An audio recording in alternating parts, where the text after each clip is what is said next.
Ladies and gentlemen, we just have 1 minute till the start. 1 minute.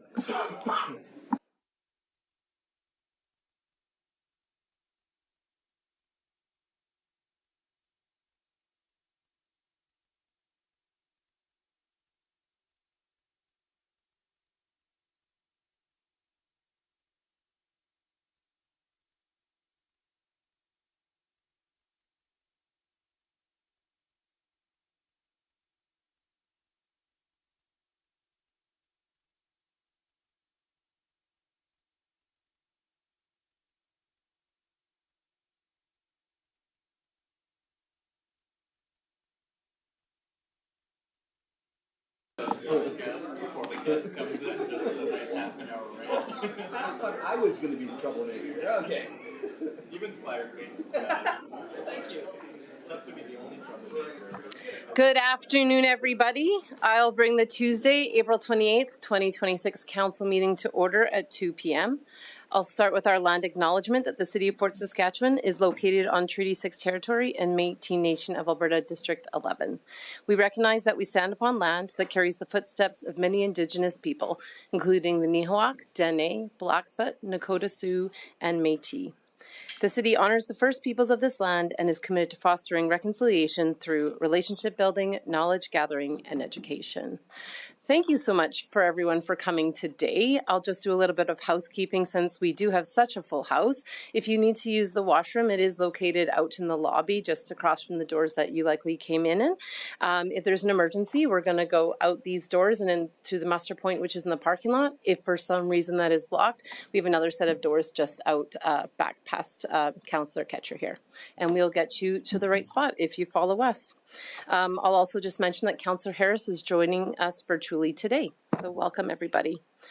I'll start with the adoption of the agenda. Councillor Randawa. Yeah, I'll move that we adopt the agenda with item 10.1 moving to 6.1. Thank you. I will accept that amendment to the agenda. Is there anyone has any comments? Not seeing any. I'll close the motion. Please cast your vote.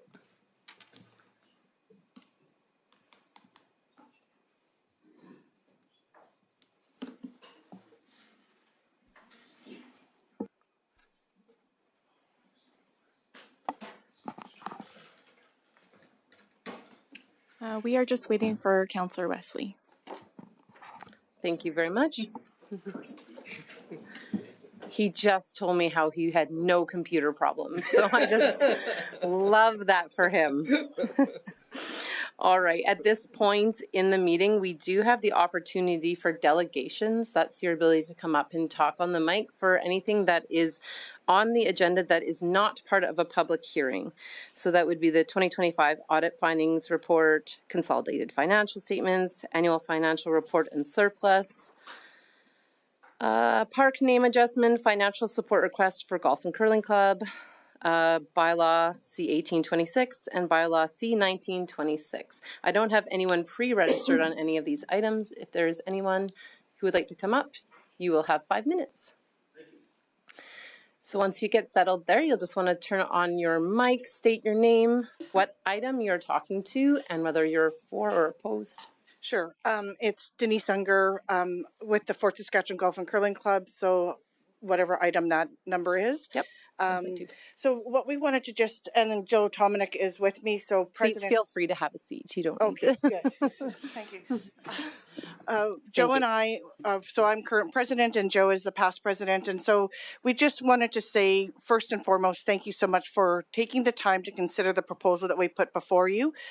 The Fort Saskatchewan Golf and Curling Club is a vital part of our community, and from all of the work that we've done in the last several years to revitalize that golf club and the curling club, we just want to make sure that you guys are well aware of how vibrant that course is and that curling club is becoming.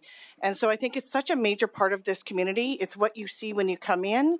We're very proud of the work we've done, and we're also very proud to exist in this community. So I wanted just to say thank you guys so much for taking the time to consider this and to really support us as we work through some of these issues that we're having today. But I want to turn it over to Joe for a second.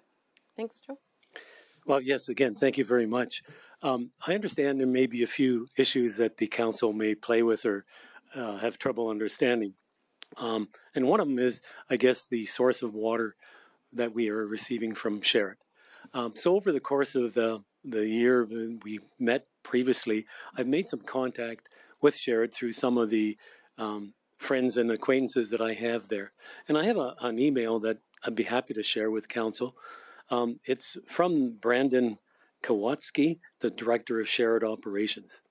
And he's saying, I followed up on the message yesterday that we sent in regards to the water source for the course for the year. And he said, we have committed to the city that we will be continuing to supply water to the golf course in the spring. If you'd like, we can give his phone number and have anyone call there. But that's one of the things. The other research that I've found out is it's not just Sherritt that relies on that water source. There are a number of other plants there. And I understand there's an internal agreement saying that they can't shut that water plant down because the other plants get shut down. Sherritt may be affected with their sourcing of their raw materials or whatever, but there are 2 other plants that rely on that source, and it's needed to keep them in operation. So I'm just trying to remove the thought saying, what happens if Sherritt doesn't operate and the city has invested this money? And I understand your concern with that. We're asking for a substantial amount of money and support, and I understand your consideration on that. So I thought that might just help clarify maybe some negativity with you. Thank you very much. Does anyone have any questions for our guests? Go ahead, Councillor Ketcher. Okay. The one question that I do have, as we discuss this later, under the motion that's being provided and the recommendation, it doesn't provide a time frame. So do you have a time frame, depending on when the costs are, when it would could be repaid, 10 years, 15 years, like? Oh, as far as a loan, how long it would take us to repay the loan? Yes. So we would like to be granted like probably 10 years, but with the intention of paying it back a lot quicker. That there again, like, I mean, if there's a loan, depending on what the amount is, we could also do 5. So I think it depends on the amount, and then we can work back that way, if that makes sense. Okay. No, I was asking the question because to me, council always puts a term or a time frame on it. But yeah, if you put 10 years and you could have flexibility, you'd be comfortable with that? Absolutely. Okay, Yeah. great. Thank you. Thank you. Councillor Randawa? Yeah, thank you, Joe and Denise, for the presentation. Just kind of piggybacking off Councillor Catcher's question there. The administration recommendation is kind of the city pays half, the golf course would pay half, and that would be at a loan of about 3.73%, I believe. Is that feasible in your guys' opinion if something like that were to pass via council discussion and debate, or was the course and the club hoping to see something different? I mean, like anyone, we always like interest free. But I think we also need to be aware that we're asking for something from City Council. So we want to be able to work with you. And so whatever way that works, that we were, that we can work together and that we're receiving something, I think we'd be open to having that conversation. Okay. And I might add, in the past, the club has acquired funds from the town at the time to build the curling rink.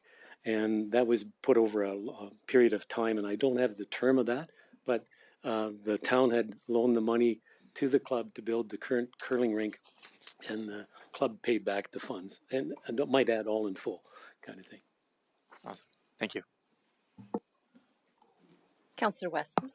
Yeah, well, thank you for coming out, and always appreciate seeing a full house in the gallery. It makes me feel all warm and fuzzy inside. So thank you, Joe and Denise, for that. I'm just curious about, I'm very glad that you addressed the water issue, because I think that is a big concern on us. I wonder if you maybe can give me a little bit more background or context as to, I know the water comes from Sherritt, but what's the nature and source of that water from Sherritt? Do you have any idea, or when that pipe was run, or just some background stuff on that water source? I believe the water is lifted from the river. It's treated. There is a settling pond there. Then there's a water line that runs from Sherritt that has a pump on it that goes right to our pond in the fort. Years ago when I was on the board, we actually walked it. So the line runs adjacent to the creek all the way to the shared property and then veers over. Okay, awesome. I was just curious about that. Thank you very much, Joe. Councillor Noyan? Yeah, good to see you both again. Just a question that refers to my line of questioning on the last time that you were in chambers. Have you since then explored any other possibilities for design work that would accommodate and mitigate the sloughing issue in the pond to potentially create an efficiency or maybe a cost reduction in the overall project? Have you been made aware of any of those options, or have you actively been exploring any of them through consultation or even casual discussions? Yeah, when we had the company come in to do the initial assessment, they gave us a couple of options, and one of those was to relocate the pond, but the cost of that was probably more than double to do that. And then we don't have the source of water of how we can do that too, because we'd have to then move that source of water as well. So, Okay. So we did ask those questions. They gave us some options, but it wasn't something that was it wasn't viable. And Fair I think the viability is what we're put together Excellent. now. Okay. Good enough. Just Thank to you. reassure, we talked to Sid Puttycombe, a well-known golf architect, in regards to that and got their opinion looking at what is proposed to us. And he agreed that was probably the way to go. Good. Yeah. Just want a reassurance that we're doing it the right way, and it looks like you've done your homework, so it's good to see. Thank you. That's all the questions for you guys. Thank you, Joe. Thank you, Denise, for coming up and bringing the entourage today. We really appreciate, really appreciate looking out to a full audience. Is there anyone else who wishes to have 5 minutes to speak to any item other than the public hearing? Not seeing any, we will move on. Item number 4, consent agenda. So consent agenda would be 5.1, approval of the minutes of the April 14th regular council meeting, and 10.1, park name adjustment. Go ahead, Councillor Ketcher. Thank you. I'll move that council approve the following agenda items under consent. 5.1, the minutes of April 14th regular council meeting, and 10.1, parks naming adjustment. And for anybody who's interested, it's just taking the Dr. Walter Alexander Buck Park to make it Dr. Walter Buck Park. They have requested we take the Alexander out. So it still will receive the naming, just a little bit of a tweak to the name. So. Thank you very much. Is there any questions, comments? Not seeing any, I'll close the motion. Please cast your vote.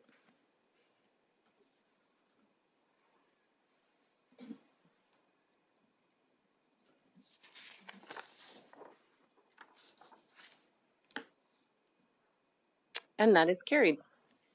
All right, as the agenda was amended, we'll move to 10.2, financial support request, Fort Saskatchewan Golf and Curling Club. I have Brad Babiak, but you don't look like him, so I will welcome Andrew Kaiser to present. Thank you, Andrew. Thank you very much. I'm just going to pull my presentation up.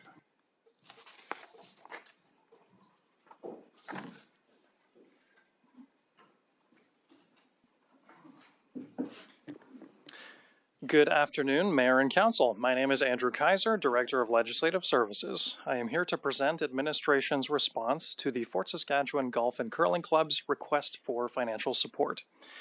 The Fort Saskatchewan Golf and Curling Club is a nonprofit organization governed by a volunteer board of directors.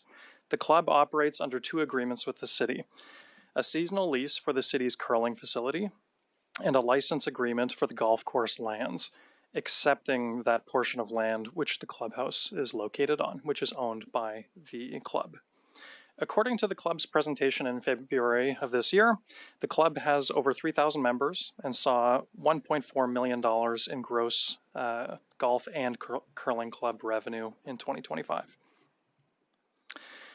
The club has requested financial support to repair instability of the irrigation pond near hole number 8. Which is the golf course's sole source of irrigation water. A November 2025 geotechnical report found the pond lost structural integrity due to the club's prior expansion work and the club's removal of the pond liner, which is estimated to have been done in the fall of 2021, with heavy rainfall worsening this instability. On July 8th of 2025, Council approved funding for a geotechnical report so that the situation could be professionally assessed and next steps and potential costs could be identified. Then, on February 10th of this year, the club returned to council to request financial support to address the pond instability. The geotechnical investigation identified significant ground saturation and erosion, and it found that the slope does not meet a safe stability factor under its current conditions. The report also notes that without remediation, the slope is expected to continue to deteriorate, with delays increasing the likelihood of additional failures and higher repair costs. The proposed remediation is intended to provide a permanent engineered solution that addresses both the slope instability and the long-term functionality of the pond for irrigation. The estimated cost that was provided was $525,360, which exceeds the club's independent borrowing capacity. The club has also indicated that they would prefer the city manage the project, as the board does not feel it has the capacity or expertise to manage a project of this scale. I'm a slide behind, apologies. The report has been prepared at the direction of council. The report before you has been prepared at the direction of council and includes a high level of analysis of the advisability, feasibility, and options for supporting this remediation work. From an advisability perspective, the geotechnical report recommends proceeding with repairs to address slope failures linked to groundwater in the soils and rapid drawdown of the pond water level.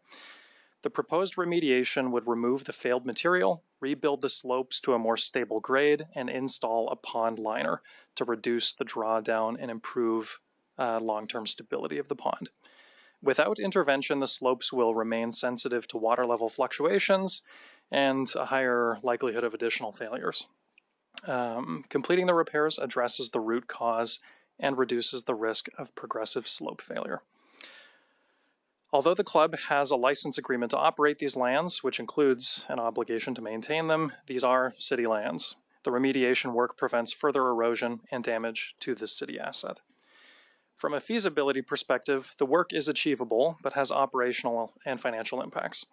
If council chooses to finance the project, the total Class 4 estimated cost, which includes engineering, project management, and some contingency, is $570,000. A Class 2 estimate would be provided alongside the negotiated agreement and borrowing bylaw for final council approval. I would like to note that given the number of capital projects underway in the city, administration does not have the internal resources to support this work in 2026. So external engineering and project management support is being included in this amount.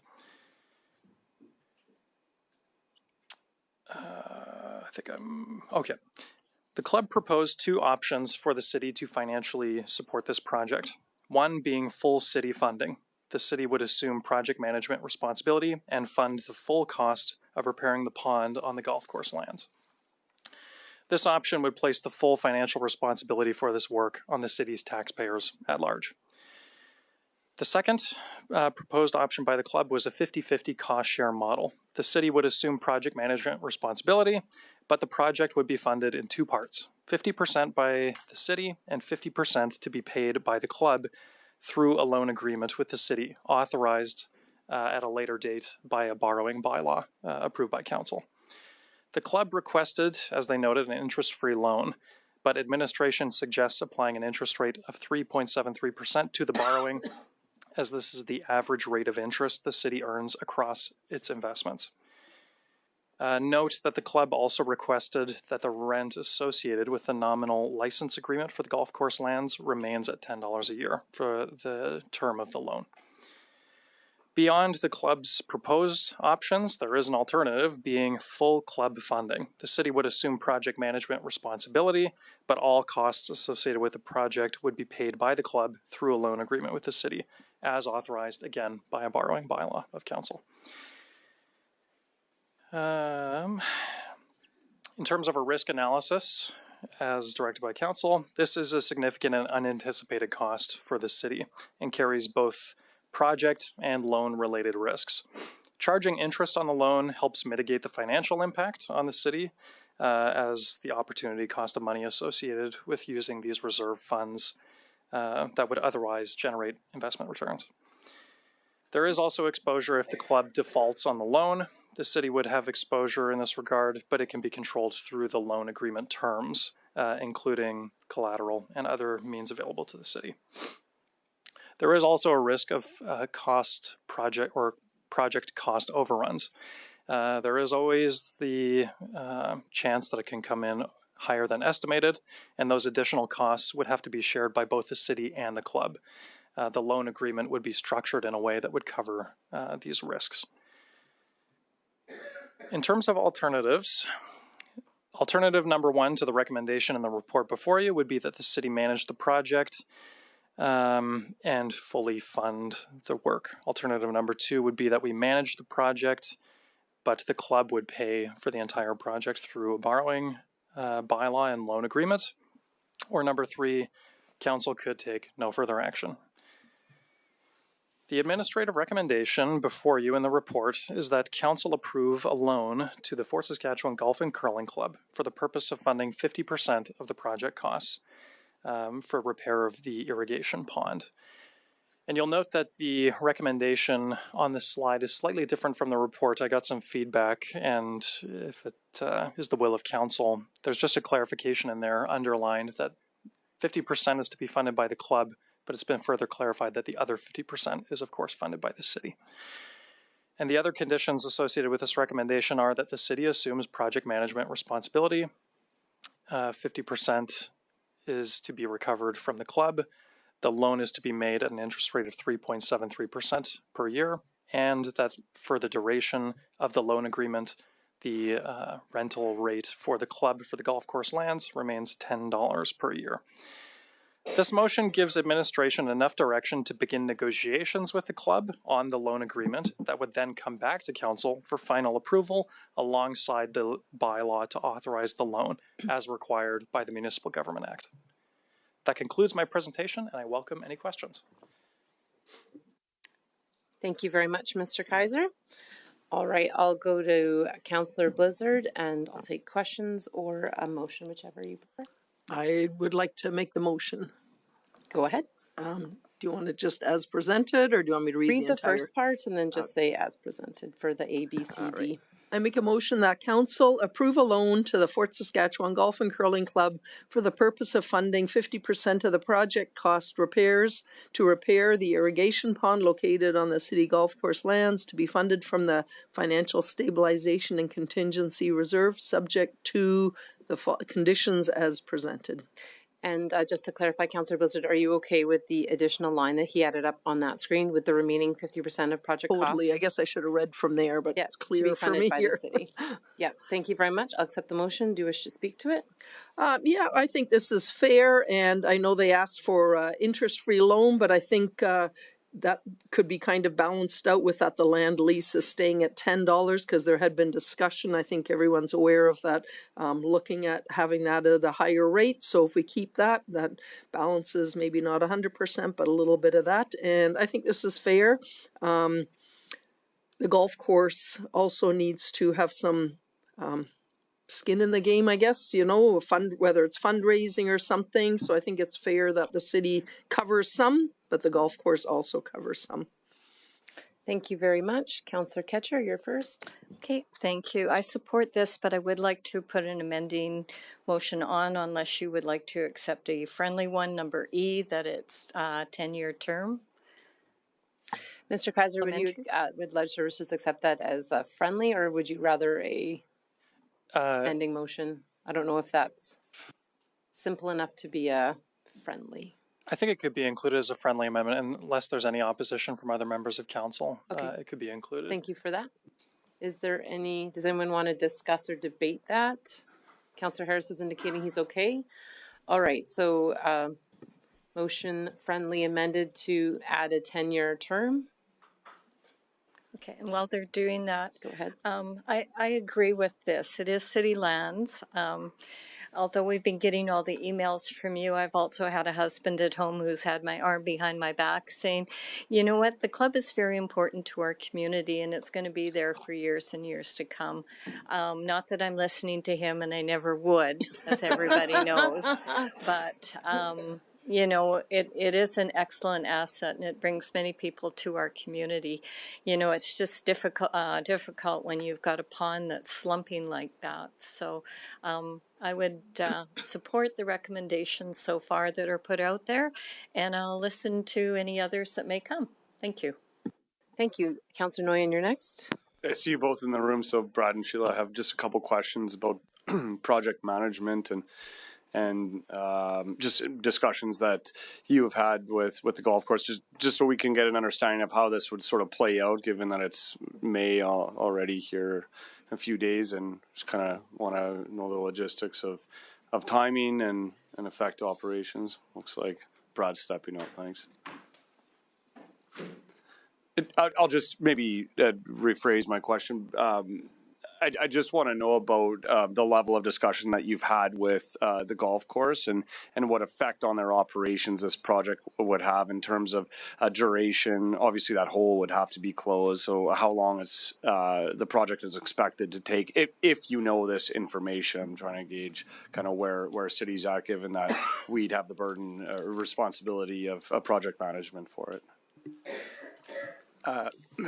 Through the mayor, we haven't had extensive detailed discussions on this yet at all.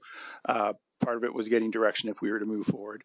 This part of the project management would fall under fleet facilities engineering to manage, but they are bringing in resources to help with that.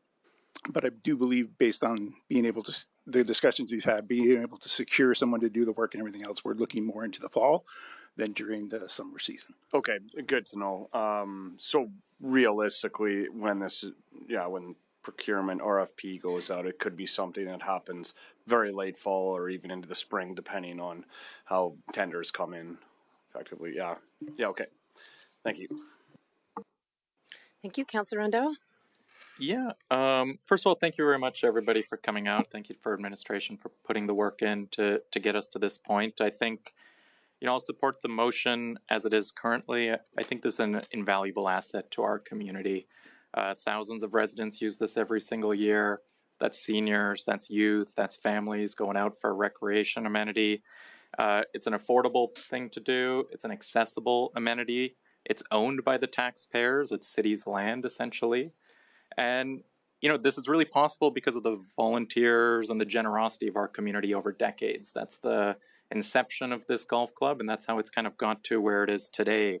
When I was a kid, I golfed there, not very well. I still don't golf very well, but you could pick up a youth membership for like $200-300 or whatever it was back then. You could golf all summer, and my brother and I would, and it's just such a great recreational outfit for our community. Not everybody plays hockey, not everybody uses our trails, not everybody will use the swimming pool, but some people golf. And to have this thing run by community members, owned by the community, I think that's just so important.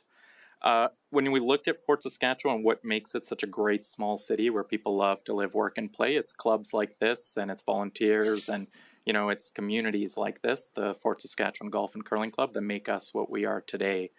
I did have one question in regards to the motion, which was, I think, a comment made about the lease. So I've heard that perhaps if this wasn't to go through, there was some questions around what a new lease agreement could look like for the club. Do you have any numbers around that?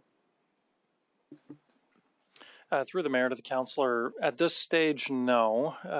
Negotiations hadn't even really begun on that, but the agreement was coming up for renewal somewhat soon. So we were going to apply the land and lease policy to those negotiations.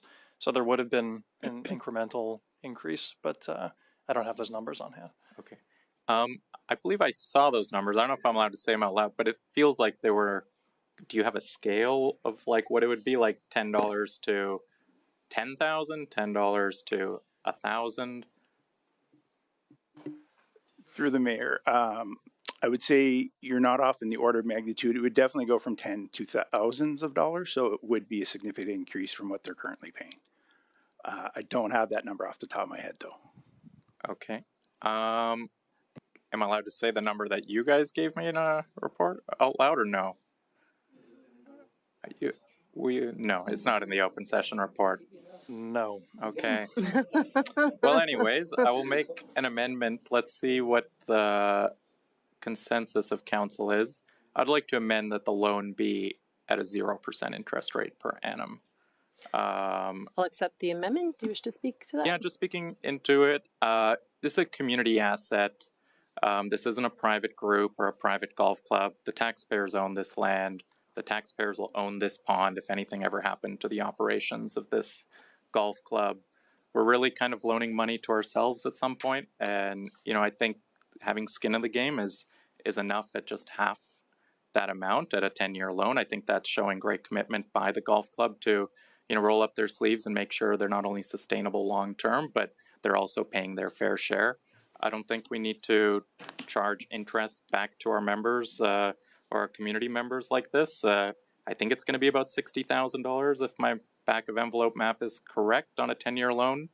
I don't think the lease was going to be to that amount, so I think that this is a much more fair agreement, and it's going to allow the club to be sustainable long term. And I think that's important because the club does a service to this community running that at a very good rate.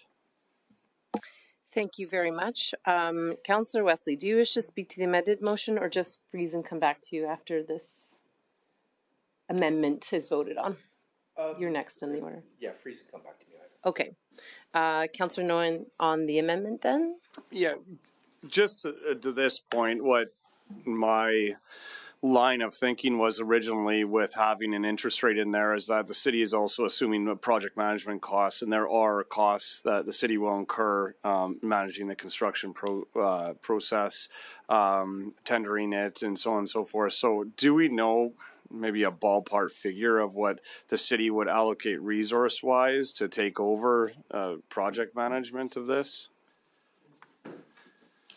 It doesn't have to be a specific number. I know it's 0.015 FTE from this guy. Like, if so, there's going to be a group involved overseeing this project. There's a substantial geotech report already that we've seen, and there will be personnel that will be allocated to supervision, which will incur operating costs from us. Mr. Fleming?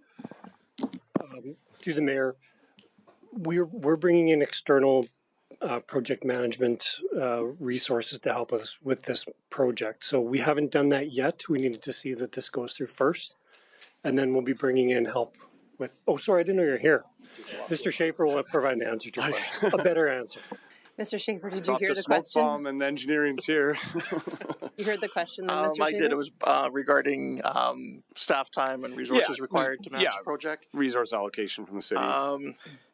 We've thought about this a little bit, and we're looking at a little bit different delivery model to try and reduce the amount of staff time we'll have there. But it will be probably to get things kicked off about a week of somebody working, and then during the construction will be the check-ins and things like that to make sure things are progressing properly. So a day a week during construction for the 4 to 6 week schedule, somewhere in there.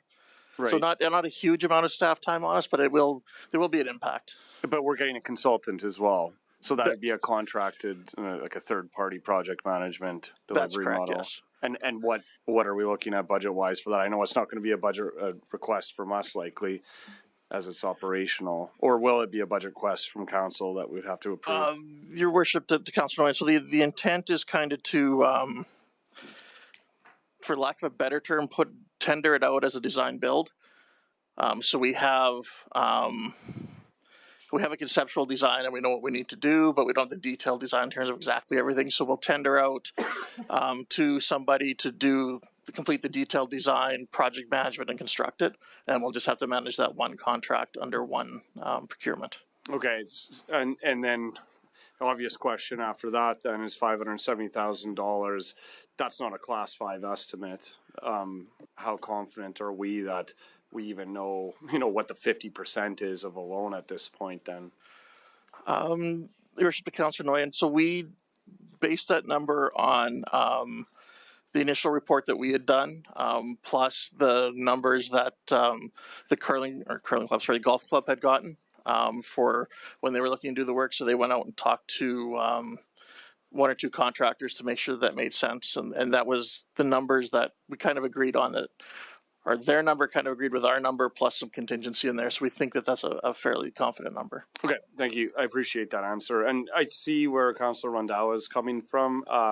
There is a lot of value that the Golf and Curling Club has, both indoor and outdoor sports in Fort Saskatchewan. And I would like, I express my support to them. I've driven through that hole and tried to play it a few times in the last few years, and certainly needs work. So I can see the value of it. Obviously, there's a great group of volunteers that allocate their time and they dedicate their resources towards upkeeping this, what I think is a great amenity in Fort Saskatchewan. So with a decent understanding of how this would work. Still not sure exactly what I'm going to do right now, but I'd like to hear from others to weigh in as I put some thought towards it.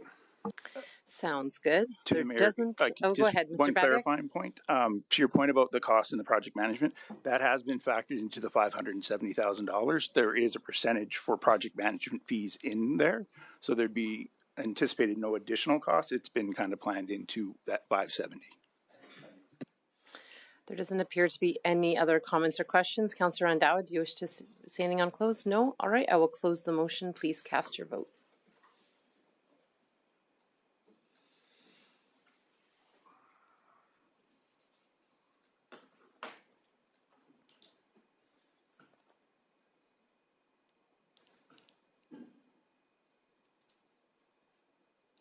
And that motion is carried unanimously. All right, going back to the regular motion, the original motion, I should say. Councillor Randhawa, are you finished with your comments? Yeah, I'm done. Councillor Wesley. I always appreciate hearing Councillor Randhawa talk about the days when he was a kid. It was a good week last week. No, I'm just kidding. You betcha. Yeah, just because I'm roasting my good friend Councillor Randhawa, the subsidy, it wasn't germane to the issue, but the subsidy I worked out to is about 27,000 K. I think he might have overstated the number, but I think this is an awesome. I think the Fort Saskatchewan Golf and Curling Club, you guys do an amazing job. I really love seeing the degree of volunteer and community support you have. Not just in my inbox, but also in the gallery. The inbox maybe is less so, but I'm just kidding. But I really like it that you all get together and you're really passionate about this. And I think that's one of the things that makes Fort Saskatchewan an awesome place to live, is just the degree of community and volunteer support in whatever cause you happen to be affiliated with. So I'm happy to support this. I think it's a nice balance proposal that fits the needs, I think, of the club, as well as fitting the needs of our taxpayer base in general. So anyway, I really appreciate all your support and your volunteer support. I think it's great, and I'm happy to support you in however I possibly can. Thank you very much. I'm next in the order. So I would say in our history, the city has had similar previous loans to community groups. Most of them have been paid back. I can think one that was not. But when I analyze the risk for the Golf and Curling Club, I see a very passionate group and committed community members that want to ensure that it is successful, and also viability in your ability to pay and financial stability within the club now. So I really appreciate all of your efforts, and I'm happy to support this motion.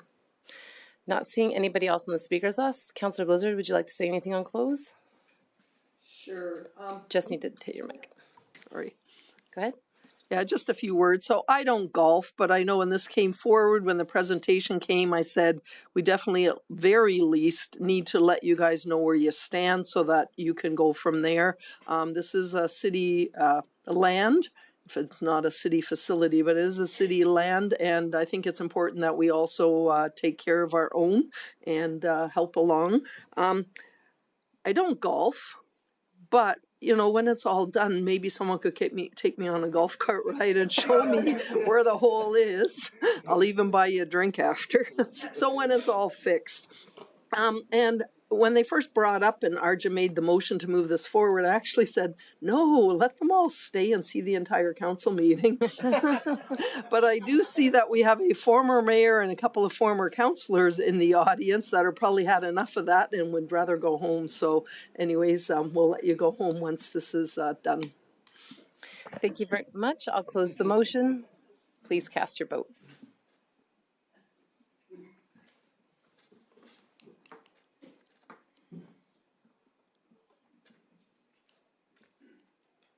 And that is carried unanimously. Now, I know how much fun audit finding reports and consolidated financial statements are, but if you really have to go home, then you're welcome to leave.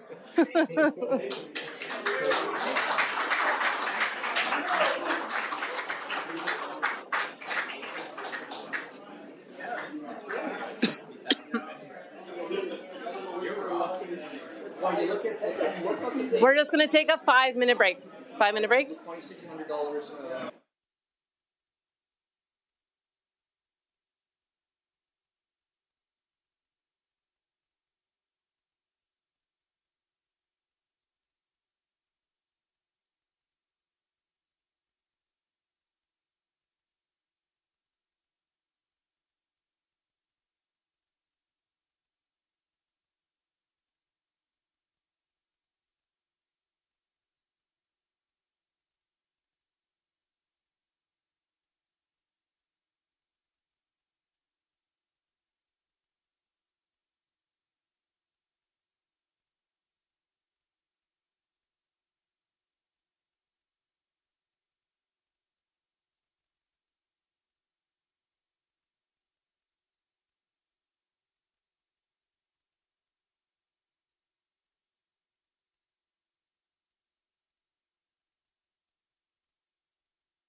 Mr. Kaiser, Sanction you for your bad.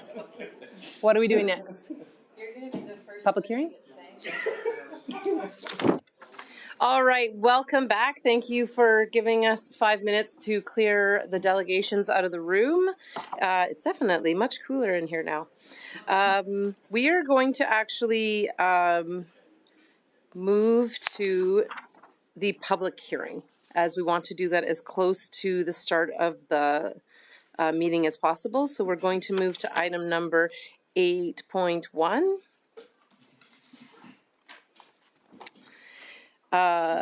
The next item is bylaw C326 and C426 amend the South Fort Area Structure Plan and the SAR Sienna Attached Residential District with the land use bylaw public hearing. The process for this public hearing will be that administration will provide the opening comments and information, with council being able to ask questions. Following, the public will be invited to speak on the item. We do have some registered delegations. Council can proceed to ask them questions, and then administration will come up again to answer any follow-up. And then we will move on to business arising from the public hearing. So I will open the public hearing at 2:46. Welcome.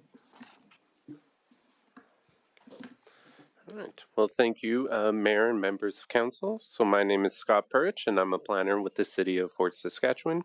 And I'm here today to present bylaw C3-26 and bylaw C4-26 for second and third reading. These bylaws propose amendments to the South Fort Area Structure Plan and the Land Use Bylaw to support residential development within the Sienna neighborhood. Additionally, an amendment to the Sienna Outline Plan will be presented to Council for consideration as well. So for this presentation, I'll begin with the application details, including site location, the proposed area structure plan amendment, the redistricting and the new land use district, the outline plan amendment, administration support, and finally the communication process. The subject area is located within the Sienna neighborhood, with lands being generally bounded by 101st Street, Sienna Boulevard, and Canyon Road here, which it would extend down into the amendment area here. The redistricting area is highlighted in blue, and the ASP amendment area is highlighted in purple. So starting with the area highlighted in purple, or the ASP amendment, bylaw C3-26 proposes an amendment to the South Fort Area Structures Plan, specifically to the development concept map. The amendment changes low-density residential to medium-density residential within the Sienna neighborhood to support housing diversity, efficient land use, and alignment with the city's growth objectives. You can see the change from the yellow to the orange here, indicating medium density here and here.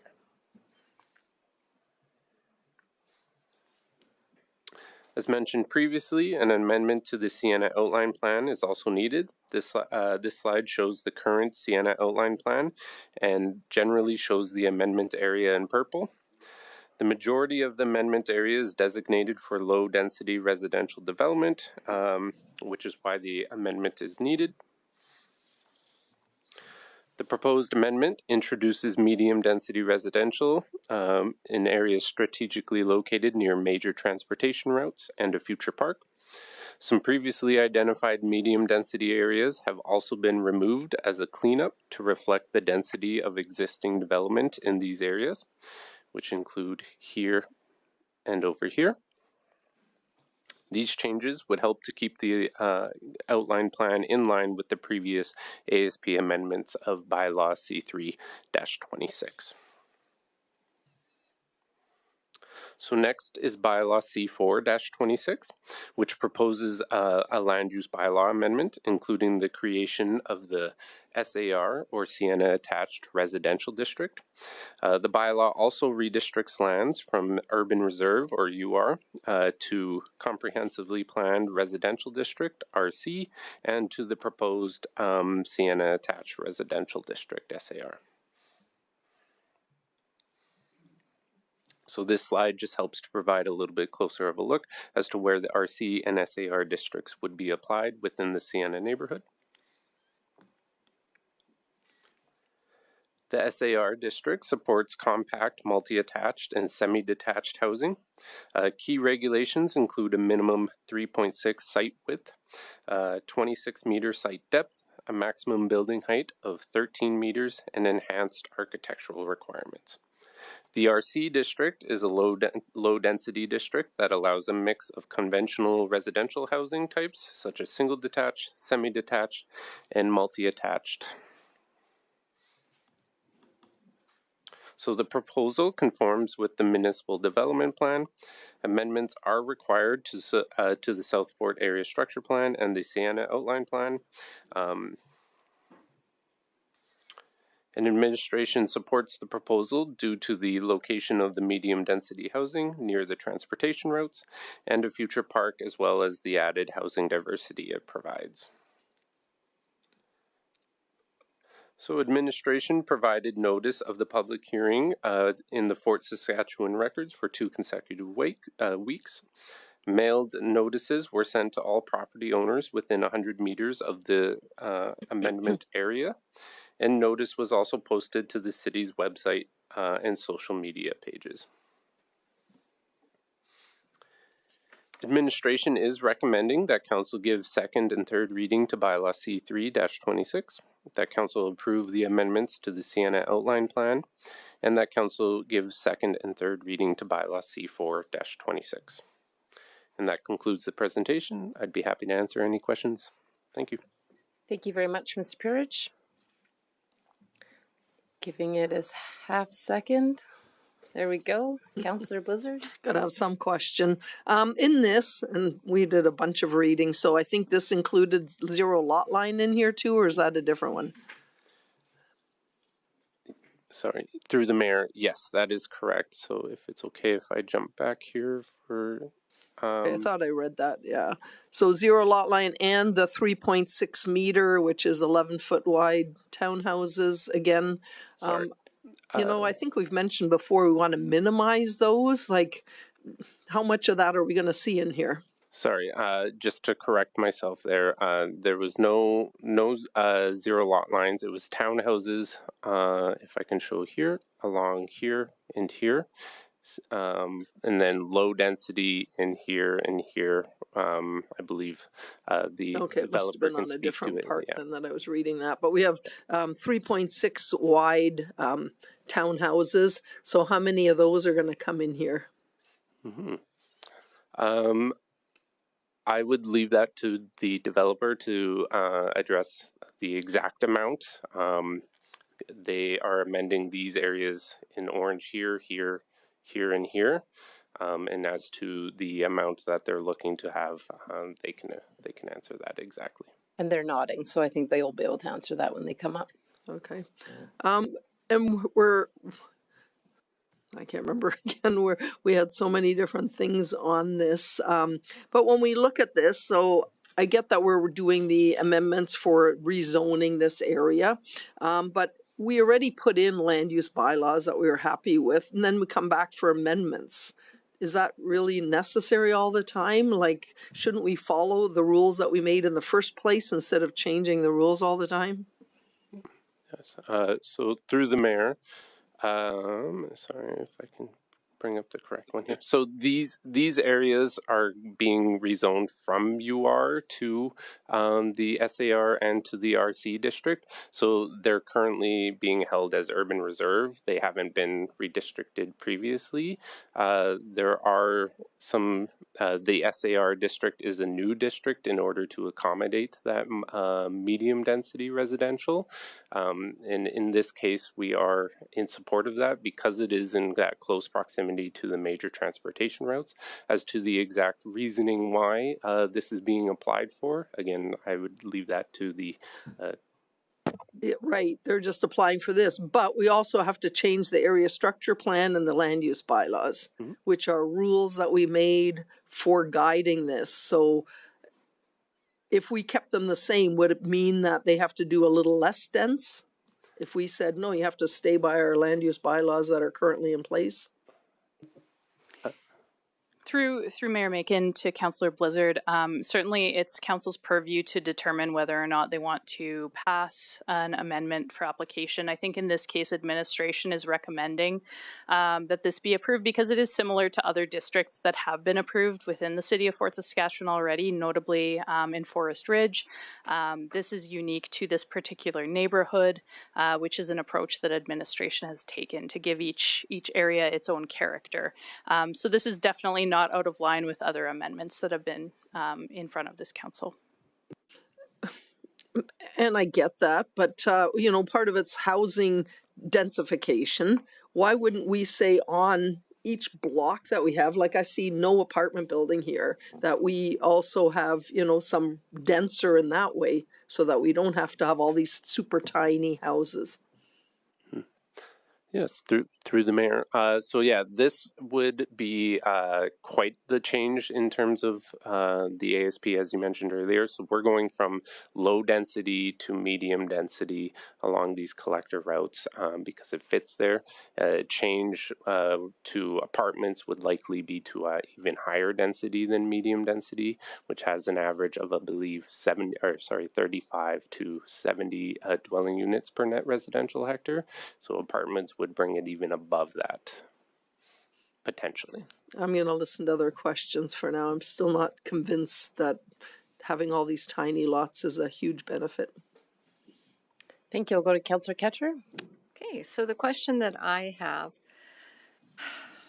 why do we believe it's necessary to have a three-story townhouses in this area where it's already so dense? That's question one. Do you have a response? Yeah. So through the mayor, this area has been designated or agreed upon to be a suitable place, and that's why we're going with our recommendation because of its proximity to that collector route. A lot of the, if I jump over to the map here, here. So these, as an example, this area would have medium density along the collector route. These ones would have access just off of the collector route, but they are also across from a park space, providing additional on-street parking and availability for these areas.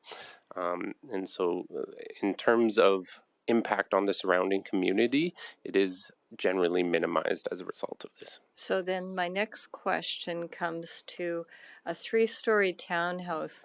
Is this going to be similar to what we have downtown on Fort Station, where it's three-story, where somebody is in the basement and main and somebody has the second and third story? So is this meant to be multi-family as well? Do we know that? Through Mayor Macon, I think, to Councillor Ketcher, I think the specific marketing of the product types is something that's best suited for the developer to answer. Okay, and I'll ask that question when they come up.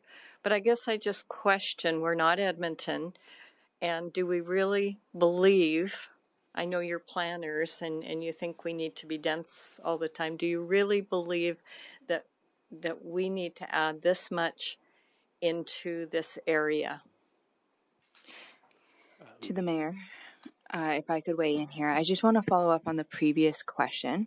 I can't compare this development to the mall site, but it is very similar to the FRSO district that was approved in West Park, that are now being constructed near the future school site. But as to your question as to whether an individual unit would be created in the basement, that is not listed as a use in this district, so it wouldn't necessarily result in a secondary suite. As for the appropriateness of this use, we do see a lot of benefits in density. We have heard from the development community that there is a demand for this type of product, and our development stats do show that there is a need for more affordable housing or more obtainable housing, which this would fall into that category. So we do believe it to be appropriate. Applicants are welcome to put forward whatever submission they deem is fit for their neighborhood. So I'm sure more details will be coming shortly. And if you'll indulge me, just one hypothetical question. Does planning ever take the time to go out and drive in these areas to see what the impacts are with vehicles and everything else that's being impacted? Through Mayor Macon to Councillor Ketcher, absolutely. One of the first things I did was go with our Public Works Department and drive around the neighborhoods and look at what's working and what's not. This application, there's no planning rationale for why it wouldn't work. Okay. Sounds good.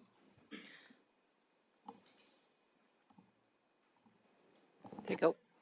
Councillor Ndao. Yeah, thank you very much for the presentation. I'll start off just following up, I guess, on your last response. When you went out with the Public Works team, did they have any concerns with the debt design and layout of this future neighborhood in terms of snow removal, things like that? And if so, or if not, how did we incorporate those? Yeah, through Mayor Macon to Councillor Randhawa, there are a number of issues in terms of what works and what doesn't. And I think one of the great things about working in this community is that we learn from things that haven't worked well and make those adjustments. And so part of our circulation is to make sure that other departments have an opportunity to review planning applications.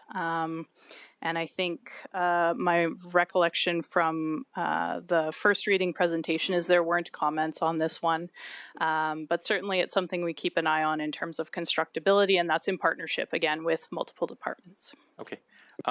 So now, forgive me, I'm going to ask some very basic horsey, ducky type questions, but I'm a little confused after listening to the last ones. So if we look at that map, can you kind of walk me through exactly where the impact areas are? That's the red, right? The higher density areas, or the orange? So through the mayor, yes, that's correct. The orange here is the areas that are being changed from low density into the medium density here. And so this along here is collector. Yeah. And then you also have up here. And so that's why the general proximity is along and focused in the collector areas there. Okay. And so the non-orangey areas in that square, those are still staying low density? Through the mayor, that's correct. Okay. Yeah. And so the red areas were low density before as well, and now they're going to be? So yes, if I jump back here, sorry, it might be a little bit clearer. So these areas here were previously low density in here. Gotcha. And here. And then you will also notice, so these areas went from orange to yellow just because the existing development that came through once they actually built out this area ended up being lower than the medium density requirement. So it was able to be designated back to low density. Oh, okay. So the orange ones on this one are actually yellow in real life? Yes, exactly. Okay, so they're just moving those kind of higher density areas into these that. So those ones are built out. Sorry, Yes. They're built out. It's just that the actual development ended up being less than 35. Okay, and so when we say low density or medium density, the medium density is the housing type that my colleagues were kind of referring to, like the townhomes, 3-story, kind of skinnier, less side back than it would be in a low density as well, or side yard setback? So through the mayor, side yards are generally about the same. 1.2 is kind of your expectation around there. There's differences between, I know it's not proposed here, but there are differences for like zero lot lines and things like that, but yes. Okay, and the height is the same, or the height is increasing? The height on this one, I believe, was about 1 meter difference from the surrounding areas. From the SAR, I believe, off the top of my head here, was 11 to 10. Okay. Sorry, and now I just wanted to make sure I understood the right facts. So my last question, I'll hand it over, is in that square, what is built right now? Like, where do we have people that have purchased homes or are living, and where don't we? Oops. Yes. So sorry, through the mayor. So I think this aerial kind of helps to show it's not exactly up to date. This is an ortho photo of 2025, but it gives a good idea of where those developments have occurred and what has been already built in the area. Okay. So some last question. I'm sorry. Some of this medium density will be going to the back end of some houses that are existing there. Okay. And would they then have been expecting lower density when they moved in? because that's what it was at that point? So through the mayor, yes, that's correct. Yeah. Okay. Awesome. Thank you very much for walking me through that. Thank you. Councillor Wesley, questions? Yeah, I have a couple of questions, and I'm just curious because sometimes we've dealt with citizen concerns that are in the more densely packed houses that I know are all the planning rage, and a lot of things they didn't realize was going to be an issue: parking, where do you put my snow, all that kind of stuff. And I'm just wondering, is that do we do anything to sort of let residents know the trade-offs that come with this higher densification? Because I know people are attracted by the affordability aspect of it, but sometimes maybe they didn't fully understand the trade-offs that come with that affordability, or is that just something we just let buyer beware on? So through the mayor, for starting off, I'd like to note that we do, through our circulation, work with our other departments to make sure that that is managed by the city, so that there aren't any issues arising out of that. In this case, if there are additional requirements for shoveling or anything like that, that is up to the landowner or the purchaser at the time. Yeah. Okay. Just maybe something that Lindsay had said just a little earlier is that when we were talking about whether this is the best use for this property, and not to put you on the spot, Lindsay, but the comment was there was no reason why it wouldn't work, and so it just had me thinking of when we start to think of that we're changing or redistricting some things. Is this the best planning outcome? Is this the best for resident quality of life, or is this just maybe something that happens to fit short-term development expediencies? I wonder if you can just maybe give me some guidance or color on that. Yeah, through Mayor Macon, Councillor Wesley, I think one of the things we try to provide City Council and the public through all of our reports is an attachment that goes through all of the city policy that this change would support. So certainly our guiding light as planners is to look at the municipal development plan, then we look at the area structure plan. Now these are all living documents, they can be amended. There's enabling legislation to let you make changes when you'd like to as a council. And so we bring forward things that align with sort of those higher order plans to try to have the outcomes that council's looking for. Okay. I don't if I see another name pop up, I'll zip it. But just has to be questions. All right, that's good. I can do that.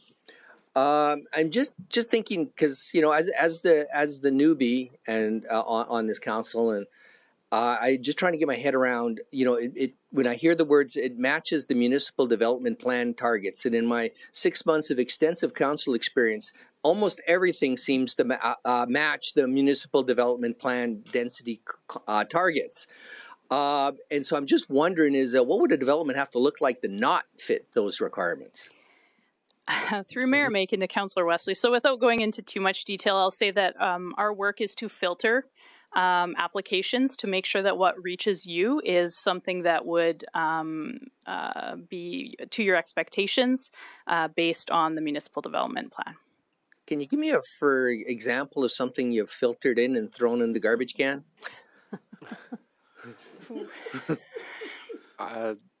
So through the mayor, I don't have specifics, but we do work with developers and applications when they come in around densities and such. As we kind of noted previously, we look for kind of a range, seeing where these locations work, and if they're in proximity to some of those pathways that work for the community, right? If they are being located further in proposing medium density, then we kind of look to push back on that a little bit. Okay, so just so I know, in more Scott-like language, you say, "Are you kidding me? No way! You got to be crazy! You got to rephrase this. This is something that you do." In a sense, yes. in a Scott way, not in an Allen way. You're a professional. All right, thank you. I'll just defer to come back around. Mr. Fleming? Yeah, through the mayor, just to give some context, these are applications that are being brought forward by the developers it costs them a fair amount of money. I've never been a developer, so I couldn't put the exact amount, but by the time they hire consulting experts and go through the amount of time it takes to actually redo the plans, and then the city charges a few $1,000s for each of these applications, it's typical for the developer to want to go forward with administration support. So most of the time these comes forward, administrative is supportive of them because we've sort of drawn our line in the sand or negotiated or work with them to make sure that it fits those higher order documents. So in my entire 14 years here, I could imagine maybe 3 or 4 times when the developer said, you know, we're going to go forward anyway, try and talk council into this without admin support. They're probably batting about 500. I've seen it where council does agree with them, and I've seen it where council doesn't.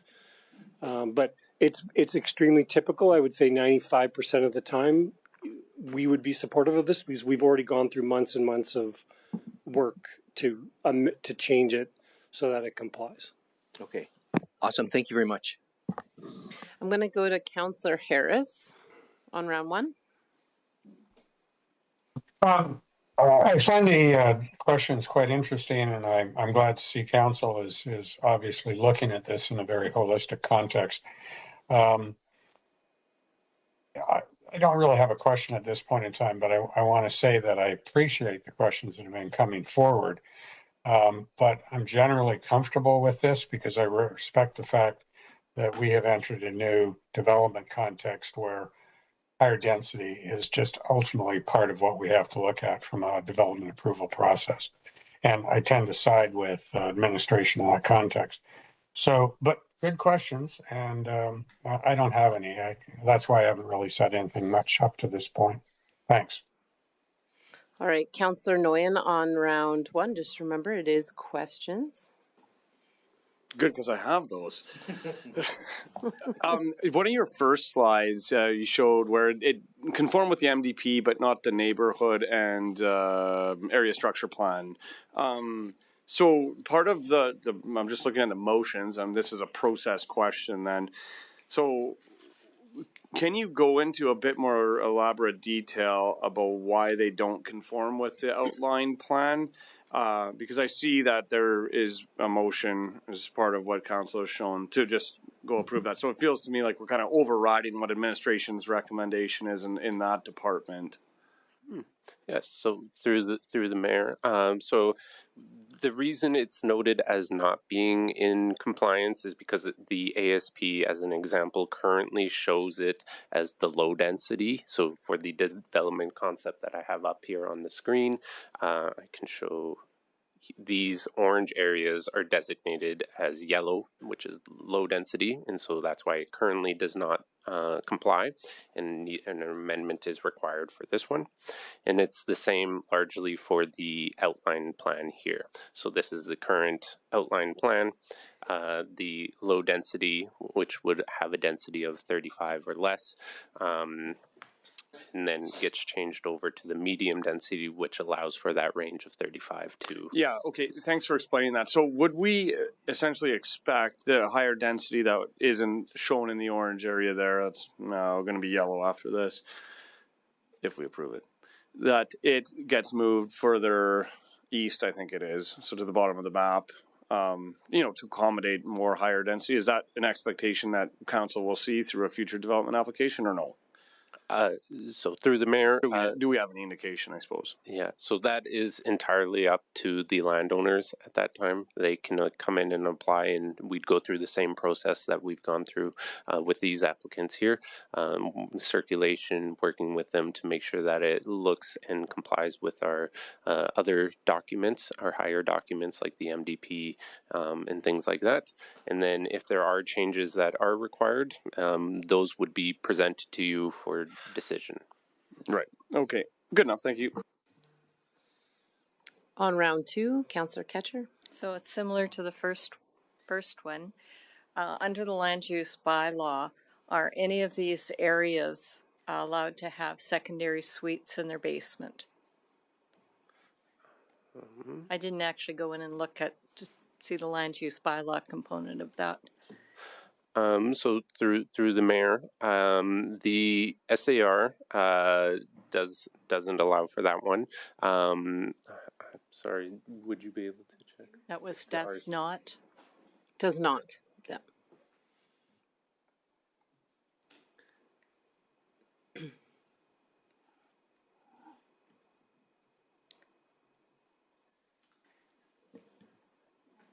You could get that for when you come back, if you'd like. Sorry. Yeah. Because we'll be Okay. back up in a few minutes. Yeah. And then I guess the other question that I have when you're working with them on the plans, I'm actually looking at their presentation that's in their presentation. When I look at the streetscape, and I guess I can ask that, is there a negotiation on like the roadway, how much green strip is provided in front of like the 3-story ones? So through the mayor, the roads have to meet our engineering requirements for that. There is discussion around the municipal reserve, or the kind of the green park space that you see here and here. We do have requirements under the MDP, such as having 50% road frontage. So there are regulations that do kind of control the shape and sizes of those as well. But we do try to allocate them through the ASP process throughout the community. So. Okay, so once they do their presentation, I'll ask the same question. You'll see where I'm coming from, what I'm asking. So I'm good for now. Thank you very much. Councillor Wesley, you're next. Okay, just a couple of more questions from me. Just because I've heard this a few times now, we've done this similar somewhere else, and I'm just curious as if we were to approve this, how does that shape expectations for the neighborhoods surrounding that? Will there be, potential of more subsequent rezonings in that area or in other areas because of the decision we make today? Yeah, so through the mayor, so potentially more applications could come through. However, again, as I mentioned, it still goes through the same process. It still goes through the same consideration, and it still ends up being decided upon by council. So just because it is approved in one area doesn't necessarily mean the context fits everywhere. So it's still given that consideration. Okay, so we're not necessarily bound by the fact that there's a pattern of doing this and this, and then one development we go, well, it doesn't really work. We still retain that option and that flexibility? Yes. Okay, awesome. Just curious, from a budgeting point of view, and I like to kind of sort of keep track of our overall city portfolio of industrial, commercial, and residential. When we add a more dense residential, do we have any kind of net costing as to how much that particular household costs us in terms of police and fire and roads and parks and all that kind of good stuff? I'm inspired by all the accountants in the room. Through Mayor Macon to Councillor Wesley, I don't believe there is. This is work that I've done previously. It's something that we could look at. It would be a significant undertaking, but it's always interesting to have that information. Okay. And maybe again another unfair question, but along that same vein, as we densify and as we go from low in density to medium density, does that accelerate our need for infrastructure upgrades and that kind of thing? Does that accelerate that timetable? And I'm thinking, water, sewer, that kind of thing. So through the mayor, the actual installation of any sort of requirements would be figured out through the consultation process with our other departments. If there are any additional requirements or capacity isn't there, we'd have those discussions previously. And then any infrastructure that does get put in is put in by the developer. So they kind of would meet it to their own requirements. Okay, so if going from, let's say, low density to medium density, and if that accelerated, depreciated infrastructure faster, that would be then part of a developer responsibility? So Ms. Smith-Duguid? Thank you, Your Worship, or Mayor Macon. Most of the services that serve residential areas are oversized, especially the roads and the pipes that are in the ground. So developments that are medium or higher density allows us to make better use of that infrastructure. It does not necessarily warrant the need for upgrades or depreciation faster. I would argue that it actually benefits us in terms of having additional revenue to offset the costs of those replacements when needed. Okay, awesome. Thank you, Janelle. Thank you very much. That is all for you guys for now. So I'll get you guys to take your seats in the back. We'll now move on to delegations. We do have someone registered to start, so we'll start with that. Chris Davis, and I believe he is coming up. Representation from Qualico Communities. If you could introduce him as well, Chris. Mainly because I don't want to guess the pronunciation of your last name.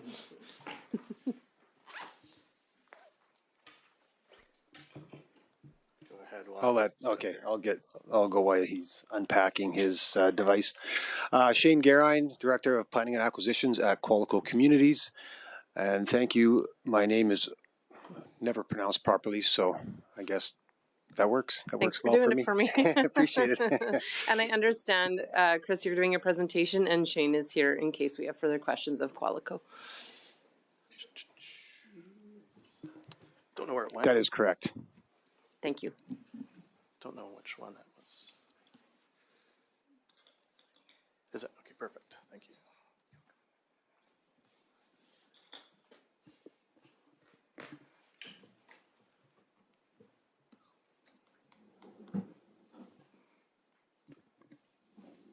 Good afternoon. Mayor and Council, my name is Chris Davis, and I'm a planning consultant with Davis Consulting Group, working on behalf of Qualico Communities. Also with me today is Shane Garine with Qualico Communities. We're here to speak in support of the Sienna Stage 9 redistricting, including the proposed Sienna attached residential district that allows 2- and 3-story townhouse units as well as semi-detached units with rear lane access. To start off, I'd like to speak about the evolution of neighborhood housing in the region. Traditionally, low-density residential neighborhoods were designed to accommodate single-family homes on large lots with large yards. Over time, neighborhoods have been evolving to accommodate a more diverse population with different lifestyle needs and financial consideration. Factors prompting this shift include population growth and urbanization, an aging population, affordability concerns, lifestyle changes, and environmental considerations related to the more efficient use of land. As city builders, we have been adapting to these changes by creating more complete and diverse communities that complement the existing more traditional, lower density areas. In this recent example from the uplands in Edmonton, we could see a broad spectrum of housing options within a 10-block area. But this evolution of cities is already happening in Fort Saskatchewan as well. In the West Park neighborhood of Forest Ridge, residents are housed in a broad spectrum of home sizes and configurations to suit their needs and level of affordability. Each color on this map represents a different housing type in one localized area of the community. This eclectic approach to housing continues to evolve in Sienna as well. Local policies and plans provide a long-term vision that guides how the community will grow. Fort Saskatchewan's MDP has policies that encourage housing diversity and increased densities within developing neighborhoods. And both the MDP and South Fort ASP contain policies encouraging new and innovative housing types to address financial, lifestyle, and cultural needs of diverse demographics. To date, Sienna has been considered entirely low density, despite housing taking the form of single-family, duplexes, and townhouses within the yellow lots shown on the left-hand side of this slide. The proposed amendment adds the 4 orange blocks located in the southeast quadrant of Sienna. These orange blocks are intended to accommodate attached residential housing in the form of townhouses and duplexes on compact lots. The medium density designation is warranted because of the compact form of these specific blocks. And I'll add, the townhouses shown in yellow on the left-hand side of this slide are almost medium density, barely low density, and the 4 orange blocks that we're adding are barely medium density. So we're talking about very, very close in densities for these townhouse products, which is a bit nuanced. Zooming into Sienna Stage 9, this slide identifies the proposed districting. We're redistricting. We are proposing 2 blocks of RC and 2 blocks of SAR. In terms of housing diversity, Stage 9 will introduce new options that both complement and expand on the lot types offered in Stage 8. Within these stages, residents will have options ranging from 3-story townhomes to front garage duplex, as well as more typical front and rear garage single detached homes. Before I wrap up, I want to address questions about the interface with existing housing. This first one is related to the interface between the proposed 3-story townhouses and the existing lots to the north. Transitioning from 3 to 2 stories, given the additional spacing for the rear driveway and lane, will have a negligible impact on existing lots. Also of note, and this is key, is that a 3-story maximum height is permitted within the standard RC district. So the proposed SAR height is consistent with what is already allowed under existing residential districts. I think that was pointed out earlier, there's a 1 meter difference, but the number of stories is the same. Expanding on the interface question, you can see that the fronts are set back to accommodate some amenity space for each home. In addition, the builder completes all the landscaping and fencing right from the start to ensure that it's done properly and looks consistent. We note that our subdivision plans typically have a mix of 12-foot, 14-foot, and 18-foot townhomes. This slide shows how a 12-foot wide home is laid out, as well as some photos of the main living areas. When considering room sizes in new homes, 10 to 12 feet in width is common. In the townhomes, the rooms are similar but more linear than square. These townhomes are not intended to compete with duplex or standard townhomes, but instead they appeal to buyers who would otherwise be in the market for a condo apartment. About 30 seconds. Okay. Regarding the mix of the unit sizes in Stage 9, we are proposing 54 townhomes. Of those 54, only 4 are proposed as 12-foot wide units. The rest are a mix of 14 and 18-foot. The mix of options is meant to accommodate different price points, household sizes, and needs. As we heard in previous Heartland Housing Foundation reports, there is a large gap with respect to smaller 2- and 3-bedroom options, which these townhomes would accommodate. The builder Streetside has experienced a tremendous amount of success introducing this project to the regional market, including Forest Ridge and West Park, as noted earlier. In fact, it's been so successful that in 2025, Streetside had approximately 50% of the market share for townhomes by a developer in the region. We believe that this product mix will fit well within Sienna and will provide options that are currently undersupplied in Fort Saskatchewan. Thank you. Thank you very much. And I think there'll be some questions. Councillor Ketcher, go ahead. Can you go back to your streetscape one more? The pie? The street says... Streetscape, sorry. They're one more. Streetscape, yeah, there we go. There. So I guess the question that I have when I look at that, and that's what I was asking about, you talk about amenity space, and so I guess the question that I have is when I look at that, you've got a boulevard, then a sidewalk, and then you've got more green space, and then you got a fence, and then you got more green space. So I guess the question that I have is the intent to have those 3 plots of grass, or would you extend the fence out so the homeowners have more amenity space for themselves? So where you're seeing the fence on this photo is actually the front property line. So they're not fenced in the middle of their lot. They're actually fenced on property line. Okay, so that brings me to my next question then. So because the largest concern that we hear with people right now, and we're hearing more and more, is about parking, people going fast and not. Have you considered talking with planning or engineering to actually do an indented ability to park and move the sidewalk further in closer to the fence? Through the mayor to Councillor Ketcher, I think what you're speaking of is like actually having basically an ancillary or another lane that would permit parking kind of closer to the home, closer to the sidewalk. I'm just trying to clarify. Yeah, so like if you go down Allard Way, they actually bring it out so that it shows that it's actually for parking and not part of the roadway. Yeah, so some nomenclature we would use to describe that would be a bump out. Okay, and that is a very common strategy used to essentially promote traffic calming and help with speed. This is one example where that doesn't exist, and we don't have it on the plan, but it is somewhat common, and I'm not exactly sure what all the different road cross section standards are here in Fort Saskatchewan, but that is becoming increasingly prevalent in some of our communities to have that bump out, and again it would kind of give that effect that you're speaking to, and part of the intent is that will also help to slow down traffic a little bit as they're approaching each of those intersections. So I guess that's my question. Are you considering doing it for a place like this where you've got the higher density and parking is limited?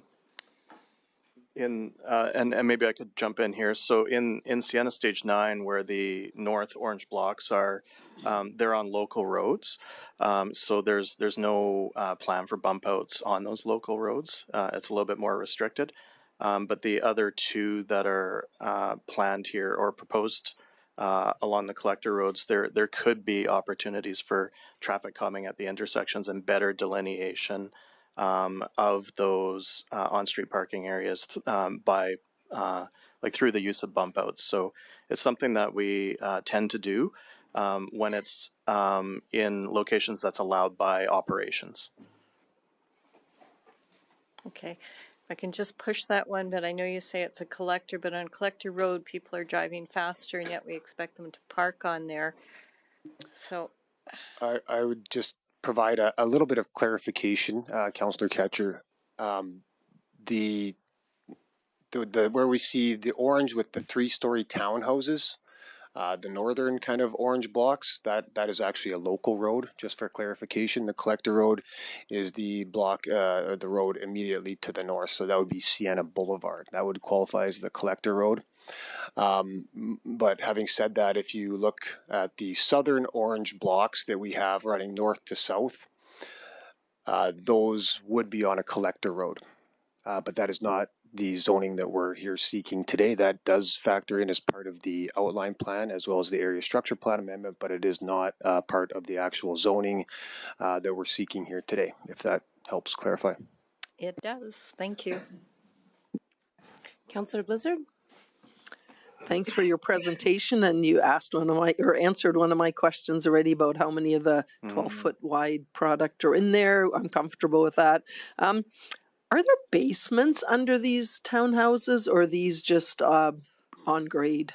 So, Councillor Macon through to, Mayor Macon, sorry. First time I've been here since you've been mayor, to Councillor Blizzard. The 3 stories that are proposed in stage 9, which is subject to the rezoning today, are all 3 stories.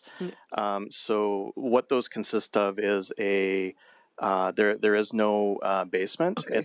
It's a main floor garage with typically laundry and a half bath, and that's it on the main floor. And then you're up to your living, dining, kitchen on the 2nd floor, and your bedrooms up on the 3rd floor with another 2 bathrooms is the typical layout. The district does allow for the 2 stories as well that we've seen in Forest Ridge. Those 2 stories do have basements, and adding basement development is an option. Adding an additional suite for that basement is not allowed. And so the districts are capping one unit per lot. There's no allow for stacking within the zoning. I guess what I'm asking is, do these sell better, or is it cost savings so you can pass them on to the person buying when there's no basement? Like, why would you build a 3-story versus, and you can argue that a basement and 2 stories is kind of the same thing. Yeah. Why would you do it this way?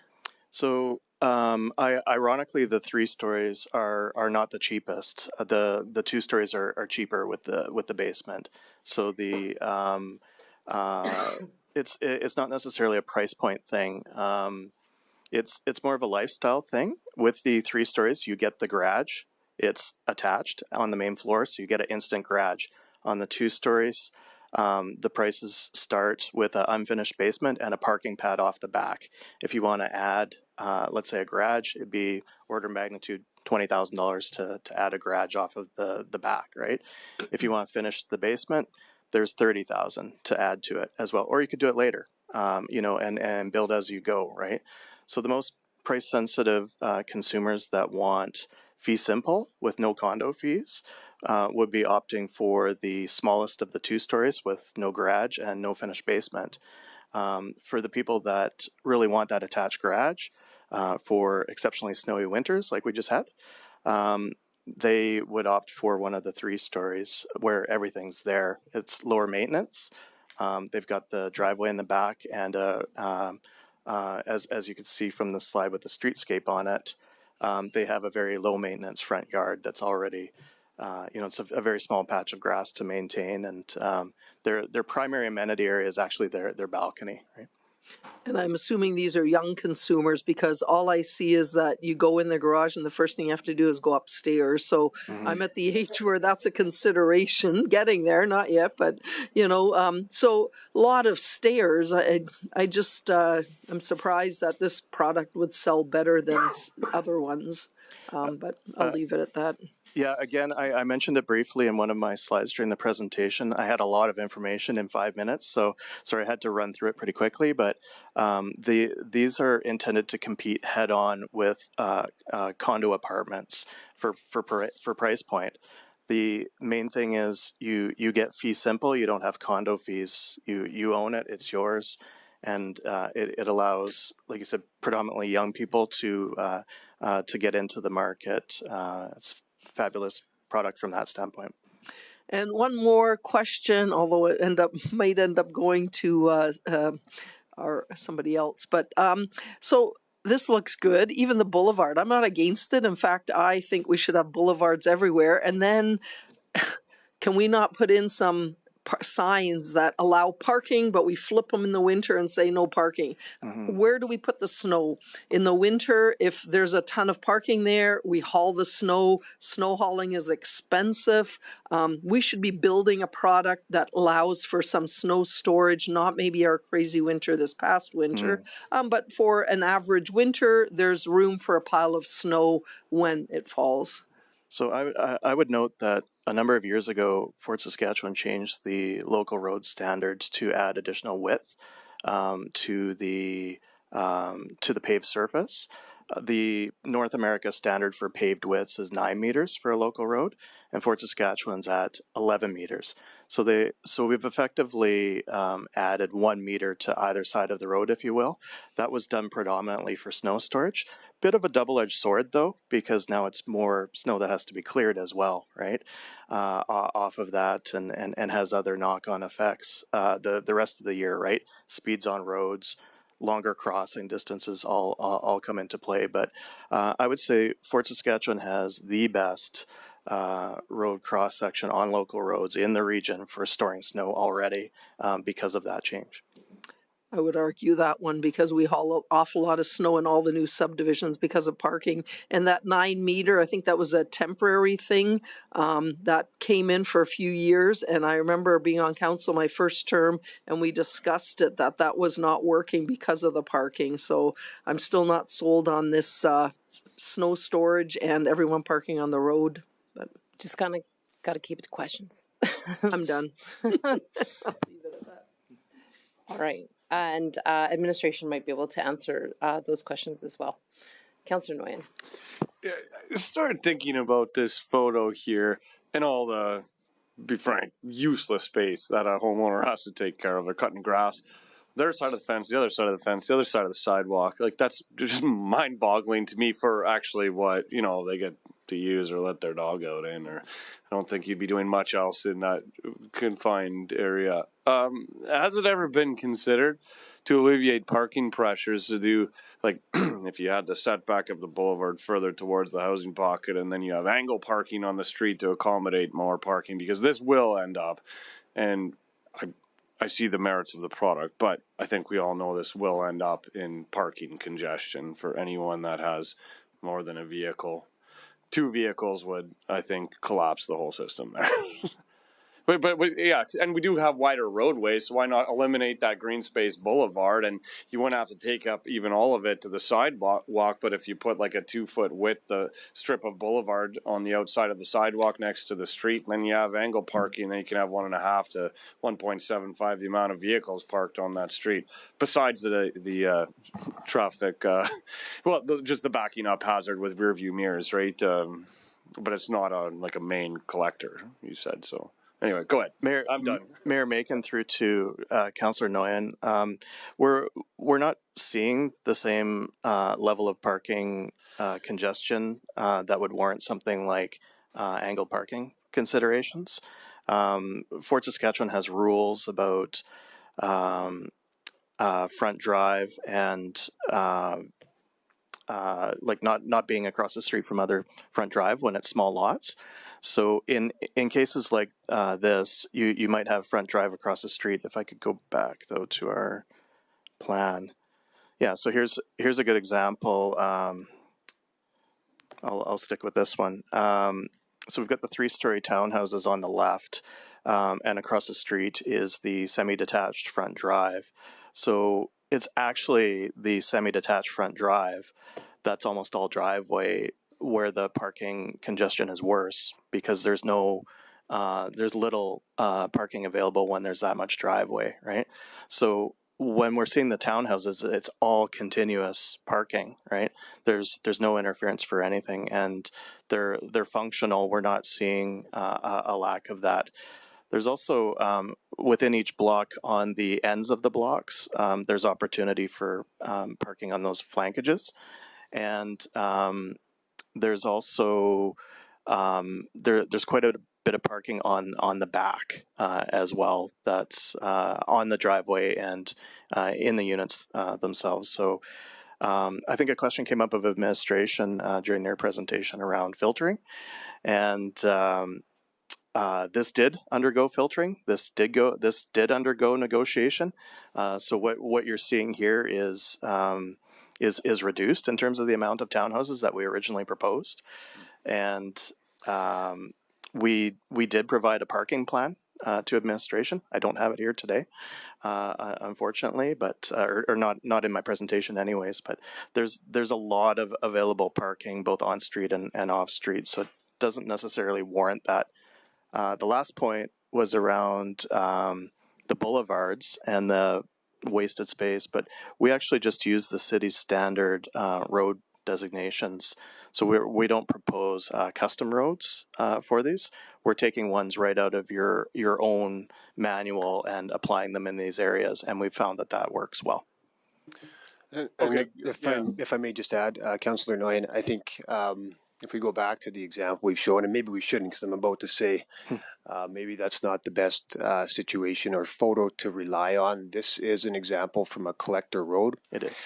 There are a lot of different elements that go into a road cross section over and above what we see on the ground, right? We have shallow utility, telecommunications, our power, our gas, everything that you see or that you need to service a home in an urban setting is effectively tied in to that road right of way, which are outside of the actual carriageway or the physical asphalt portion of the road. So those are actually extending into the boulevard, and a lot of times you need space for those. But I do love the way that you're thinking about this. Anytime we can be more efficient in terms of how we use that boulevard space, making sure that we are being very attentive to how much land we're using for urban footprint is important. Yeah, appreciate that response. Just one short question. What is the price point of these? Is 180,000? I'm guessing that if you're comparing it to a non-fee simple condo fee product. So from street side, the 3-story townhome, the average starting price that we have here, and I'm comparing it with our Forest Ridge development, which is the closest comparable market we have because it's obviously in Fort Saskatchewan. The starting price for a 3-story townhome is $329,000. Oh, wow. Okay. Yes. And, it helps us quantify what is attainable I will housing. correct one piece that my esteemed colleague mentioned earlier, that these are the most affordable price point homes that are offered on the market today. They are a little bit cheaper as well than our 2-story towns. And I think that does have a lot to do with actually the basement component, right? As well as more often than not, we are using a 26-meter deep lot for the 3-story townhome. The reason for that is they've got to drive under. Otherwise, there'd be a whole bunch of wasted space on that lot as well. So these are the most price-sensitive product we have. The demand for this product is very high. Part of the reason for the need for these type of products we're seeing around the region is that over 95% of all apartment-style buildings that go up today are purpose-built rentals. There is really no market currently for condo-style apartment units, and that is basically a product that this is meant to kind of fill that gap for. None of that is going to market for purchase. It allows this product to kind of fill that void as an entry-level product. And the other thing really driving market in this that we're seeing is the rise of the single occupant household. And this is a trend that's been dramatically increasing across all of Canada for decades now. Currently, the estimate by Statistics Canada is that about 29% of households are single occupant. That number is expected to rise to about 40% of households by 2041.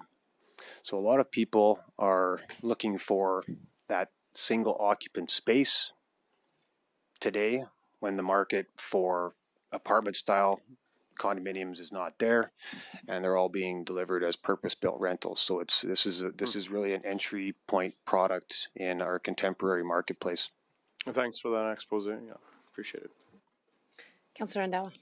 Yeah, thank you very much for your presentation, for both of you coming out. I guess I'll start off with a question. Maybe it was the slide before this that kind of showed how it would look like maybe in practice now.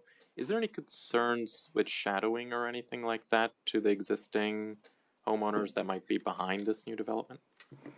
Yeah, I'll speak to that. I think that this slide shows it well because you actually do see the shadows, right, in that. So what's across the alley? Well, actually, I'll start at the house itself.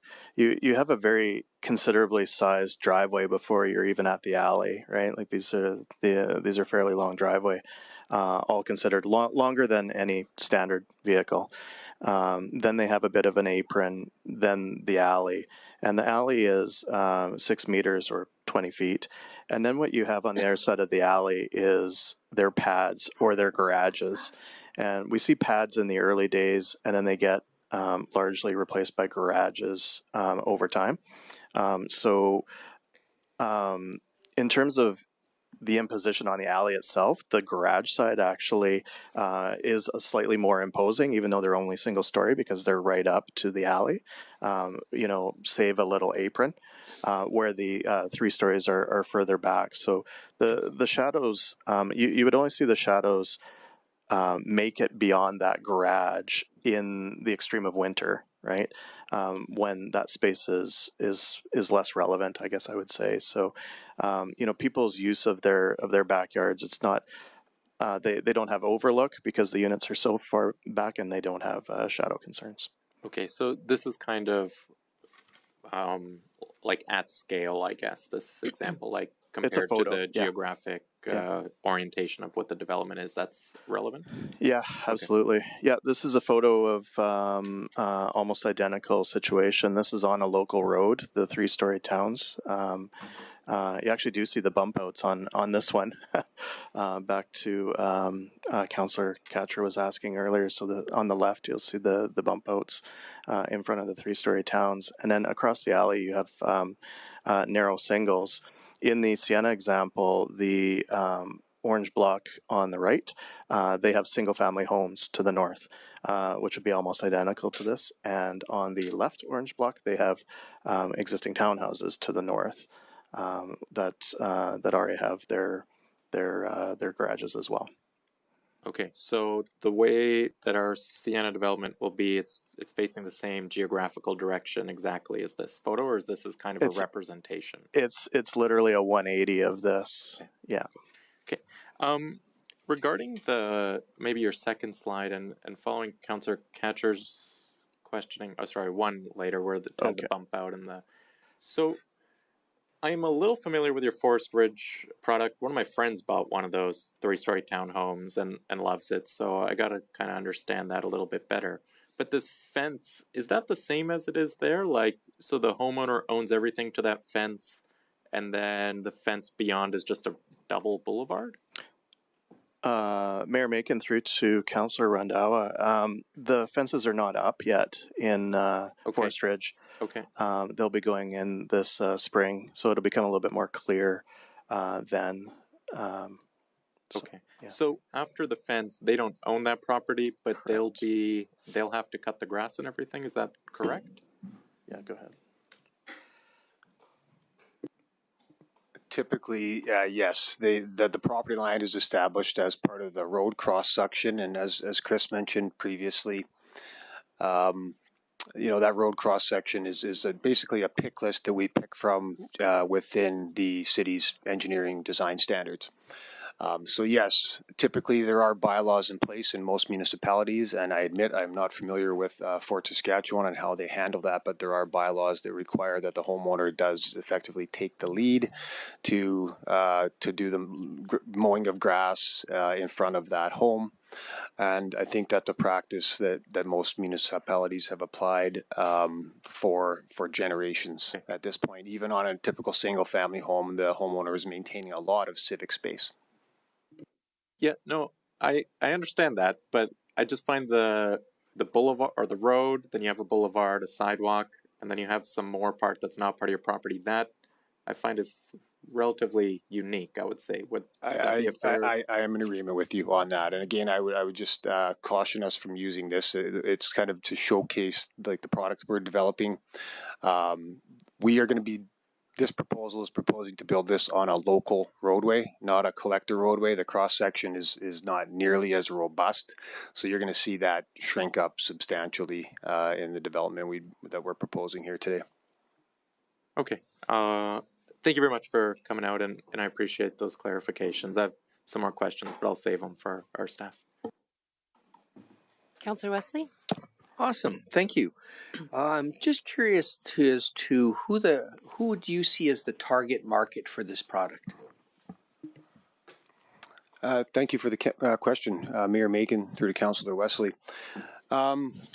We see a whole bunch of demographics that are interested in this product. Sometimes it can be people who are effectively retiring, even though we've talked about stairs quite a bit, and we acknowledge those are there.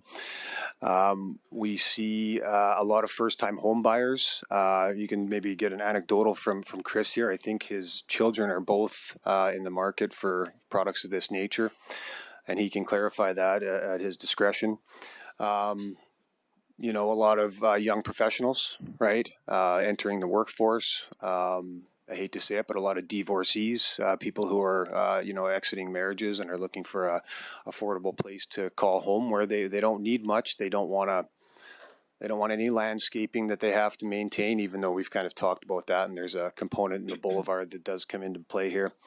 But that's really kind of a few of the pieces of the market. And to be honest with you, we are proposing here 12 footers, 14 footers and 18 footers. Once you get into the 18s, now you're running into an additional bedroom and additional garage space. You have essentially 2 garage parking spaces, and that lends itself to actually young, upstart, small families. So very, very high demand across the spectrum. And as mentioned previously, it really kind of caters, especially on the more the 14s and the 12s, to that single occupancy household and the really dramatic rise in demand for that type of housing. Okay, awesome. Chris, I hope your kids move here to Fort Saskatchewan. Councillor, or sorry, Mayor Macon. Question you weren't really prepared for, right? Oh no, I'm absolutely prepared for that, and Mayor Macon's probably chuckling. So I live in Fort Saskatchewan, and I have for a number of years, and I actually know a lot of you. Newly introduced to you here today, but my kids are adults now, and they are now owners of these townhouses. We bought for them. They bought with us co-signing. A 3-story and a 2-story, and our daughter was living in Edmonton and wanted to come back to the community and buy here and live here as a young lady in her 20s. So my son's almost 19, and this is a product that will allow him to stay in Fort Saskatchewan instead of getting chased out of the community, and to own it's the most affordable ownership product of a fee simple nature without condo fees in the region, and that's what the draw is. That's why they're owners of those products, and it gets them onto the property ladder in Fort Saskatchewan. We hope that they put down roots here. Okay, awesome. I think Councillor Blizzard wants to ask about the elevator option on the townhouses. Other than that, I'm done. All right, continuing on questions, Councillor Blizzard. Yeah, just questions. I was getting the eyes. Okay. So each place is going to have minimum interior 1 parking spot and exterior 1 parking spot. And if they're the wider version, they could have up to 2 interior and 2 exterior for parking. That's correct. Yeah. Okay, and the front, because sorry, I could clarify that. I think we typically have 2 parking stalls inside the garage as well as a parking pad at the back. You'd have a hard time on the 11-foot ones or 12-foot. Well, it's 2 for an 18-footer and 2 on the pad. Yes. Or in a 14 and a 12. So there's no 11-footers. There's just 12s and 14s. Yeah. Those are 1 in the garage and 1 on the parking pad, and then whatever the street enables for parking as well. I know. I keep saying we should not be pushing on-street parking as a regular option, but that's just me. Yep, I have one more. I do have a friend that lived in a different product, but similar to this. So the front fencing is there because that's technically their backyard, because the backyard is their parking pad, correct? Yeah. The garages are from the back, but I wouldn't consider that amenity space at all. It's fairly utilitarian. On the backside, it's a lot of concrete, and you're coming off of the alley, so the amenity space is all off the front. As you could see here with the balconies, and the privately delineated space. So. And in places, and the reason I brought that up is just because I heard a lot of questioning about it, but you can't put the fence on public land. So some of the people that live here could potentially put a barbecue or something in their front yard because they really can't very well in their back. Yeah, I think we typically see those on the balconies, right? Because the kitchen's right there. And so I haven't seen any that are putting it on the main floor. It just means more up and down the stairs with your food and the like. Not to say that it couldn't happen, but we typically see it on the balconies. Like I said, I've seen it on a different product, not this, but yeah. Okay, thank you. Even on I think on the schematic we see here, and you can kind of see a couple barbecues out on the patio. So that becomes your kind of private amenity space. And I do think in the council report as well, and I do commend administration for writing a very thorough, robust council report. I thought the information was excellently presented in there. there's a lot of green space in context here as well, right? We're going to have a future park across the street. We're connected within, really across the street from a series of parks and linear kind of walking trails that'll help mobilize the community. And we think that that's a very good complement to some of these areas where we're presenting and adding more compact housing forms. Okay, thank you. Sorry. Councillor Nguyen. It should be a simple question. I think it's been asked before. Maybe it was in Forest Ridge last term of council, but so it's fee simple. Shingles fly off or degrade on, say, Unit A, right? And they're overlapping Unit B. How does this get coordinated? Same thing with siding, right? Between units where there is tongue and groove or whatever they're using for that product. How do residents sort this out, or are they left to kind of argue over how it's going to be done and when it's going to be done? Mayor Macon through to Councillor Nguyen, it's the same as a side-by-side duplex.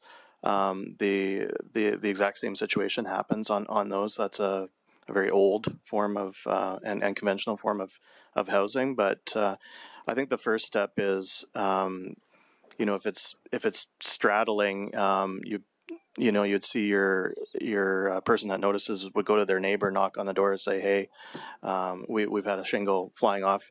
I'm going to hire somebody to fix it. Are you okay with that?" And I think it just gets taken care of, most likely by the person who has the greater share of the siding or shingle that got peeled off. I guess if it was a long strip and was 50-50, they could try to recover from the other party, although I'm not sure it's worth it. Yeah, I'm maybe more referring to in, say, 20 years when the shingles probably need replacement, and then you have one homeowner that says, well, that's not a priority for our expenditures right now, and then the other guy is like, wow, my roof's going to start leaking and it's going to be your fault. It just seems like a legal nightmare to me, especially with, maybe 2 is a little bit easier with duplexes because, but you get 4 in there and you have 1 out of 4 that says, nah, I don't want to spend any money. Those shingles can last another 20 years. And then, right, how does this resolve? Mm-hmm. I don't know how I would handle it if I said, well, it kind of needs to be done, but you want me to wait for 5 to 10 years because you just don't want to pay for it right now. Mm-hmm. Anyway. What is the question? Mayor, how does that get work how's it coordinated? Residents? Mayor Macon, to answer Councillor Nguyen's question, I think that the same thing happens even on a single family home where, 10, 20 years later, you have a shingle fly off and, you're struggling to match that shingle. It doesn't exist anymore through the store. I've certainly gone through that before, right? So you're trying to match it. So I think it's unrealistic to think that 4 owners would all come together financially and replace the shingles altogether. I think we'd like to think that is what happens, but in actuality, it's going to be the individual owners that are going to undertake, maybe 1 or 2 of them, maybe 3, and do it, and they will weave in with the shingles of the neighbors. So I don't see it as a nightmare. It's certainly less than ideal, but I think that they have a way to do that. And again, they've been doing it on duplexes for all of time. Right? Good enough. Okay, thank you. That is all of the questions for you. Thank you very much for being here today. Thank you. Now I have to ask, so I don't get in trouble. Does anyone need a comfort break? It has been a couple hours. I know we're in the middle of public hearing, but we could take 10 minutes as long as nobody talked about it. Are you guys good to keep going? Okay, you guys are good to hold on? All right, we're going to keep going then. Perfect. Thank you. If I didn't ask, I would get in trouble, even if nobody wanted to go. All right, so we'll bring administration back up.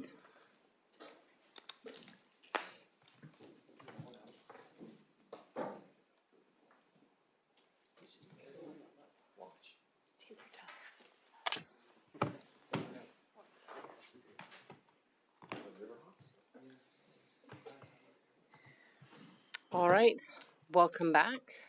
Does anyone have any further questions of administration before I close the public hearing? Through Mayor Macon, if it's not out of order, I have an answer to the question we weren't able to answer previously, which was about permitted uses in the RC district. So the extent of uses that are permitted is single, detached dwellings, semi-attached and duplex dwellings, multi-attached, secondary suites, and home offices are all permitted uses. Secondary suites in all of those products? Sorry, no, just for the RC, the residential comprehensive, which was one small component of the redistricting, not the SAR product. Perfect. Thank you very much for that clarification. Not seeing any further questions, so I'll close the public hearing at 4:04 and we'll move into business arising. Would you like to say anything else? All right, I do have Councillor Harris for a motion. Yeah, I think we've had some pretty good discussion. I'll preface my remarks on the resolutions that I'll put on the floor.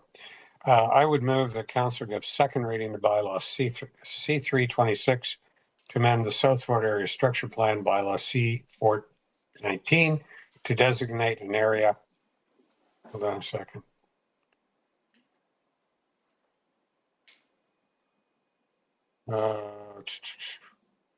My report went away. Anyways, the first recommendation and thing, whatever's Designate on an the area screen. within Sienna as medium density residential. I'll just finish off that for you, no problem. Do you wish to speak in favor? Okay. You know, the comment that I'm going to make, and it's a reflection of the questions that Council asked, and I had indicated I thought they were very good questions.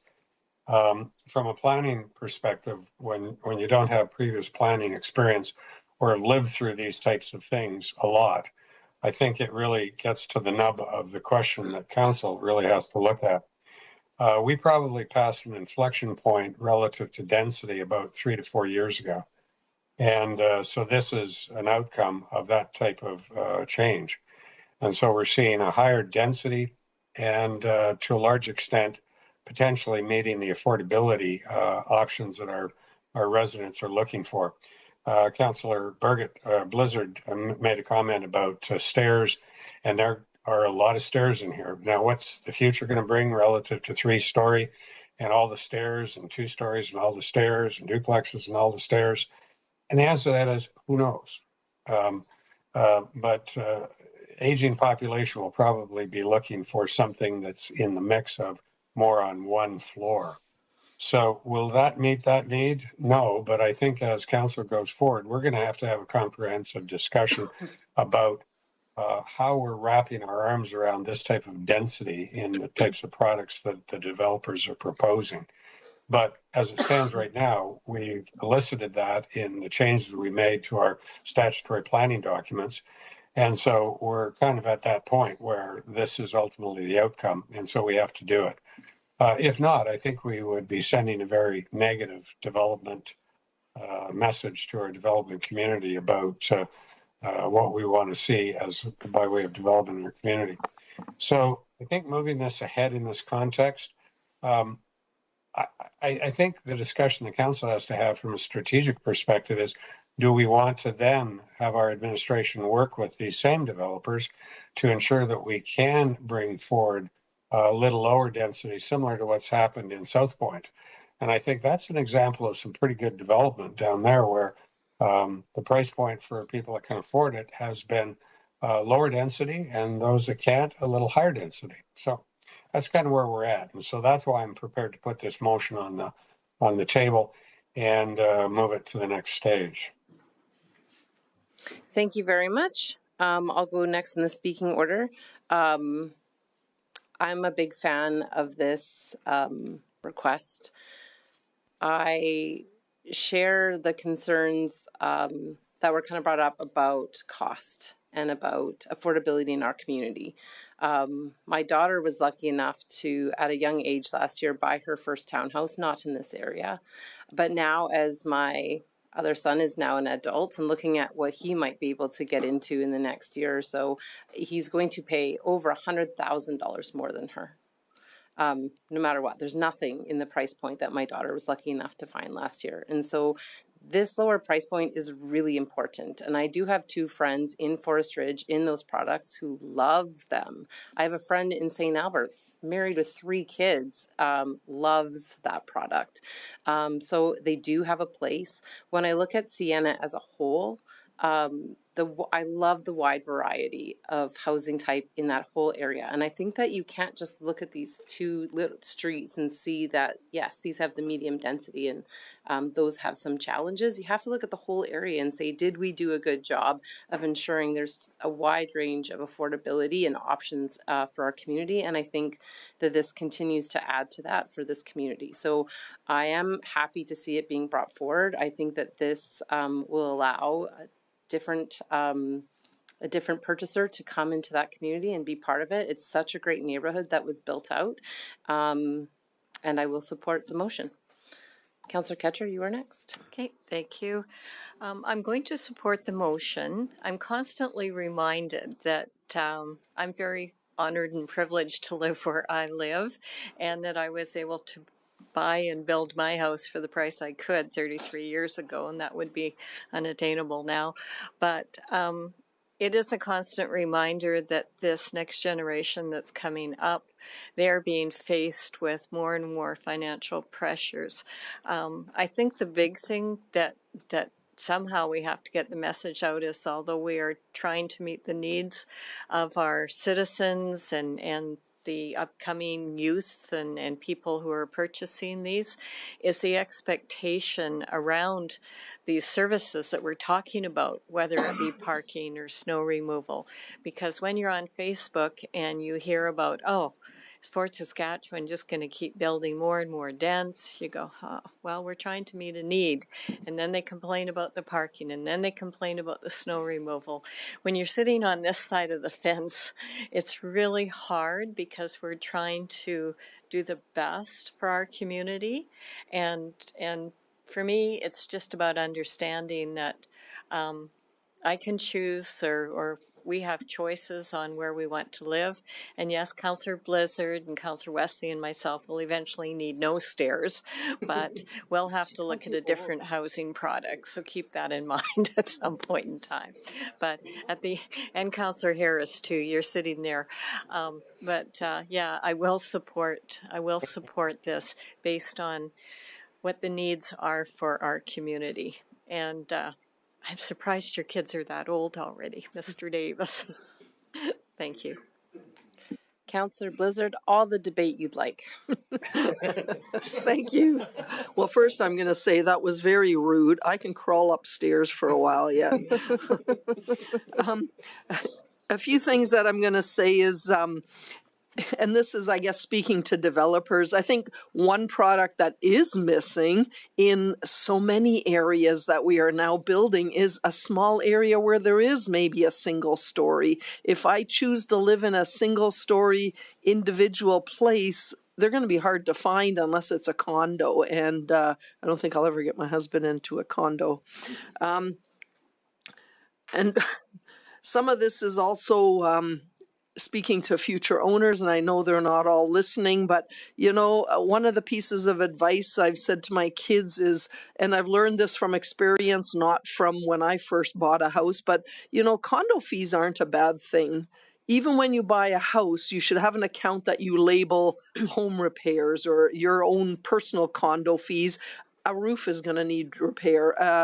Stuff will comes up. So, you know, everyone that doesn't want condo fees should still have some kind of an account, because the condo fees are for things that if you're in your own house, you got to take care of them yourself. So that's just a thing. And I'm going to say this, who knows what the next 50, 75 years brings. We may look at all these garages and parking pads and go, wow, they supplied us with a nice games room, because maybe we won't even need cars. I mean, 100 years ago, cars were still, well, maybe 120 some years ago, cars were relatively new and people looked at them with like, oh my God, what is this? Maybe we'll have a beam me up Scotty type of transporter. I'd love it. But right now, people, when they do buy, everyone still has cars. They should look at, how am I going to park? I have 2 teenagers, myself and my husband have a car, we have 4 cars. We're going to need at least that 18-foot wide and to fit our cars. You can't have 2 great big pickup trucks that go in there, so that you don't depend on roads, because every winter there will be a time where you're not allowed to park on the roads because we need to do something with the snow. Anyways, that's all I'm going to say. I will support this.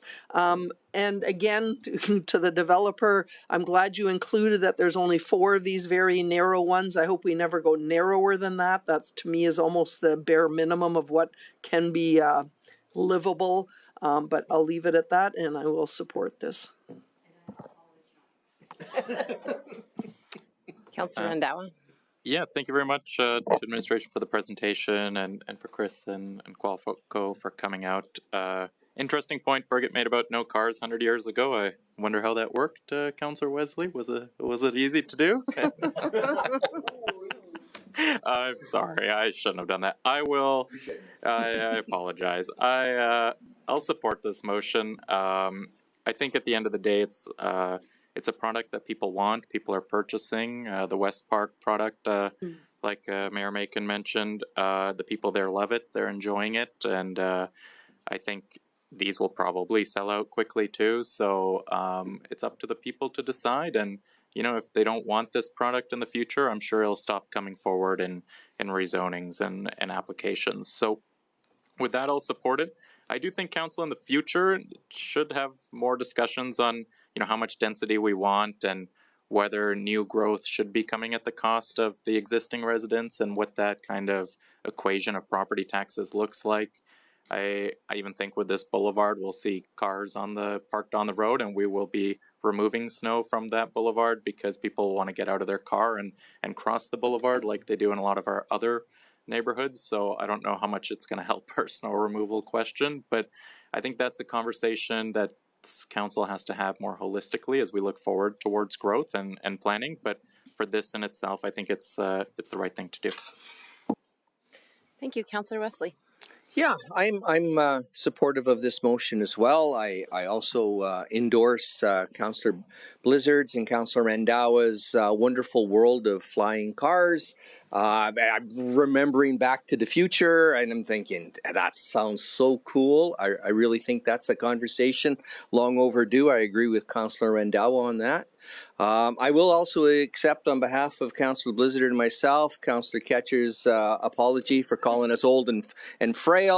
All is forgiven. Thank you very much for that. That was very magnanimous of you. In the future, I will be old and frail and senile, but however, that future is not here yet.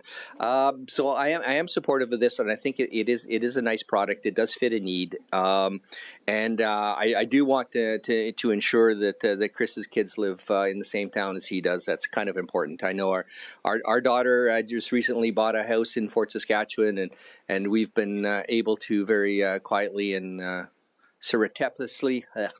Can't say that. Ensure that our kids are all back into the Fort Saskatchewan fold. It is an awesome community, and it's great to have a product that ensures that people are able to, I guess, gracefully age in place would be probably the nice word to use. Anyway, thank you. Thank you very much. Councillor Harris, do you have anything on close? Other than to say that I think this has been a very healthy discussion for council and for our administration. I do put it in the parking lot that we need to have a conversation about what this really means going forward in terms of our land use bylaw and our planning considerations for the future, and how we can try to find those other amenities that Councillor Blizzard made reference to. Whether it's a product that would sell, who knows? But I think the developers have a pretty good handle on that sort of stuff. And from time to time, they propose something, it works for a while, and then it doesn't. And then they move on to a better product offering. So that's why I moved this motion, and very healthy discussion. Thank you very much. I'll close the motion. Please cast your vote.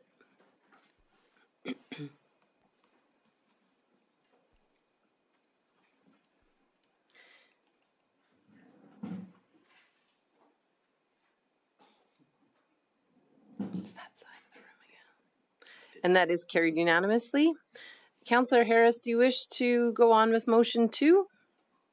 Well, I'll do this last motion for this bylaw, and then I'll turn it over to other members of council for the subsequent motion. So I'll put motion for third reading on the floor. Sounds good. Move the motion for third reading on bylaw C326. Do you wish to, and bylaw C419, do you wish to speak in favor? Are we doing them both together? Third reading? No, that's just number 2. It has both of them in it. That council give third reading to bylaw C326 to amend Southfort Area Structure Plan, bylaw C419 to designate an area within Sienna as medium density residential. Okay. So moved. Anything further, Councillor Harris? Nothing more. Not seeing anyone weighing in. I'll close the motion. Please cast your vote.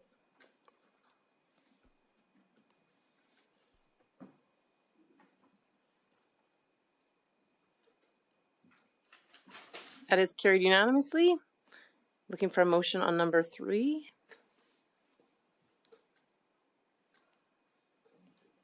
Councillor, oh, there we go. Councillor Ketcher, go ahead.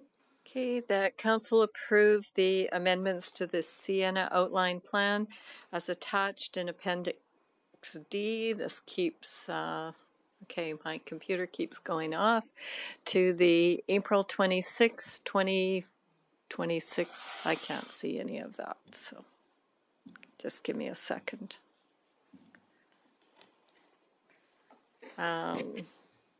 April 26, request for decision report as indicated on the screen. Thank you very much. I'll accept the motion. Do you wish to speak to it? No. No other comments or debate? Nothing on close? I will close the motion. Please cast your vote.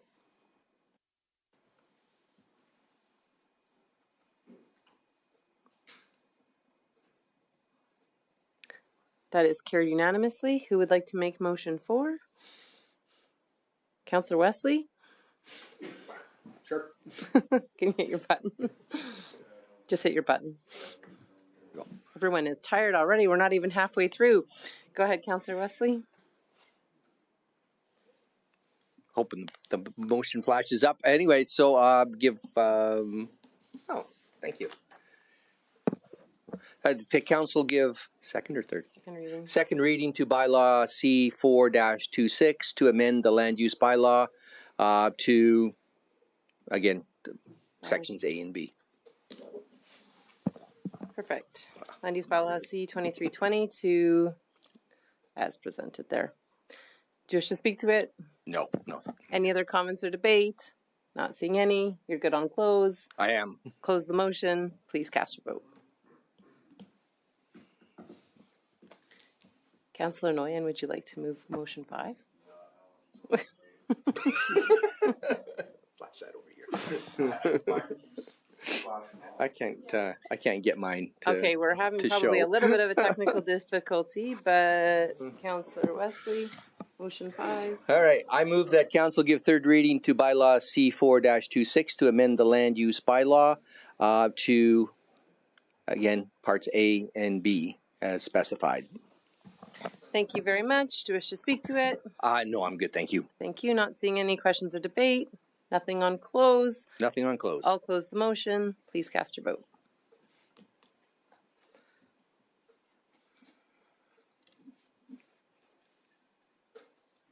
Thank you very much. And we have the most patient of people in the audience today. Our auditors. I'm really sorry. We're going to take 10 minutes.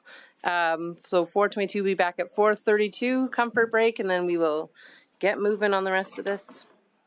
There is still quite a bit to do.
Filibuster time.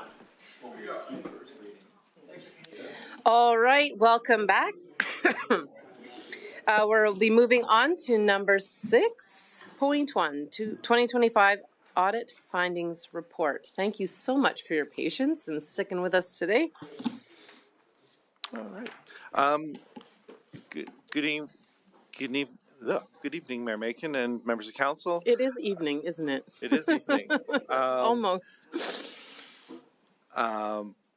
I am Clayton Northey, the Manager of Accounting and Reporting for the City of Fort Saskatchewan, and I have with me Sheldon Jacobs from KPMG, along with Jeremy Eamon from our Chief Financial Officer. First tonight, Sheldon will be presenting the KPMG's audit findings report, followed by we will provide a brief overview of the consolidated financial statements and ask for council's approval. Then we will be presenting the 2025 annual report, which provides a more detailed look at the city's operating and capital results for the year. And finally, administration's will make a recommendation regarding the allocation of the 2025 operating budget surplus. And with that, I'll pass this over to Mr. Jacobs. Thank you. Welcome. Well, I thought we'd have a record audience, but they all left. Started off looking pretty good at 2 o'clock.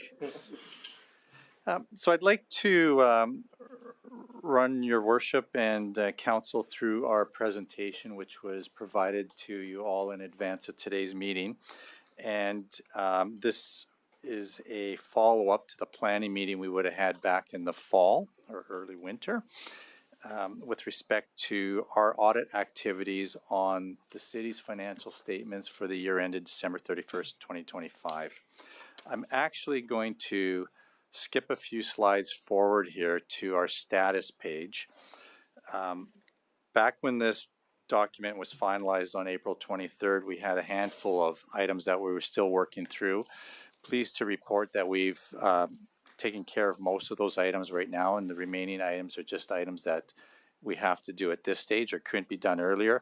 Really limited to our discussion with council here this afternoon/evening on our audit findings, and then we have some just final paperwork that we exchange with administration to wrap up the audit and complete our audit, which we anticipate signing off on as of today's date.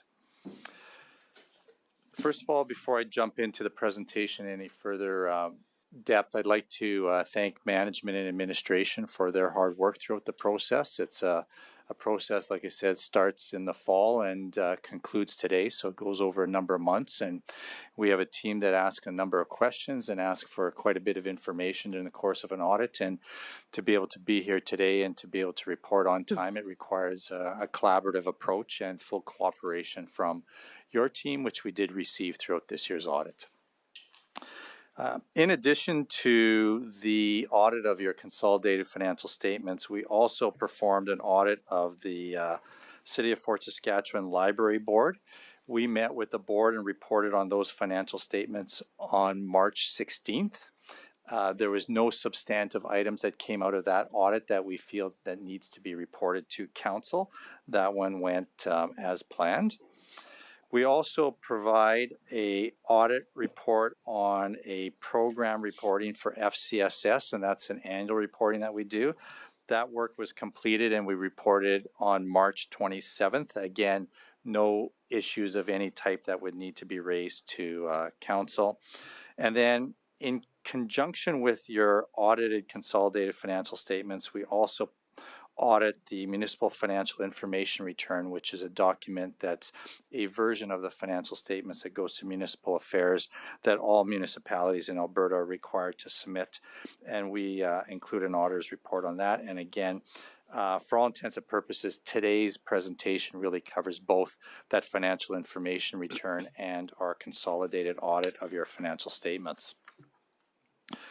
Moving on to the next slide. We discussed this when I presented our planning report.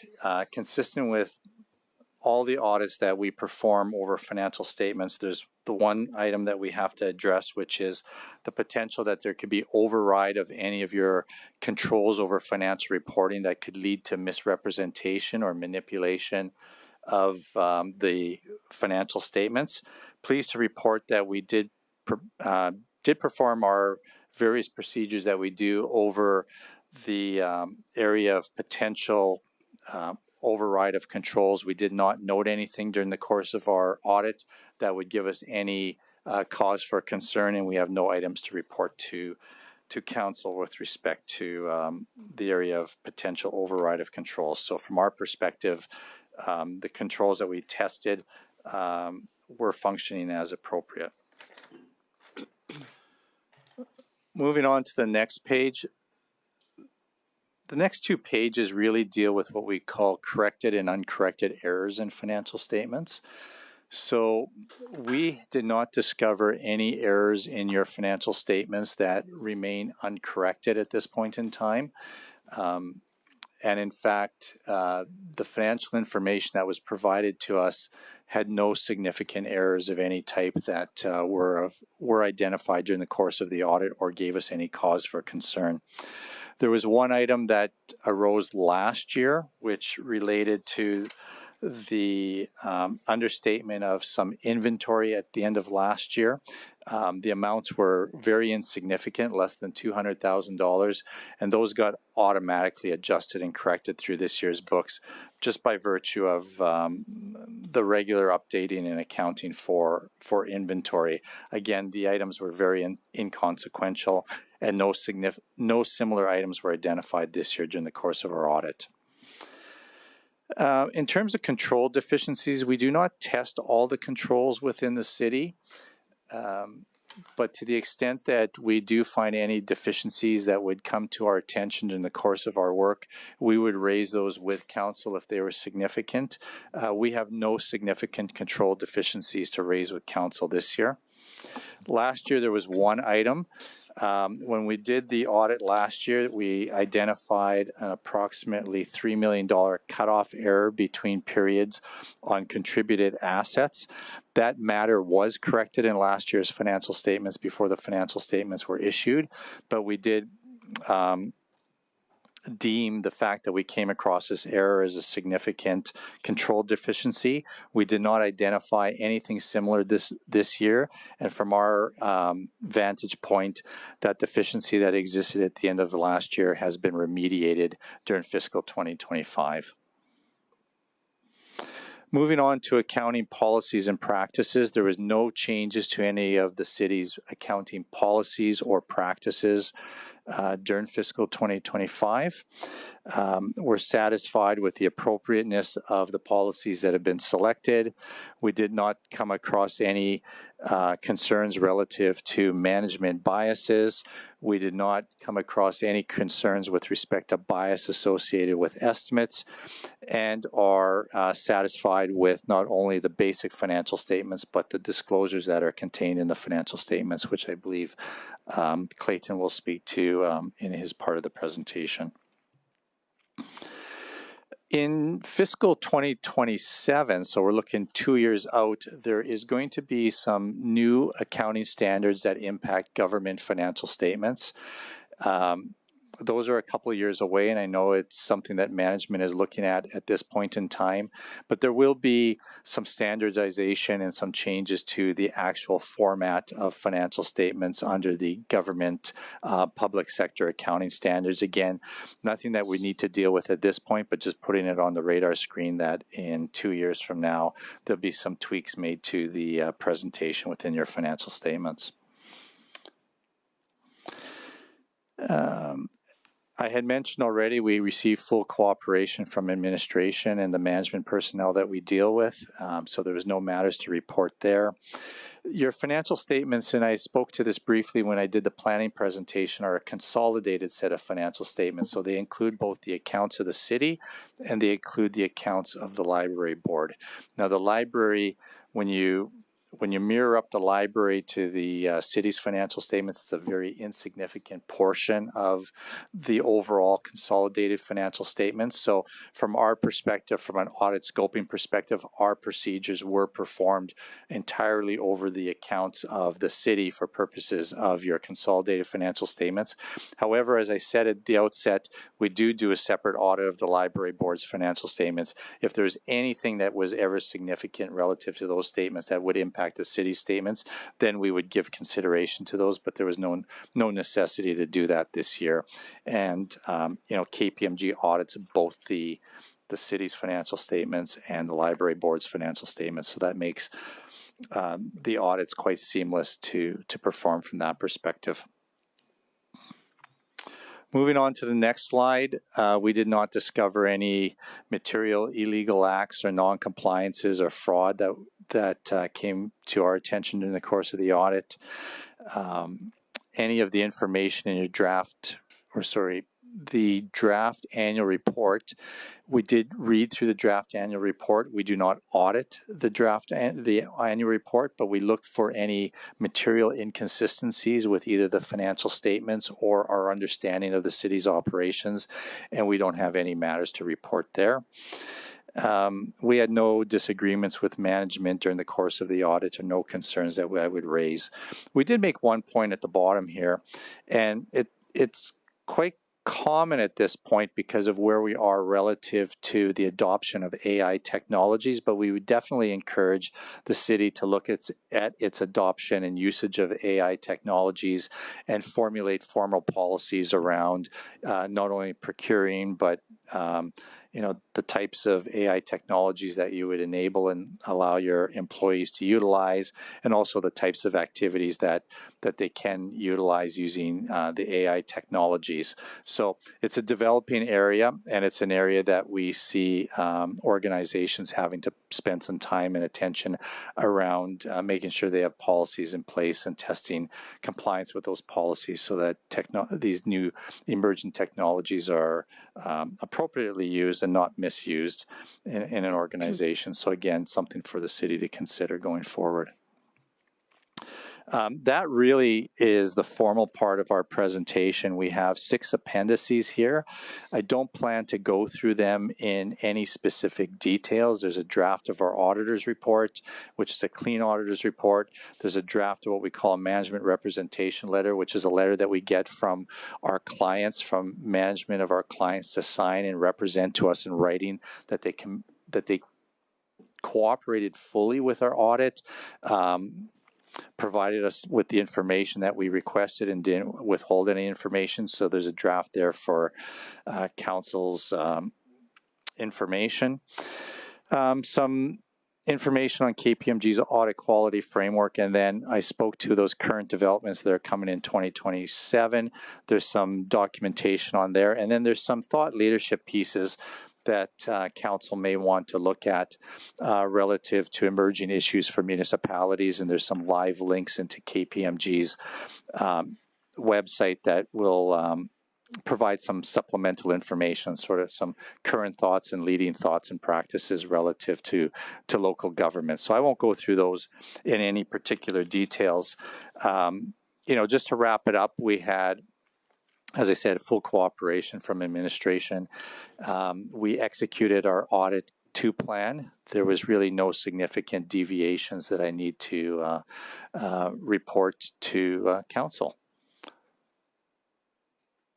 So open to any questions. Thank you very much. It's always good to get a clean audit report. I do appreciate the recommendation about AI. It is a world that is new to me, and I know that some of our staff have already started undergoing a little bit of training on that, I understand. So definitely can see that coming in our future. Councillor Nguyen? Yeah, on that note, we'll have to keep a close eye on our city manager. I heard he's been dabbling in the AI technologies. Thanks for the report today, Sheldon. I just want to ask a question about the $3 million. So it got, I suppose it was reported in the wrong fiscal year, and that's been corrected. Did we look into at that time if there was the same type of reporting that had happened in 2024 or 2023 that was done that way? I think you would have probably caught it, but it looks like this $3 million capital asset error was just made during this season. It wasn't really done in accordance with city policy, so it could have been just an error on the execution of like the time frame allocation of it. Okay, through your worship, I'll answer that question. That was actually an item that arose last year at the end of last year's audit. We identified it last year. It was corrected in the financial statements last year. There was nothing similar this year during this year's audit. Okay, sounds good. So it's not. So that's a historical item. It hadn't been an ongoing correct issue. Okay. No. Thank you. Yeah.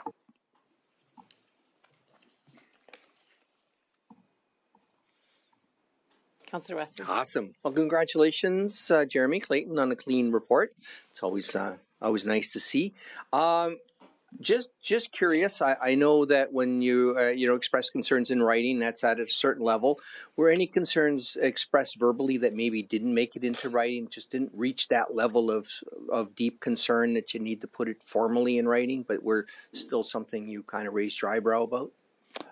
Through your worship, to answer that question, no, there is no other items that we plan to communicate in a less formal manner to administration. No concerns that would make me raise my eyebrow.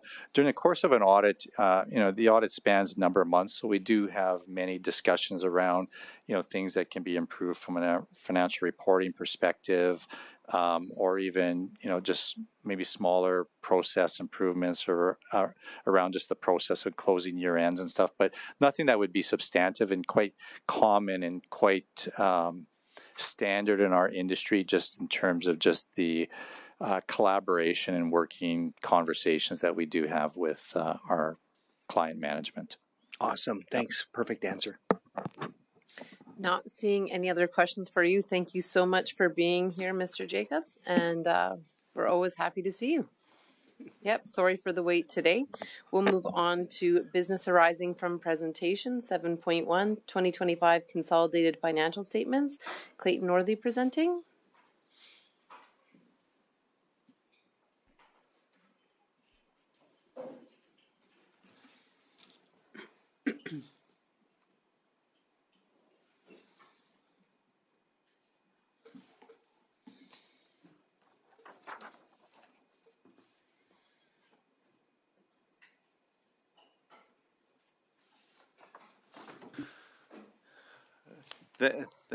Thank you, Mayor Macon. We'll now move on to the presentation of the consolidated financial statements for 2025, which consists of the statement of financial position, the results of the city, as well as Mr. Jacobs mentioned, the Fort Saskatchewan Library Board. In 2025, the city had, we'll just go through a quick highlight of the statements here, and then when we get in afterwards, we'll go through the annual report, which will have a lot more detail. In 2025, city's net financial assets, which is the financial assets less the city's liabilities, including its long-term debt, increased by $16.8 million. Tangible capital assets increased by $19.5 million. In 2025, the city invested $20.1 million into tangible capital assets and also received $17.6 million in contributed roadways, trails, and underground infrastructure in newly developed subdivisions. The city recognized $17.4 million in amortization expense in the year. The city had a surplus from operations of $36.4 million, up from $27.5 million in 2024. This amount differs from the operating budget surplus in the annual report because it excludes amortization, because the operating budget surplus excludes amortization, contributed tangible capital assets, capital grants, all of which are excluded from the operating budget surplus. It also, the operating budget surplus includes transfers to and from reserves and debenture payments.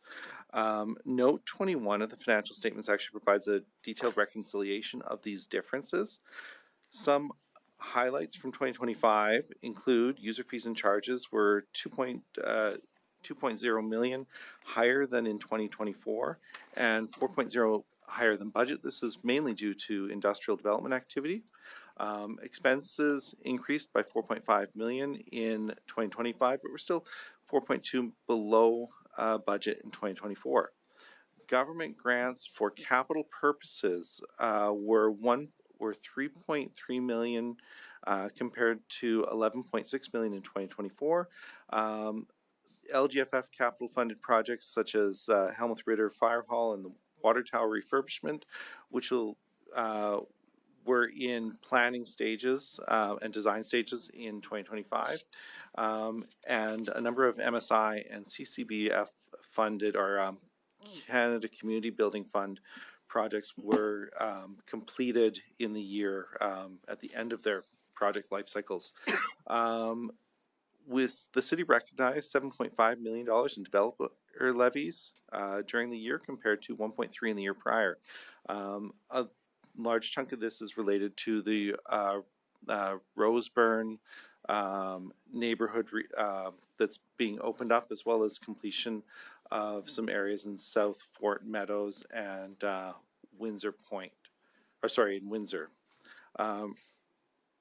And again, I'll go through more details of the operating results when we get into the annual report. Council is required to provide to approve the financial statements. You'll receive, and council is recommending, administration is recommending that council make such a approval as presented. We will note that there are a couple very, very minor administrative tweaks to the clean copy that were caught late in the process, but we'll send those out afterwards. Okay, with that, I'm open to any questions. Thank you very much, Mr. Northey. Is there any questions on the consolidated financial statements? Councillor Randau, and also can make a motion if you'd like. Okay, thank you very much for the presentation. I did have a couple questions, if that was all right. Oh boy, I'm gonna flip through a couple pages here, so just give me a second. Sorry, my computer thing's acting up.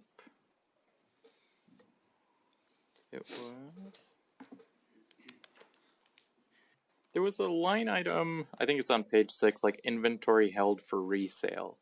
It's held pretty static year over year. Can you just tell me a little bit about what that represents and why it's static?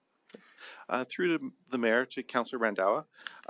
This is mostly consists of 2 pieces of land, the old hospital lands, as well as some lands on the south side of Highway 21, west of Highway 15, that are for sale and are actively being attempted to be sold. They've been sitting there fairly constant for a long time, and they account for 95% of or more of what we have as inventory for resale. Okay, that makes a lot of sense. Thank you. The second is kind of, maybe if I bucket it, kind of like employee benefit obligations and a little bit about that. As council, I guess we should be aware of that, and you know, if there's any concerns like yourself or Mr. Jacobs have, I just see it grows kind of substantially year over year. I don't think our staff is growing at like the same rate, so I don't know if you can kind of add some color and context into that, and how the different discount rates and so forth have been kind of concluded. Through the mayor, Councillor Randhawa. It's a good question. The vacation and other accrued liabilities, the largest piece of that on, if you refer to note 8, is it does grow, has been growing over quite a long time. It largely is growing with the rate of staffing growth, as well as compensation growth rates over time. The non-vesting sick leave is the other component, a large component of that. And that was an item that we started reporting on in 2023. We do select, this was an actuarially determined amount. We take this to an actuary every 3 years, and they determine the estimated liability at that time. We do, in the intervening time, and we did in 2025, review the actuarial assumptions, the discount rate, the average remaining service life, the average growth rate of these with RSM, our actuarial auditors, our actuaries, and determined that the discounts rates were consistent with our market environment, our staffing makeup, as well as the broader economic forces such as the inflation rates, salary growth rates. Okay, thank you. I had one more question. On page 24, I believe it talks a little bit about asset retirement obligations. Can you kind of just expand that, kind of explain it to me? Like what we're looking at here, and especially that I think in the notes below, the portion of like the 16.5 million, like is that stuff funded? Is that unfunded in our capital plan? How should we be looking at that? Through the mayor to Councillor Macon, the asset retirement obligations, these are primarily, well, they are really obligations related to asbestos and other hazardous materials in our buildings that we've either identified or that we believe exist in there based on the age of the building and the type and use of the building. The 16.4 million is the estimated future cash flow we would have at this time. And the liability for that is a discounted cash flow of that amount. It's not a funded liability. It's considered an unfunded liability at this time. Council could choose to fund it. But at this point in time, it's just an unfunded liability. A lot of these items will be addressed over through their normal operational life cycle when we do a capital project. For instance, I believe a component of this is actually the water tower. There's lead paint in the water tower. And part of the refurbishment includes encapsulating that and eliminating that liability. Okay, that makes a lot of sense. I really appreciate that. So if we looked at our 10-year capital plan, I don't know if you have that, like the comparison on hand, but is most of this addressed over the next 10 years in our capital plan? Is some of it addressed, or is some of it just going to come up in day-to-day business? Thank you for your question through the mayor to Councillor Randhawa. So it is a consideration within the 10-year capital plan, but again, when we acquire or when we construct that particular asset, we'll have to factor it in when we record it on the financial statements as this unfunded liability, as Clayton was referring to. So it's not an additional cost at the time of construction. Yes. It is going to be a future cost that we have to recognize in the financial statements at today, essentially, when it's constructed. Okay. Thank you very much. That's enough for now. Councillor Wesley. All right, awesome.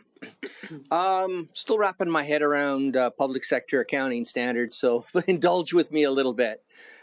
Previous council passed the bylaw to borrow $67 million for an aquatic center. Now, maybe I missed it because there's a lot of pages here, and apparently I'm an old senile old man, according to some councillors. And so I'm just wondering, if it made it into the financials, where is it? And if it didn't, why didn't it?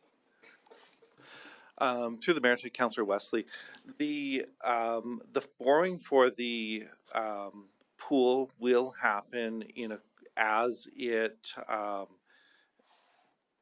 we spend money on the pool. Initially in 2025, we did borrow $2 million out of that using a temporary loan facility, and you'll actually notice that on it's in note 9 of the consolidated financial statements, as well as on the has its own line item on the statement of financial position.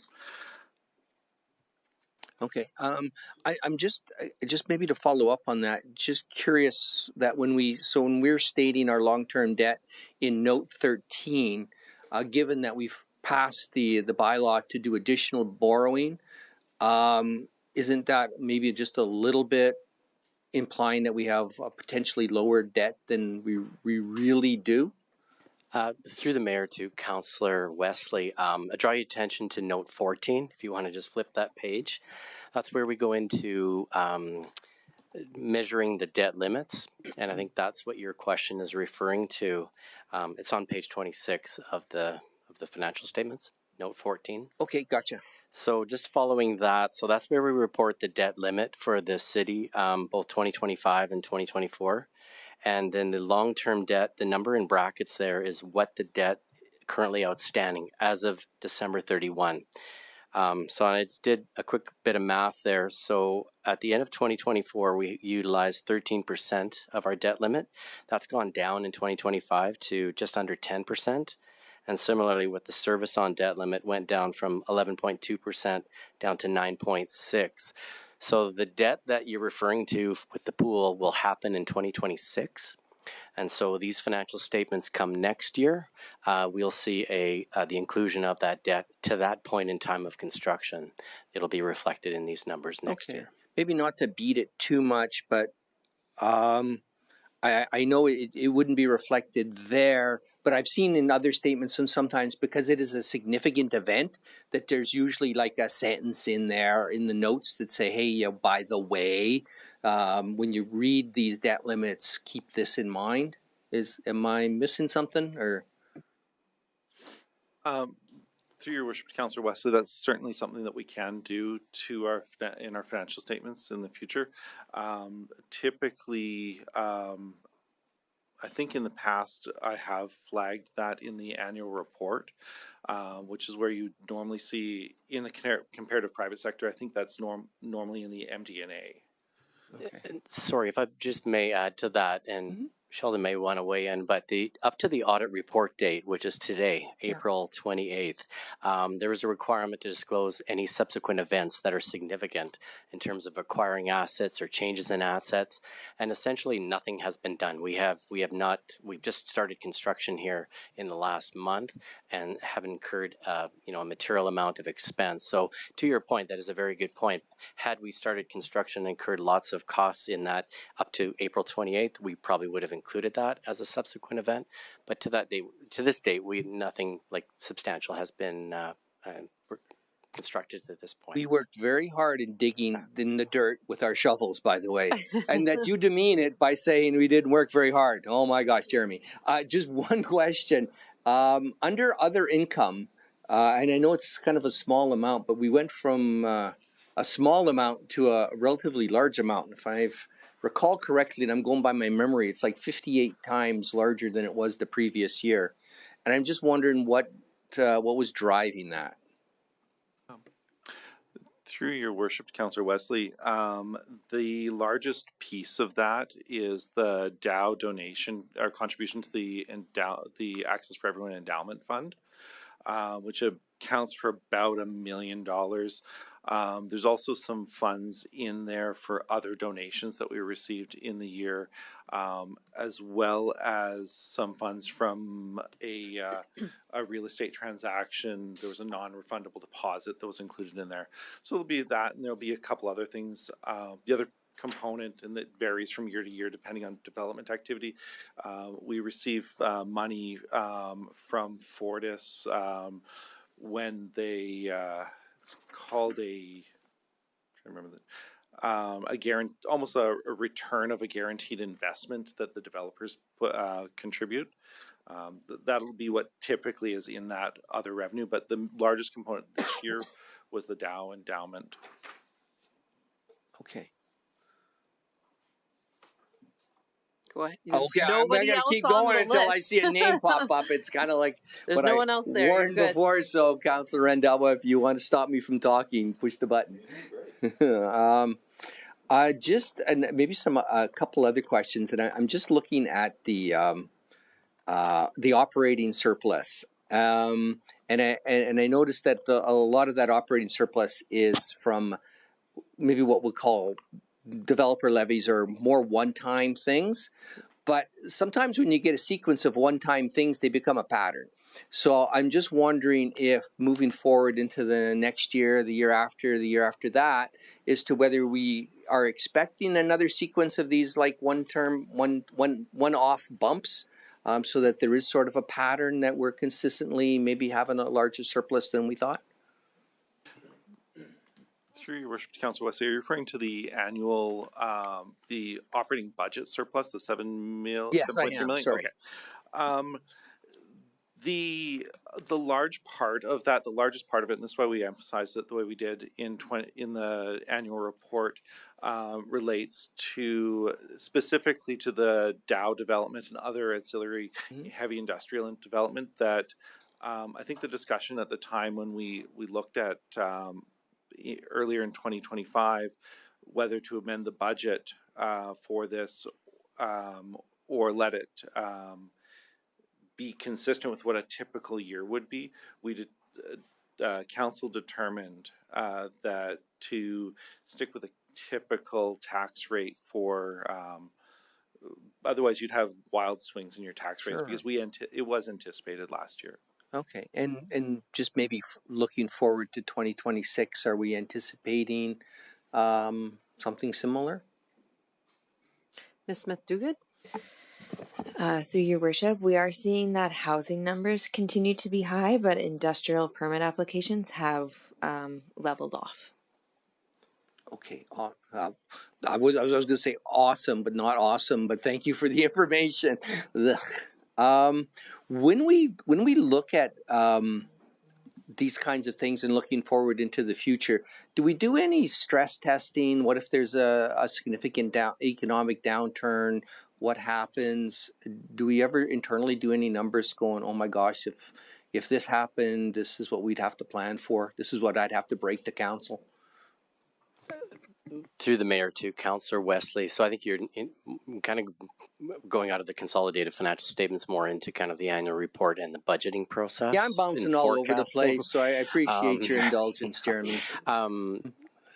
From a forecasting perspective, yes, we do. And when we put forth the budget in the fall to council, we have gone through our 3-year operating forecast and looked at through a simulation of the work plans for every department, but also our revenue projections in terms of assessment, residential, commercial, and industrial growth, looking at those numbers as to what's most realistic to put in the forecast. Okay.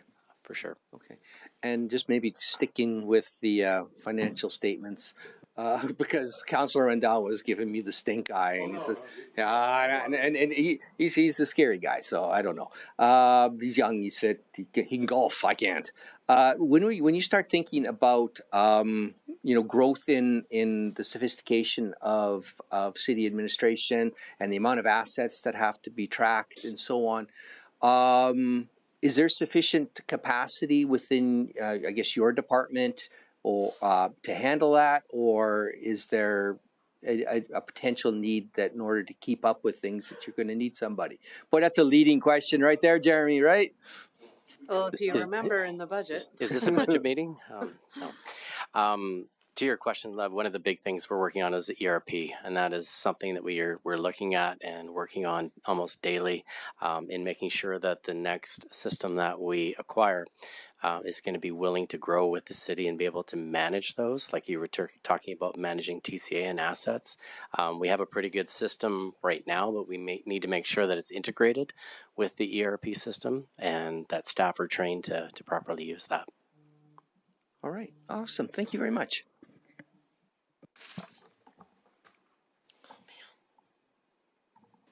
Councillor Nguyen?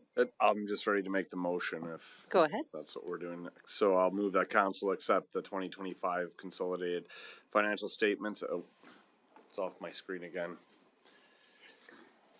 Yeah. approved. Yeah, is that the next word? This is our e-scribe keeps flashing on and off. There, thank you.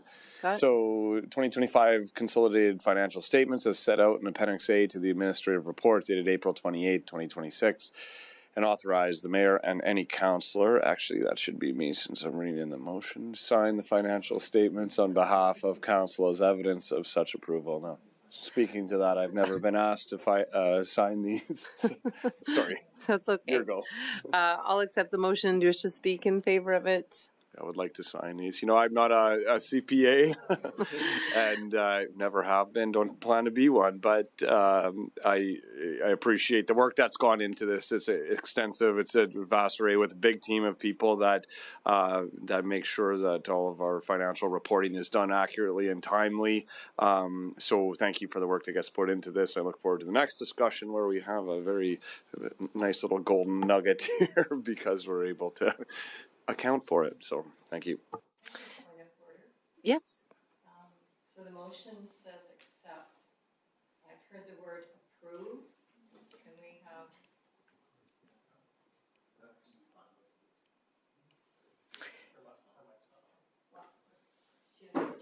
Oh, sorry. My apologies. Can you repeat your? So my point of order was the motion says accept, but I heard the word approve. So what is the preferred? Approved would be preferred, but Yeah, your mic needs to be on too. Oh, I can't do that. You can turn your mic. There we go. I was going to say the typical language would be approved, would be preferred, but Okay, thank you. Would that be a friendly? I'll accept that. I will approve that friendly. Thank you. Thank you very much. And I apologize, Councillor Nguyen. It was predetermined that the deputy mayor would sign it, so her name is already typed out. Apologies. Councillor Randawa.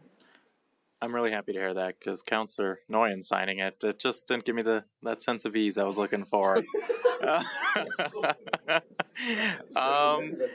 had a kind of a random, this might be a pretty dumb question, but Councillor Wesley asking a lot of good questions kind of sparked it. And maybe this is for you, Mr. Jacobs. We had about like 20 million, let's say, in purchase capital. We amortize about, I think it was 17 or so a year. So we're adding, I would say, more new capital than maybe we're using up on an ongoing basis. Like, is that standard, I guess, because we're a growing city and that kind of takes place in all growing municipalities? Or is that something for us to be worried about as we continue to add so much infrastructure that we're funding it over the long term? Or either of you, sorry. Yeah. Through your worship, Councillor Randawa,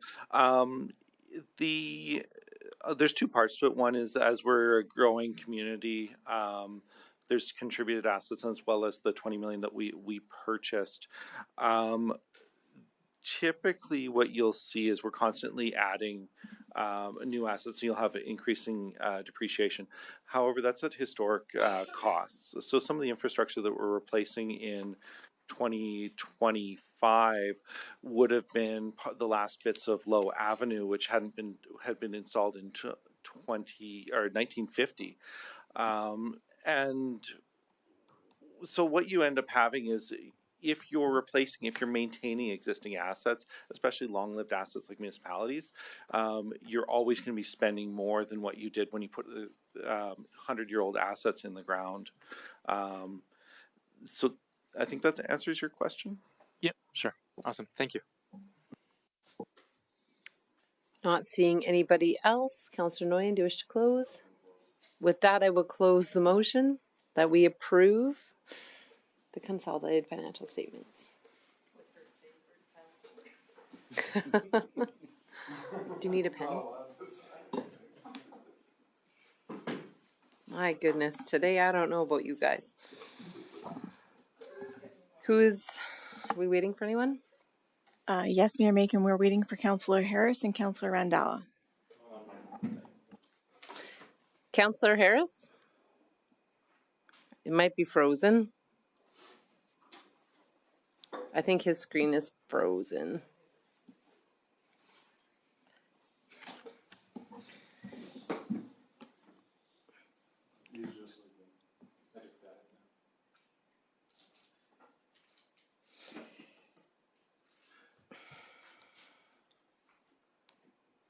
I'm just messaging him to see if his computer is frozen. He's sleeping. Shh.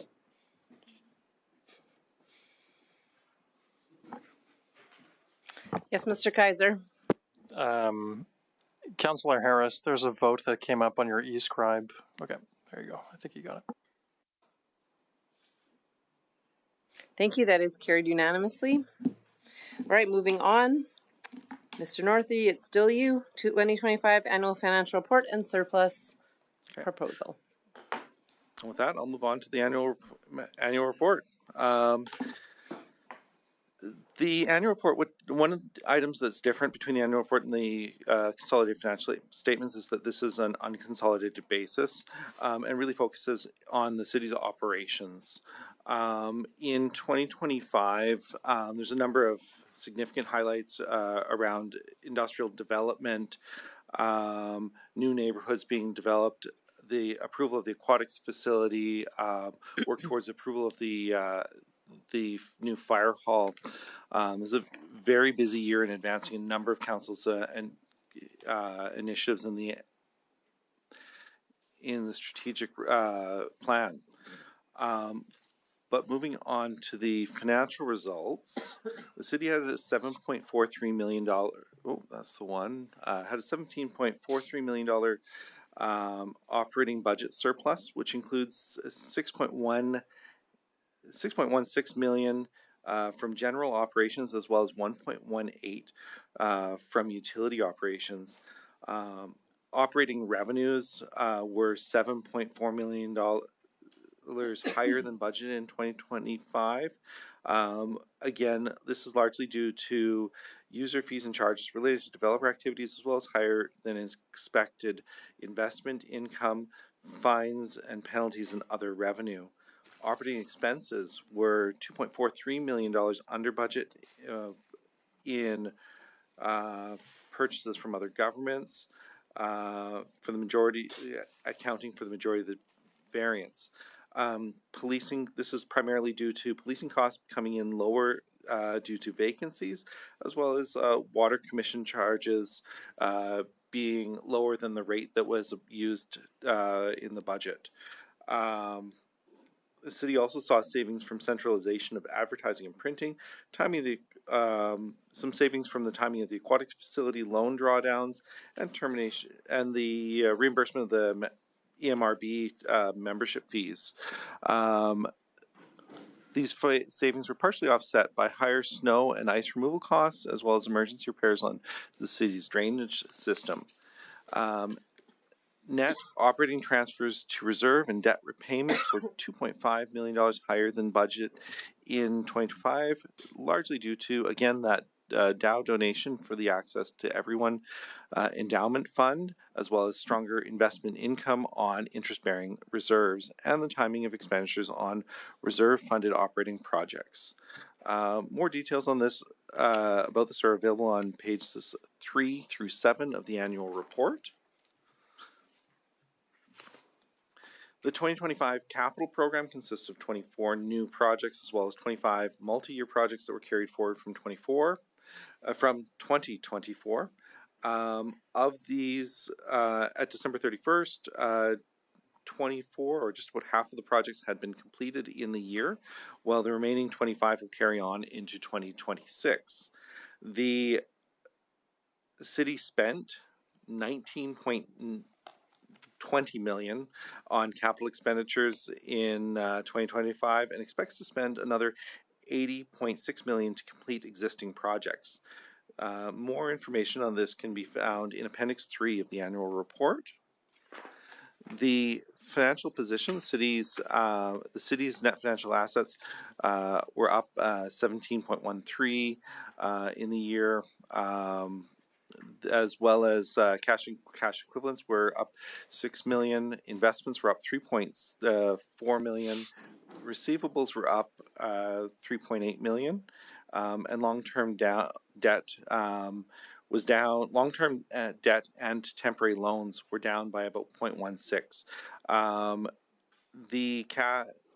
The accounts receivable, I just want to highlight, is largely due to developer levies and charged on the new Roseburn neighborhood, as well as utility accounts carrying a higher balance at year end.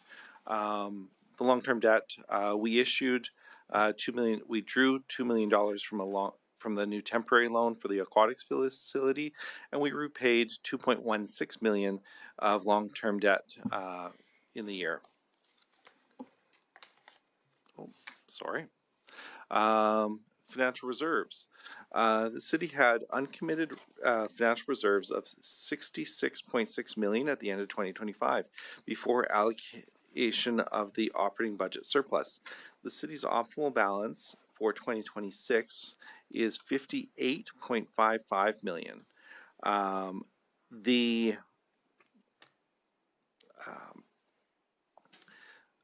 stabilization and contingency reserves were under by 5.59 million. We're underfunded by 5.59 million, and the infrastructure lifecycle reserves were underfunded by 7.3 million.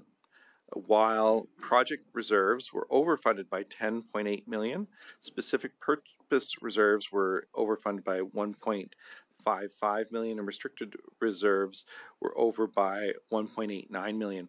Although I will note that the last two, most of the reserves do not have an optimal balance.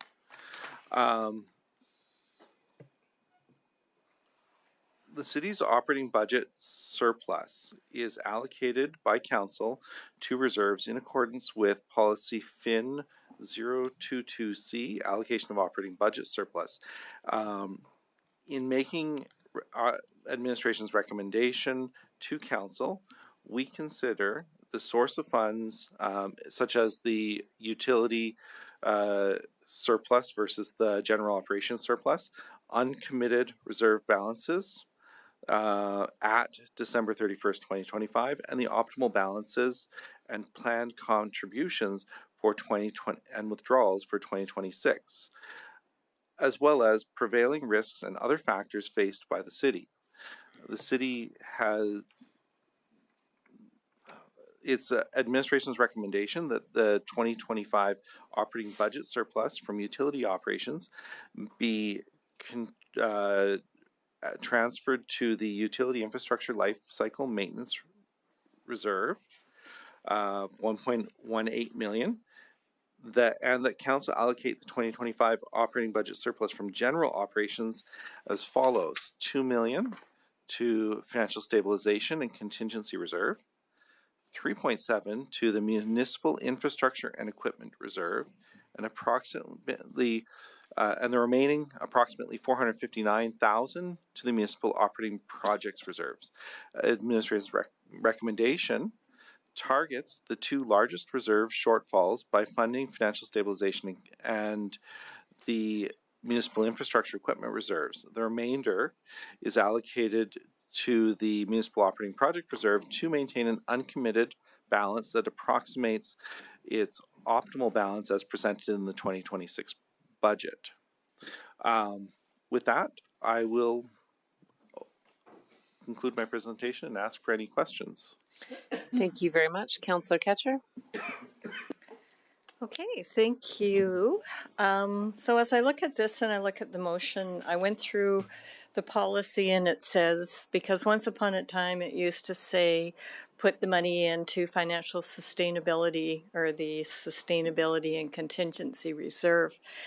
So I guess really my question is, why, and I know this is based on your recommendation, but how can we justify putting $3.7 million into the infrastructure and equipment reserve and $459,000 into the operating projects reserve? And the reason I ask that is because we put the money in and then they come to budget and they take the money out. And then we have to fill that pot back up again. So to me, this is, and I understand it's a one-time injection. I don't support doing it this way because financial stabilization reserve is to help accommodate when we have times when we may have tax increases that are incredibly high, or if we go into a deficit, So I'm looking for some justification because I can't justify that. Through the mayor to Councillor Ketcher. So just to paraphrase, so you're asking why is there an allocation to the municipal infrastructure reserves? It should all go to FinStab or financial stabilization? Is that? Exactly. Yeah. Well, the municipal infrastructure reserves are funded through annual contributions from operations, and to increase those contributions is to the impact is to raise tax dollars. And each year we do put a recommendation forth to council to increase those contributions. But of course, we're very cognizant that we hit the taxpayer with those increases. Those particular reserves are very much underfunded. And the reason behind that is because of the effects of inflation over the years and replacement costs, particularly in the fire equipment, the trucks, the Dow Centennial Center equipment, and so we've done our due diligence to recommend increasing those contributions each year to get us closer to optimal, but we're still very far behind, and that seems to be a problem that just seems to be compounding. So that's why, as Mr. Norley suggested or said earlier, that we're recommending to put a considerable amount to these reserves to offset the impacts of inflation and defray the potential for asking for increases to contributions down the road. Okay, but I guess to my point, then we turn around and at budget time, administration comes in, says pay this out of the reserve accounts, and we don't have to have any conversation about it. But I thought the whole point of that is when you buy a new asset, you start putting the money away for the future. So to do these injections when that money is from surplus and supposed to be setting us up for if we ever do get into trouble, I really have a difficult time supporting the recommendation.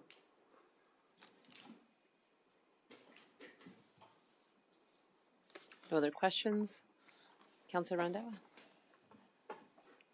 You know, wait, there's no motion on the floor, so I'll wait for somebody to put a motion on the floor before I go and say stuff. Sorry. Okay. Councillor Nguyen, questions? Jeremy, how would you answer the resident who says, wow, my taxes went up a lot and we just got told we have a $7 million surplus? Maybe a bit of a joke or rhetorical question, but I see this kind of as a bit of an open-ended recommendation, and I think maybe council should. So there are a lot of options that can be done with a surplus, obviously, and we've undergone these large capital projects. So I guess maybe a question for you then.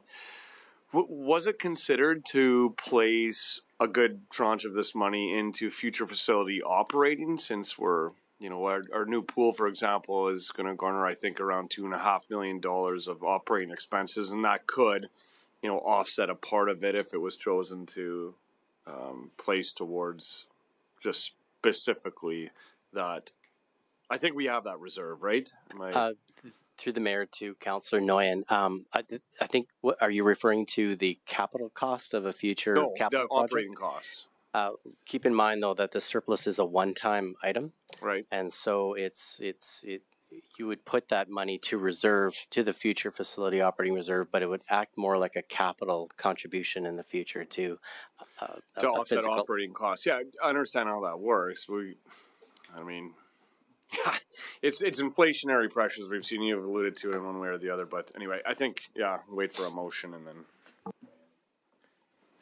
Councillor Blizzard.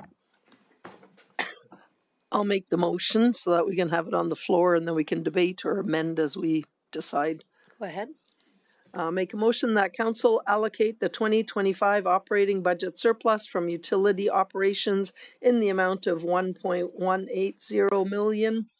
To the utilities, infrastructure, and equipment reserve, and that council allocates the 2025 operating budget surplus from municipal operations in the amount of $6.12 million as follows: $2 million to the financial stabilization and contingency reserve, $3.703 million to the Municipal Infrastructure and Equipment Reserve, and approximately $459,000 to the Municipal Operating Projects Reserve.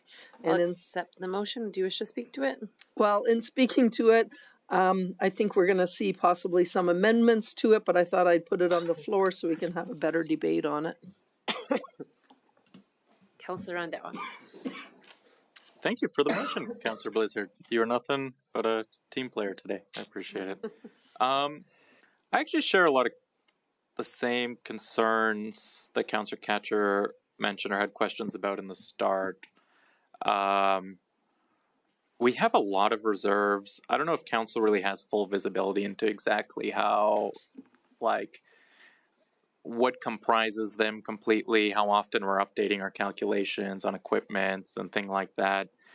I also find the recommendation kind of difficult. There's some very specific numbers there, like how did we get to 3.703 million? I won't be quite sure, and approximately 459,000. Like, probably would have been better just to round some of them out.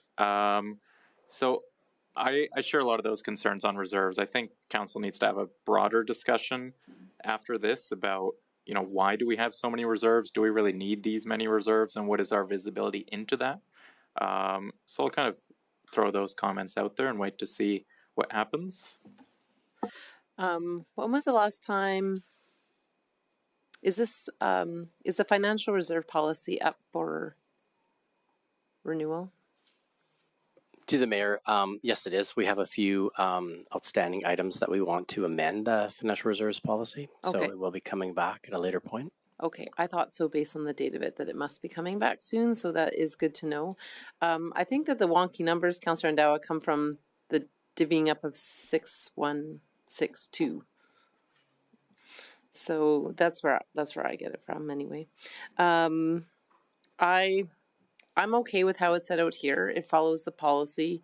We've been saying for a few years now that Municipal Infrastructure and Equipment Reserve has been underfunded due to inflation, as what has been said. So it would be nice when you get this one-time funding from the permitting to bump that up and get that closer. I don't think we get many opportunities to, and it is significantly behind. Like, it doesn't even come up to its optimal balance, and we're talking 3.7. Right, and so I really do think this is an opportunity to help us catch up there, which would be good. $2 million to the Financial Stabilization Reserve. I'm good with that. I'll listen to any comments though. I'm not set on any of these. I'm okay with whatever we want to do, because at the end of the day, we can move this money around if we need to. So, Councillor Catcher. So first of all, I do have a comment. I probably would have preferred these motions to be split so that we could talk about utilities first and then the other ones separate. Because I guess the question that I have on the utility fund, and I know that's coming from revenues, and it indicated in the report that that's from new housing and that coming on. So I guess if we know we have that much more coming in on new housing starts and money's coming in, could we not look at our budgets and say, well, based on that, maybe our fees don't have to be quite as high as they are? Like, I understand we want to put some money away in reserve for future capital projects, but it just feels to me like we have new housing development on, we have all this new revenue coming on, and yet we're still having significant increases to our utilities. Through the mayor, to Councillor Catcher, maybe I'll make a comment here, and then I'll pass this over to Jeremy. With the utility variance, it's really largely due to changes from the Water Commission, as well as when new housing starts happen, there's fixed costs associated as new housing starts, as well as other industrial work. There's fixed construction water costs that are charged that's what's driving the variance in 2025. I'd also comment that the variance this year last year was much smaller. It was only a few $1,000s. Was just hoping to pull that number up quickly, but the last year's variance was actually only $92,000. So it isn't consistently at that higher level. So it would be difficult to budget based on that. Okay. Okay, I can live with that. So I can support the utility one. I can't support the second one. I'm not sure if anybody would be interested in having an amending motion on to put it all into the contingency and stabilization reserve. So I'm going to test that market. I'm going to test that. So the first one stays, and then the second one that amends that council allocates the operating budget surplus of $6,162,000 to the financial and stabilization contingency reserve. That would be my amending motion. I'll accept the motion. Do you wish to speak to it? I do.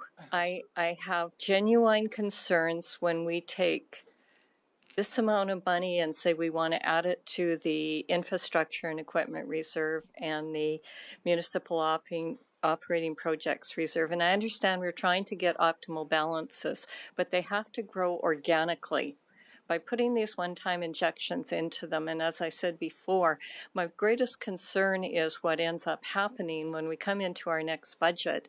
Then it's like, oh, we have all this money in these reserve accounts. We can have all of these capital projects or these equipment replace, and well, you don't know, but the operating projects reserve. So it just allows more funding to be able to do those. If there was something that was one time new, I would rather take it out of the contingency reserve.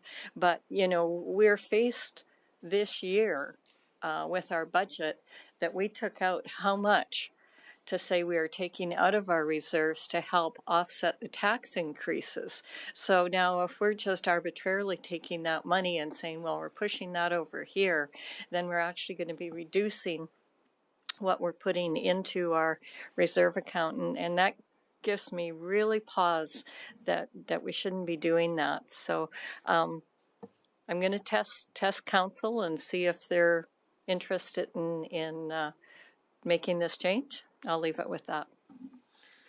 Okay, thank you very much. Councillor Wesley on the amendment? Mostly, yeah. Okay, go ahead. Sure. There we go. Just curious as to when you came up with the 2 million, the 3.703, the 459,000. Can you give me some guidance as to where those numbers came from? It's just so I can try to make sense of them. Certainly, through the mayor to Councillor Wesley. So allocating the 6.162 million, we started with the 459,000 to the municipal operating project reserve. That's the number required to get it up to optimal balance. And then what we did is we allocated 2 million to financial stabilization and contingency reserve. The premise behind that was to offset the 1.8 million that was transferred to lower the tax rate at budget adoption, as well as to planning on to fund some other things within that. What we'll see on May 12th is the property tax bylaw, which is going to talk about a $600,000 growth shortfall, which will also be funded from the financial stabilization and contingency reserve. And then the 3.7 is the remainder, for lack of a better explanation. Okay. And again, forgive the newbie question. Are we permitted to move money around from one reserve to the other? That is council's prerogative, yes. Okay. And so was there any reason why you just didn't put everything into one of the buckets instead of pouring it into three buckets?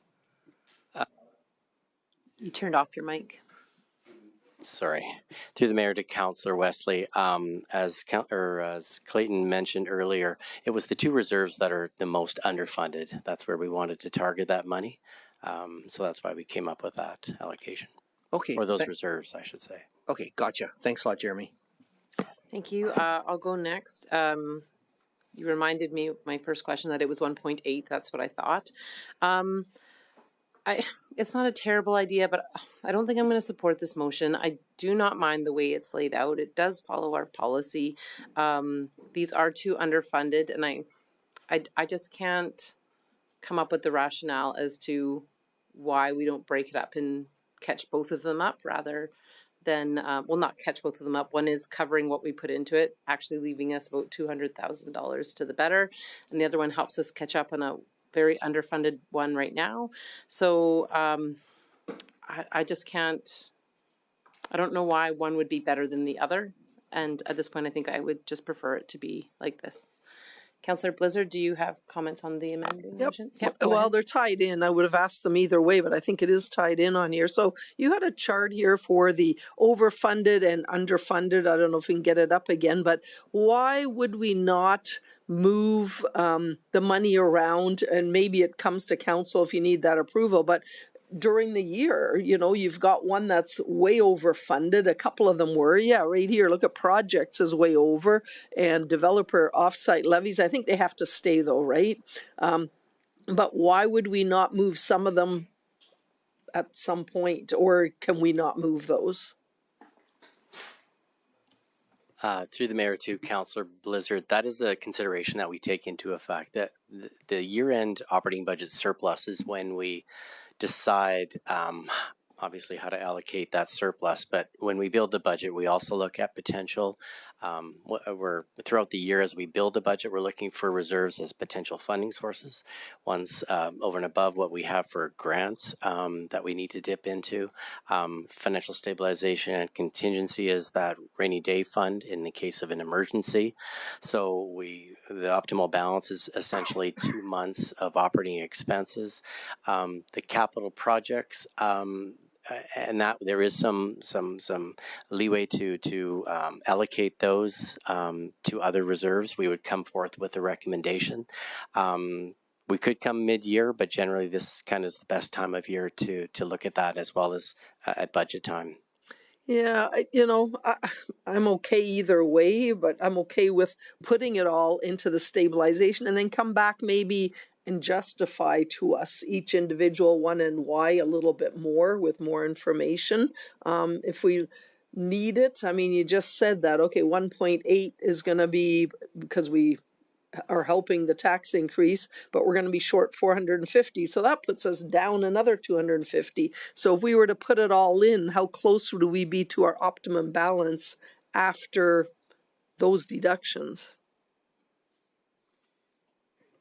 Yeah, through the mayor to Councillor Blizzard. So one of the recommendations, or one of the reasons why we wanted to allocate a good chunk to the infrastructure and equipment, is because those are reserves that we utilize when we go to replace equipment, fire trucks, Dow equipment, just as examples. And as I think it was Councillor Katcher said, when we acquire new equipment, the following year we start building a reserve for that replacement. And what I've identified as the shortfall then is those contributions that we have allocated to these reserves have not caught up to the effects of inflation. So when it comes time to acquire a new fire truck, let's say, for example, at the increased costs, the higher replacement costs, now what we're going to find is those reserves are at a shortfall. So we either have to find another funding source, we delay that acquisition, or we do without. I get it, but I also see that if our stabilization is large and that comes up, we could pull from there for funding whatever needs to be funded. So it's not really going to hurt. I would suggest that the recommendation would be to transfer money from FinStab to some of the other reserves, or if in the event of another surplus, again, allocate those funds accordingly. You know, I have a lot of online savings accounts. I take them as the same thing. They have names, but if I really need money and one's short, I take it from the other. So, you know, I get where you allocate it. I don't know. I'm going to listen. We've got a couple more speaking, and then I'll make my decision. Thank you very much. Councillor Randawa, you're up. Thank you for the explanation, Jeremy. That makes sense. I was wondering why the 459, but now I see the column with proposed allocations, so that makes a lot more sense. I'll support this motion. I don't think it's really good practice to just throw it all randomly into one account, but what I think this will do is this will force us to have that conversation in the future about all these reserves, how are they being funded, what's in there. So I think putting it all into just the one reserve is going to force us to have that conversation and then perhaps reallocate across reserves, close some others. And I think that that'll lead to a good outcome. So I'll support this amendment. Councillor Wesley. Yeah, just trying to wrap my head around all these reserves. And maybe Sheldon, if you have an opinion on this as well, what would be the best practices on something like this? Is the best practice to have one all-purpose reserve that we kind of dip our hands into for everything, or is it better to kind of chop them up into multiple little chunks? Through your worship, Councillor Wesley, we use the reserves for a variety of purposes. We segregate them out into a variety of purposes to make sure that we know why we're saving money. For instance, our infrastructure life cycle reserves are really, and that includes your municipal infrastructure and equipment, facilities life cycle, and your utilities. Those are there specifically to replace existing infrastructure that we already have today. The financial stabilization is set at 2 months of our operating expenses. It's designed to protect the city against a sudden shock or a sudden drawdown due to a natural disaster or due to, say, a significant loss of funding for some reason. The project reserves, those other project reserves that we have on there, capital projects reserve, facilities lifecycle operating, municipal projects, those are designed to smooth tax impacts of non-routine transactions. So if we have a large increase, a large one-time project, for instance, an ERP project or something down that nature, or for capital, if we're purchasing new capital assets, those are all covered under those project reserves. And then there's a few specific purpose ones which are designed specifically to fund council objectives or programs that council has approved in years past, like the brownfield incentives program, as well as there's the restricted reserves, which are primarily statutory or contractual obligations, like the Dow Endowment Fund, the contributions in lieu of municipal land, where they're statutory required or they're contractually required for us to have segregated. I don't know if that helps explain why we have them segregated, but it's really into how we plan to have those funds. Otherwise, why do municipalities hold so much money? Okay. Would you say it's maybe a little bit more transparent in our financial planning to have these multiple buckets so that we sort of are understanding how much we've saved for each respective purpose, or is it just... Through your worship, Councillor Wesley, sorry. That's exactly why we have multiple reserves, is to improve transparency, as well as to make sure that when we're saving funds, when we're putting money into those reserves, because through tax contributions, that we can justify them and that we're not either over contributing or under contributing. Okay, thanks a lot. That was very helpful. Thank you very much. Councillor Ketcher? Close? Sure. Okay, so on close, I'm going to say, I'm going to go back to the policy. The policy just has been changed to say that administration will make some recommendations. So that's what they've done here today. At the end of the day, it's council's decision on where they want these funds to go. When we talk about optimal balances, I'm going to take you back on a little history here.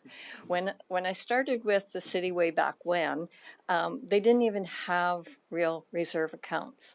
And back in the day, we said, when we buy a piece of equipment, we should put some money aside for 10 years from now. And that's when it started. And then later, we said, wow, or the city or the council says, that works really good. We should do that for more things. And then just a few years ago, all of a sudden, we hired an accounting person to come in and take a look and say, I think these are optimal balances. It's a number. It's just a number is what it is. And to me, I think my biggest concern and the reason that I support putting this into the financial stabilization reserve, if we do have something that's emergent, we can take it from there. If we have it in the other accounts, we're not going to get it from there. You know, and I know you say you can transfer them in and out in between, but you really can't, because then we wouldn't have an optimal balance. And that's why I'm probably really stuck on the fact that it should go into the stabilization, because if we do have to stabilize, the money is there for it. I think these other ones, as we get the new fire truck and we know the cost is up, well, guess what? The contribution to reserve is going to be up to accommodate that. If we have to take $1 million extra or something out of contingency because we really didn't know it was going to come to that, then that's fair. We can do that, and then we plan for the future. But I just have a real struggle with taking all of this reserve and putting it into those. So policy, even though admin can make recommendations, it's our choice where we want this funds to go. And secondly, optimal balances are just a number. I'll leave it with that. Thank you very much. I'll close the motion. Please cast your vote.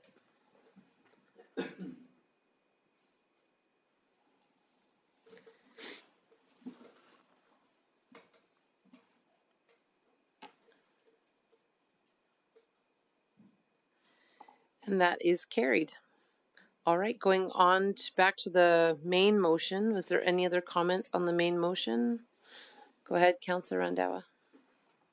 Yeah, on the main motion itself, I just want to say I don't personally find having a $7 million surplus like a good news story. We're increasing taxes year over year, and on the other hand, we're having $7 million of taxpayer dollars that were unused. I don't think that's a sustainable trend going forward, especially when we look at reserves, and not many of them are completely at optimal balances. So I don't really see this as a good news story, and hopefully as we look towards future budgets, we can start sharpening that pencil. Thank you. Councillor Nguyen. Yeah, I agree with the comments made by Councillor Randhawa. It's always difficult when there is an allocation decision for 7 people to decide, and it's a one-off, and we understand why it's a one-off this year. And allocating that is always, in my mind, something that coincides with our operating budget process our future operating budget processes, where we've, as a council, kind of asked our CIO to come up with ways to decrease the property tax increase effect of the current budget that we're looking at approving. So what I would like to do with reserves of one-off like this during a time when we have new big facilities that are going to be coming on board with the next few years is do a smoothing of the operating expenses that have been unbeknownst to Fort Saskatchewan previously before these come online. For that reason, I'm not going to vote in favor of this, the motion as written here, as I think it maybe requires a little bit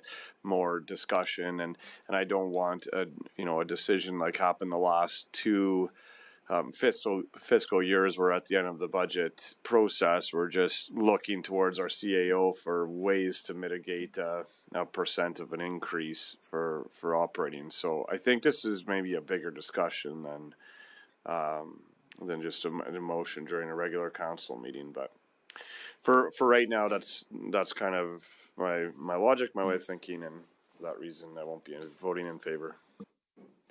Thank you, Councillor Ketcher. Okay, so I will support the motions now that the way that they're out, and I do agree there needs to be a bigger conversation, but I also understand most of these millions are coming from the path from zero. So at least if we're putting the money into the financial contingency reserve, we can make good use of that in the future.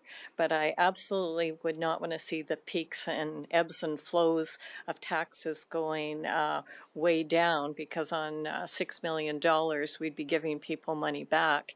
And then the following year, we'd be hitting them with a 20% tax increase. So absolutely wouldn't want that. So this does make the best sense. I do agree that this new council, as we get into really, I'll say our first term of doing the 2027 budget with all 7 of us, we'll be able to have a little more input. But I do agree with the strategy that we don't have ebbs and flows of how we're taxing people. And I know it's a tough pill to swallow, but when you get an extra $6 million from the maybe Path to Zero and other things, we don't want to waste it either. And what is my other thing that I just wanted to say? I don't know, I've forgotten now, but anyway, I will support the motion. Thank you very much. Councillor Blizzard, anything on close? Okay. I agree that, we need to do something with this money, but ideally, a balanced budget or slight surplus looks a lot better. But I always say the only thing worse than a giant surplus is a deficit. So I'd rather see this than not have this. One thing that you mentioned that concerns me is you mentioned that we had less growth in the tax. I can't remember how you worded it, but we have to make sure that in future years we don't have high expectations and have that end up being a deficit some year. So we have to make sure we look at those things carefully. I don't agree with using this surplus other than we did soften the tax, but I wouldn't want to do that to just basically have zero tax increase. But I could see potentially using some of this as we go forward and talk about the fire hall, or maybe using a piece of this to lower the loan on the pool, because in personal life my goal was always to pay my house off, and I think if we can lower our pool costs, that does lower the annual operating cost of the pool, which does affect taxpayers. So I think this is not a bad thing, a big surplus, and I think putting it in that financial stabilization fund gives us the opportunity, maybe when that fire hall comes forward, to look at maybe using a piece of that. Thank you very much. I'll close the motion. Please cast your vote.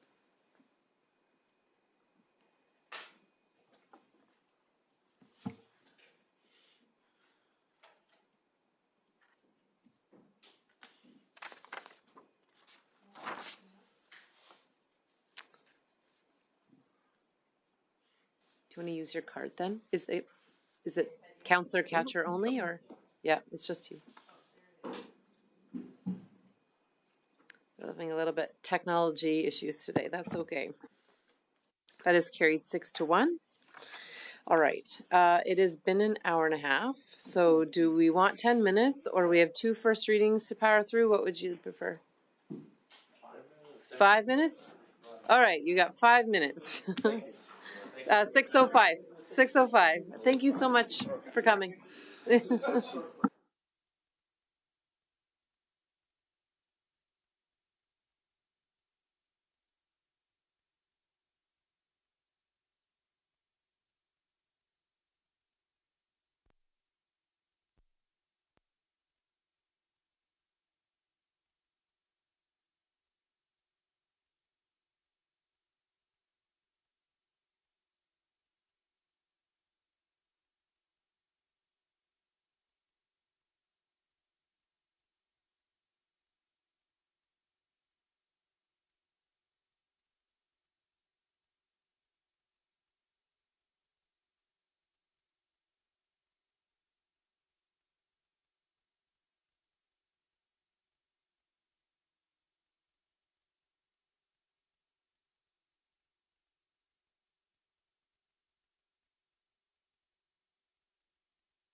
All right, welcome back, everybody. We are down to item 11. 11.1, bylaw C 1826, amend the land use bylaw by adjusting the SLDR South Point Low Density Residential District and rezoning lands, DC 06. First reading. All right, thank you, Mayor and members of council. So again, my name is Scott Purich, and I'm a planner with the City of Fort Saskatchewan, and I'm presenting bylaw C 18-26, a proposed land use bylaw amendment in the South Point area for council's consideration of first reading. So for this presentation, I'll begin with the application details, including its location, the proposed redistricting, and district overview. I will conclude with administration's recommendation and next steps in the process. So the subject area is located within the South Point neighborhood, with the land being generally bounded by Allard Way here. Oh, sorry, mouse, there we go. Allard Way here, and Dawson Ave here. The amendment area is also highlighted in blue. So bylaw C12-26 proposes, C18-26 proposes amendments to the South Point Low Density Residential District, or SLDR for short, and it also redistricts lands currently districted as direct control, DCA 06, to Parks and Recreation, PR, and to the updated SLDR district. So for greater context, the current South Fort area structure plan designates this area as mostly low density residential and a little bit of medium density residential along the major transportation routes, as can be seen in the image above. Please note there is no change proposed to the ASP with this amendment. This is just to help kind of provide some context for the area. So the amendment to the SLDR district will remove maximum setbacks distances to provide additional flexibility. It also removes regulations regarding multi-attached with front access, as this housing form is not being proposed. Bylaw C18-26 updates lot width requirements for single detached development adjacent to lane-based zero lot lines. So this is the one for zero lot lines. It also currently, under the SLDR district, townhouses are limited. This amendment would allow additional multi-attached buildings when identified as medium density in an area structure plan or an outline plan. And finally, a map is being added to clarify where the SLDR district may be applied. So again, for some context, this chart shows the comparison of what is allowed currently under the DCA 06 district on the right and what would be allowed under the proposed SLDR district on the left. The two districts are very similar. However, I would like to bring your attention to the site widths, where the SLDR district does allow for zero lot line development when identified in an outline plan, and it also introduces 8.2 meter wide lots in order to act as a transition between your zero lot line development and your conventional single detached. So the proposal conforms to the Municipal Development Plan and the South Fort Area Structure Plan. An amendment to the South Point Outline Plan is required, as innovative or compact housing forms must be clearly identified. However, this will be discussed in greater detail during the public hearing, should this amendment receive first reading. So administration supports the amendment as it increases housing diversity and efficient land use. The location is appropriate for medium density residential, being located near a school site. And additionally, it introduces a transition lots between the zero lot lines and your standard single detached. If council gives first reading to bylaw C 18-26, a public hearing will be advertised in accordance with the Municipal Government Act. The target date for the public hearing is May 26, 2026. If approved, this amendment will be circulated to landowners within 100 meters of the amendment area. And administration is recommending that council give first reading to bylaw C 18-26 as described in the council report, and that a public hearing be scheduled. Thank you very much. I'll look for questions or a motion. Councillor Ketcher? Yeah, I've got a question. So when you're speaking with the developers or when they come back to do second and third reading on this, the question that I'm really going to have is about the roadway infrastructure. At what point in time are we going to be able to get that tied in so that everybody doesn't have to go down Allard Way? Because that seemed Allard and then across Dillingham, because those seem to be the only two outlets from there. So that's a question that if you could have the developer be able to answer when they come back, I would appreciate that. And other than that, I can put first motion on to give it first reading. Go ahead. Okay, I'll put the motion on to give it first reading. I'll accept the motion. Do you wish to say anything else? Nope. All right, Councillor Randawa. Thank you. Just a question in regards to the communication we'll give out to residents. Any chance we can expand that area a little bit from like 100 meters? I just look at the houses directly north on the picture, and like we're doing like half a cul-de-sac that's right adjacent. I don't know if it's possible we could just expand that a little bit. Sorry. Through Councillor Macon to Mayor Macon, Councillor Randawa, we can definitely take a look at that. I think one of the things we'll take into consideration is whether those are owned by builders currently, or whether they're actually owner occupied. Okay. Yeah, that makes sense. Thank you. Thank you. Not seeing anybody else. Do you wish to close? Oh, sorry. A little slow. Man, it has been a long afternoon, but it's okay. Just a quick one. And again, if whoever the developer is listening, like I did in the last one, I'm just going to say I'd like more information on the zero lot line housing. I will support today's reading, but I definitely am not a fan of doing a ton of this type of housing. So I'd just like to make sure that's brought back. Thank you very much. I saw nothing on close. I'll close the motion. Please cast your vote.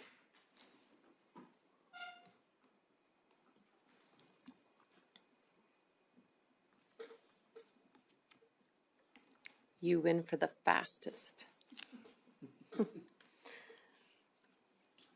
Thank you very much. That is carried unanimously. All right. Next up is 11.2. Bylaw C 1926, amend the land use bylaw to redistrict land in South Point. First reading. Taryn Samra presenting.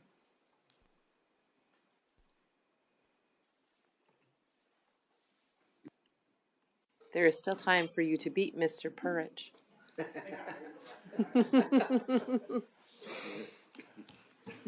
Welcome.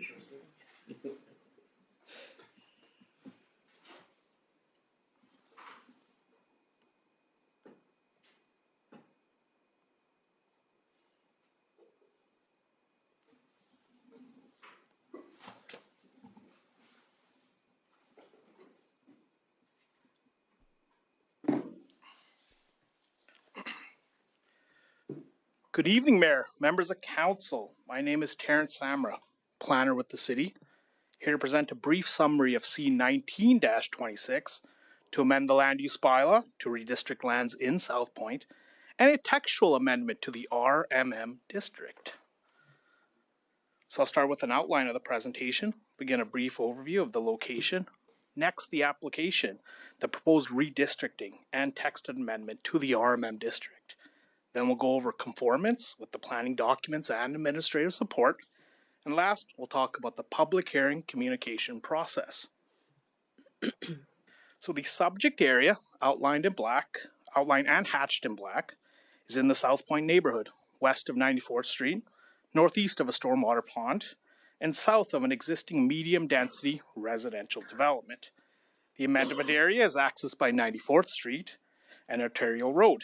The subject site is also in the vicinity of a multi-use trail within 94th Street and in the peripheral of the stormwater pond, which provides connections to the extensive trail network. South Point Commercial and the hospital are also nearby of the subject area. In April of 2025, Stantec Consulting, on behalf of South Point Estates, approached administration regarding their next development stage in South Point.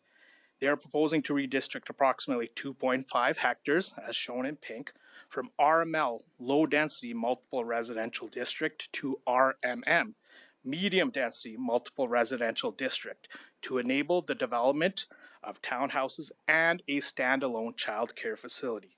The purpose of an RMM district is to allow for a mix of residential with complementary commercial uses on one site.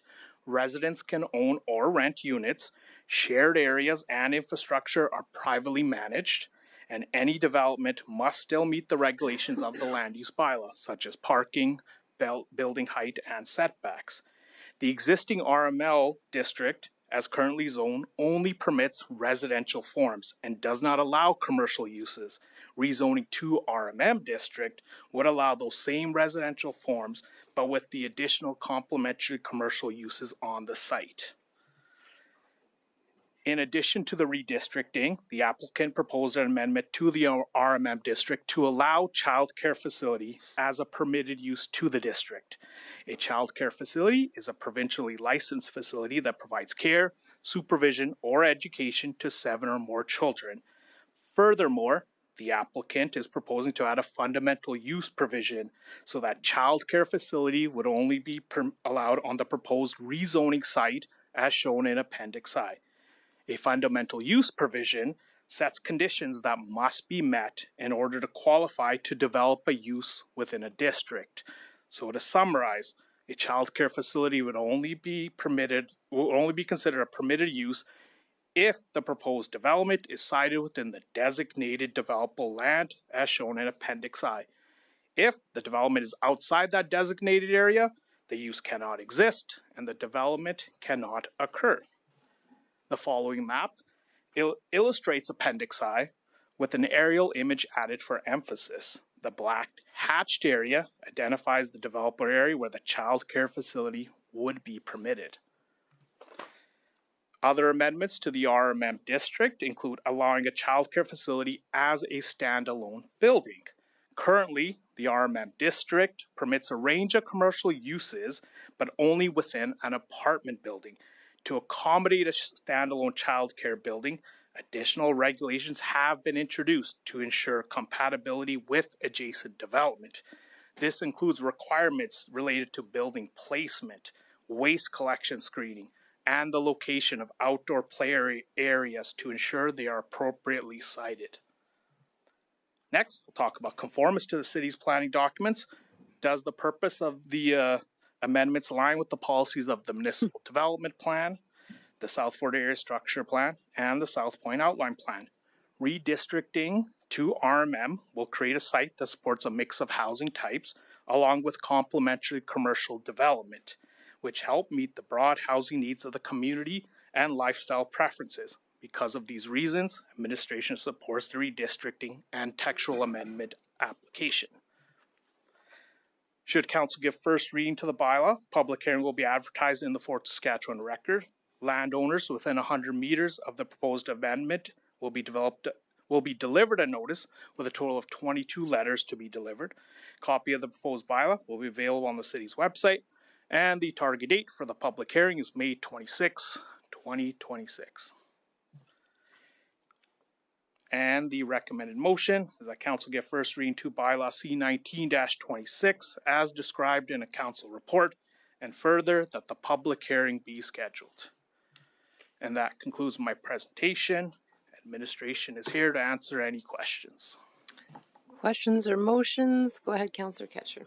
Okay, so my question comes from, you talk about child care facility.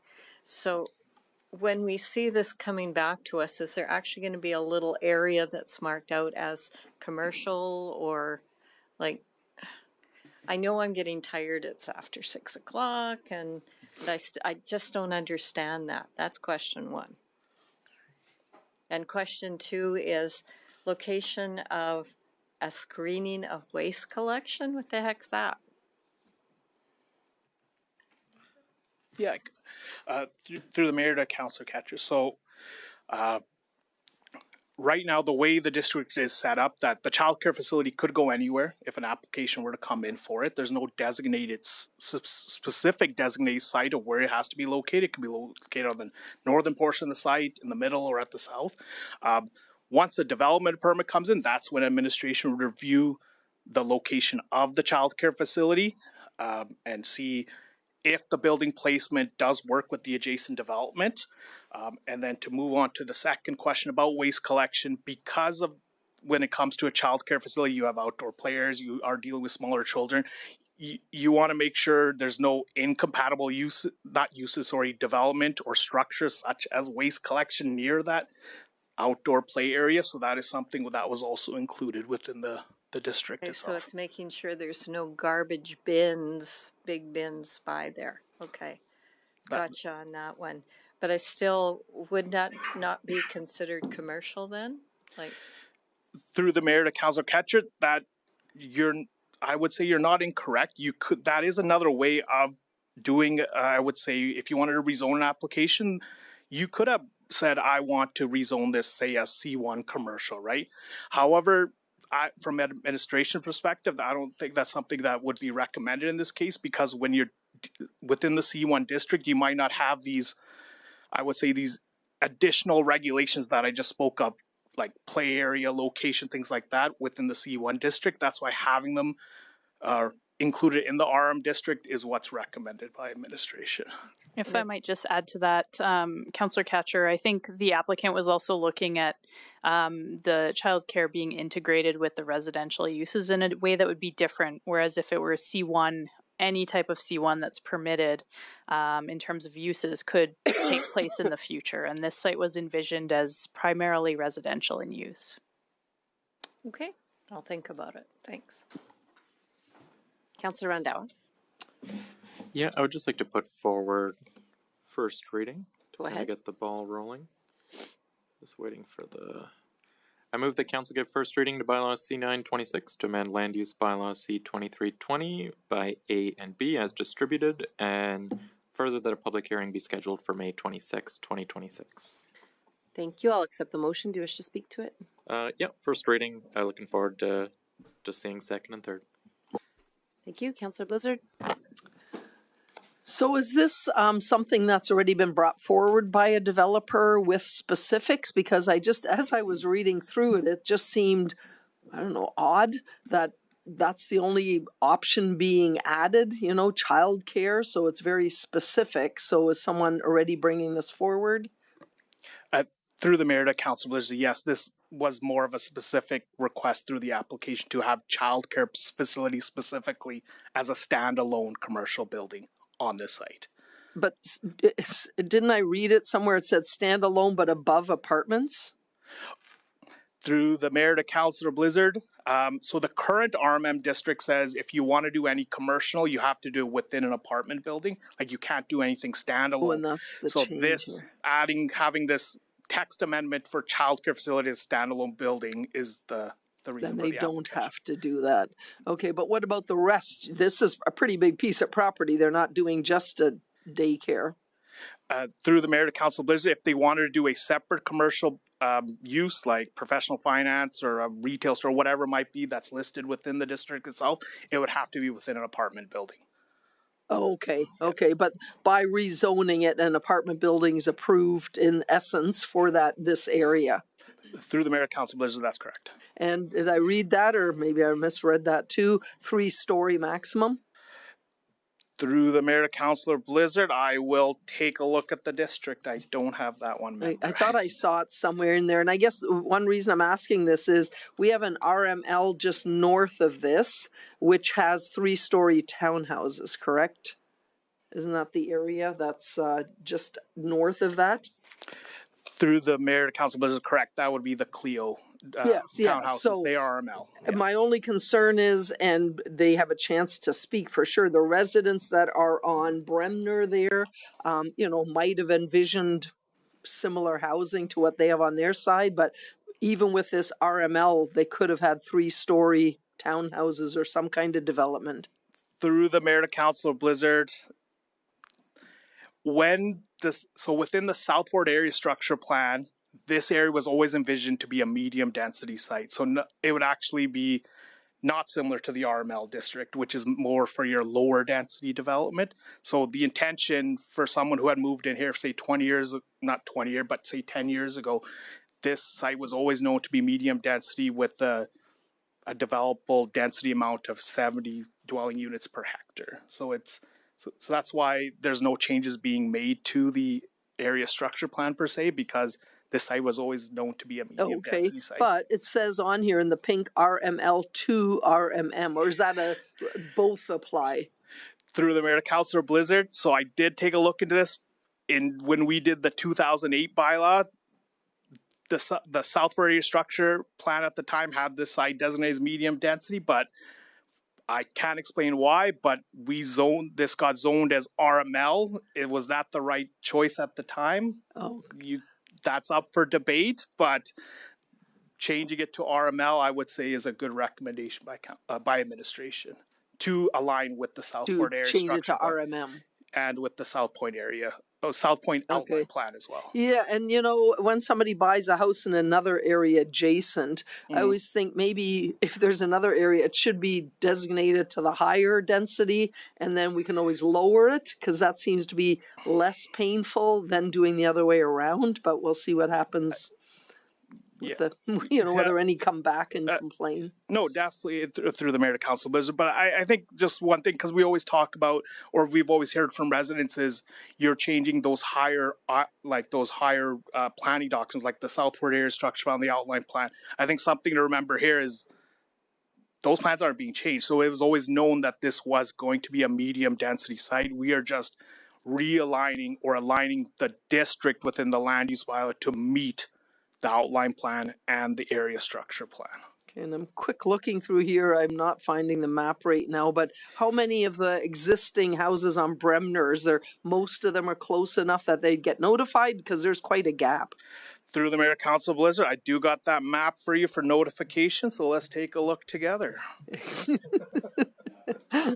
So, as you can see, I do have this green circle here, so I don't have the address for Bremner, but I do have Allard Way here, so you can see, I would say majority of those houses that are parallel or within, they would be. Bremner's on the blue ones going by the other stuff. Okay, as long as they get notified. Okay, yes, that's all I have. Yeah. Thank you. Councillor Nguyen? I'm loving your candor today, Darren. Let's get this through. There's an Oilers game tonight, right? I'm just curious. Is there? No. Oh yeah, they're going to lose tonight. So I would think that this, because it's bound by 94th Street, which is a major collector. No, that's arterial. Thank you. And then 2 stormwater ponds. Incorporating a childcare facility would lend itself to a higher density residential immediately. It seems like a miss if we're putting medium residential in this. Like it's a really one-off pocket because of the stormwater and the major street there to not have higher density residential, which would be served by that facility. That's just what I had in mind for what would be coming to this area. So I don't know if that logic aligns with maybe some of planning's logic. Obviously, it's in the developer's purview to come up with what product they think is most suitable for demand for them. But I'm just looking at, a more commercial business right adjacent to really nice sizable lots. We've seen this like in South Fort, right, where there is going to be a child care facility next to commercial, next to apartment buildings. And it facilitates the growth in young families residing in that. So I don't know if that has been a discussion with a developer already who's interested in this pocket or not. But yeah, any comment gives some insight. Through the mayor to council, I think that's what makes the RMM district so unique compared to the RML district, which it is right now, is you couldn't have that mix of that commercial, those commercial with the residential forms. And what we've heard from, say, or not what we heard within like our policies with, say, the MDP or even the self-area structure plan is you want to see those types of commercial mix with the residential just for that different lifestyle preference, right? Sure, someone can live in a single detached dwelling or a semi within the middle of West Park, and they might like that, and because they can say walk further to commercial, but some people might want to have that accessibility close to them, and I think that's what makes the RMM district unique, is having that complementary commercial uses, right? Sure, and that's a perspective, so I respect it as equally as mine, probably more. Anyway, thank you. I'll support the motion. I do have a question. I looked at why administration supports it, and maybe it doesn't quite really answer my question, but if the rule for that district was expected to be commercial on the bottom, residential on top, why wouldn't we say to the childcare facility, you have to build it commercial on the bottom, apartments on the top? Like, why? Like, can anybody just come then and just say, well, we don't like this rule, can I just build my own building? Like, it just seems weird that, like, did we ask them that question and they were like, nope. To the mayor, I'll try to answer this question. I'm pretty sure Ms. Butterfield can definitely jump in afterwards, but I think I think I'll pass. I got to think more about the question. Yeah, that's fair. Don't get yourself in trouble here. No, happy to jump in though. I think what we have here is really, we're talking about a similar intensity of use, but the districts don't accommodate the rearrangement of how those uses are built on the land. So whether it's an apartment, whether it's a townhouse development or something else, the commercial use is restricted to being within an apartment. So the way I look at this as a planner is it's just like taking Lego bricks apart and putting them on the site in a different way. But those Lego bricks are the same amount of bricks. So are you expecting that the same density that you would have got from an apartment being there with this commercial is what you're going to get from increasing the density of that area? Approximately. It's not that big. Yeah, through you, Mayor Macon, approximately. And that's why the area structure plan and other planning documents don't need to be amended in this case. Yeah. All right. Councillor Ketcher? Just one quick question. Okay, so if this gets approved, 94th Street has been twinned up into those three plexes. Can you, when you come back at the public hearing, let us know when we anticipate the rest of that road will get twinned and also who pays for it? Okay, thank you. That's all. Yeah, good question. Councillor Rendow, anything on close? Not seeing any. Close the motion. Please cast your vote. You don't beat Mr. Purich today, Mr. Zamra. Next time. And that is carried unanimously. All right. Dare I ask if there is a notice of motion? Not seeing any. Wow, good job, guys. Points of interest? Councillor Wesley. Awesome. All right. Digging this up way back in April 11th of, oh my gosh, 1885. This is a shout out to my good friend Melissa, who we released from the basements of the archives at City Hall today. Welcome, Melissa. Hopefully you come back again. All right. So, school district founded, began teaching in Fort Saskatchewan in 1879. 1884, they decided to establish a school district with the vote, necessary vote on that to be held on January 21st of 1885. School district was officially proclaimed on March the 2nd, 1885 as the School District of Saskatchewan. Go figure. Apparently, we had a tough time getting rid of the word Saskatchewan City before we embraced Fort Saskatchewan. Go figure. Now, anyway, election of trustees, well, you know, all important to us, elections, we love our elections, was called for on April 11th of that year, 1885. Anyway, that's my historical fact for today. Love it. Councillor Noyan, go ahead. Couple points of interest. The boat launch is open, but be safe on the river if you're going to go out and see your boat break down for the first time, like I probably will. And on that note, the geese are coming back as well. I know there have been some incidents with runners in our parks in recent history, so beware when they are nesting, and they do have the right of way as they are governed under federal law for migratory game birds. And as well, our disc golf course just opened, I believe, today. So thanks for city staff for accommodating that. Weather looks lovely the next couple of days, so go out and enjoy these amenities in the West Edge Pavilion area. Thank you. Still points of interest, Councillor Ketchum? Yeah, so I'm not going to list them all, but if you follow me on Facebook, there's 24 events and things coming up over in May.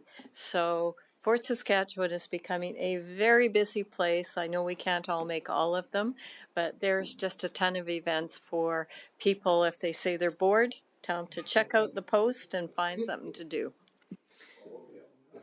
All right. I follow you to make sure I'm not missing events, so that's fair. Any councillor inquiries? Oh, sorry, Councillor Randhawa, go ahead. I will not be asking people to like and subscribe to my Facebook page, but feel free if you're feeling kind. Could use all the help I can get. This is actually kind of a rant/question for maybe Mr. Fleming. I'll get him busy today. Regarding when council receives agenda packages. We usually get them, I think, like a week before, but for this meeting, a lot of our big files weren't to us till like Friday at 1 p.m. The audit reports, the annual report. We need time to like not only read, but like, I don't know, digest these things, go to the public and so forth. If we're getting big documents at Friday afternoon, we just don't physically have the time to sleep on it for a couple days, go out into the public and gauge interest or ask questions. So can we get some clarity on in the future, will we get more time? Does council need to change the policy? Like, what's the best way to do it?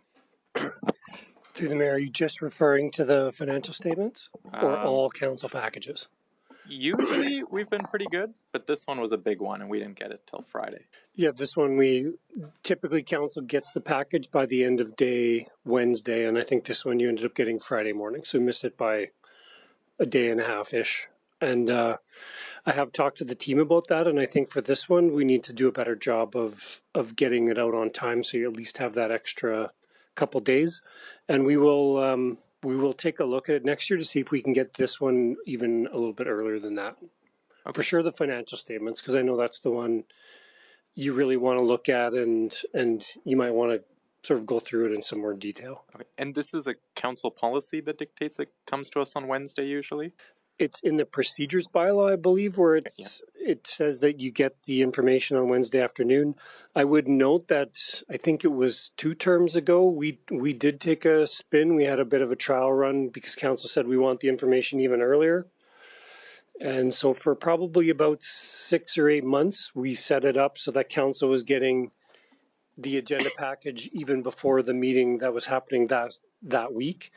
And the feedback that we got was that nobody was reading it because you're focused on the next council meeting, not the one after it. So we switched it back to the Wednesday. I think originally when you were on council before, it was actually Thursday you were getting the package. We moved it up to, I don't know if it was Monday. And then we said, no, it wasn't, there was no use in getting it before our council meeting, and so we moved it back to the Wednesday. Okay, awesome. Thank you very much. Thank you. We don't have very much in closed session, maybe 20 minutes if we've got that left in us. If I could get a motion to go in camera. Go ahead, Patrick. I'll move. Councillor Noyan. Whoa. Can we start again there? My apologies. It's a long day. Yeah. Move the council enter and close. Discuss matters under ATIA. I'll accept the motion. Unclose the motion. Please cast your vote.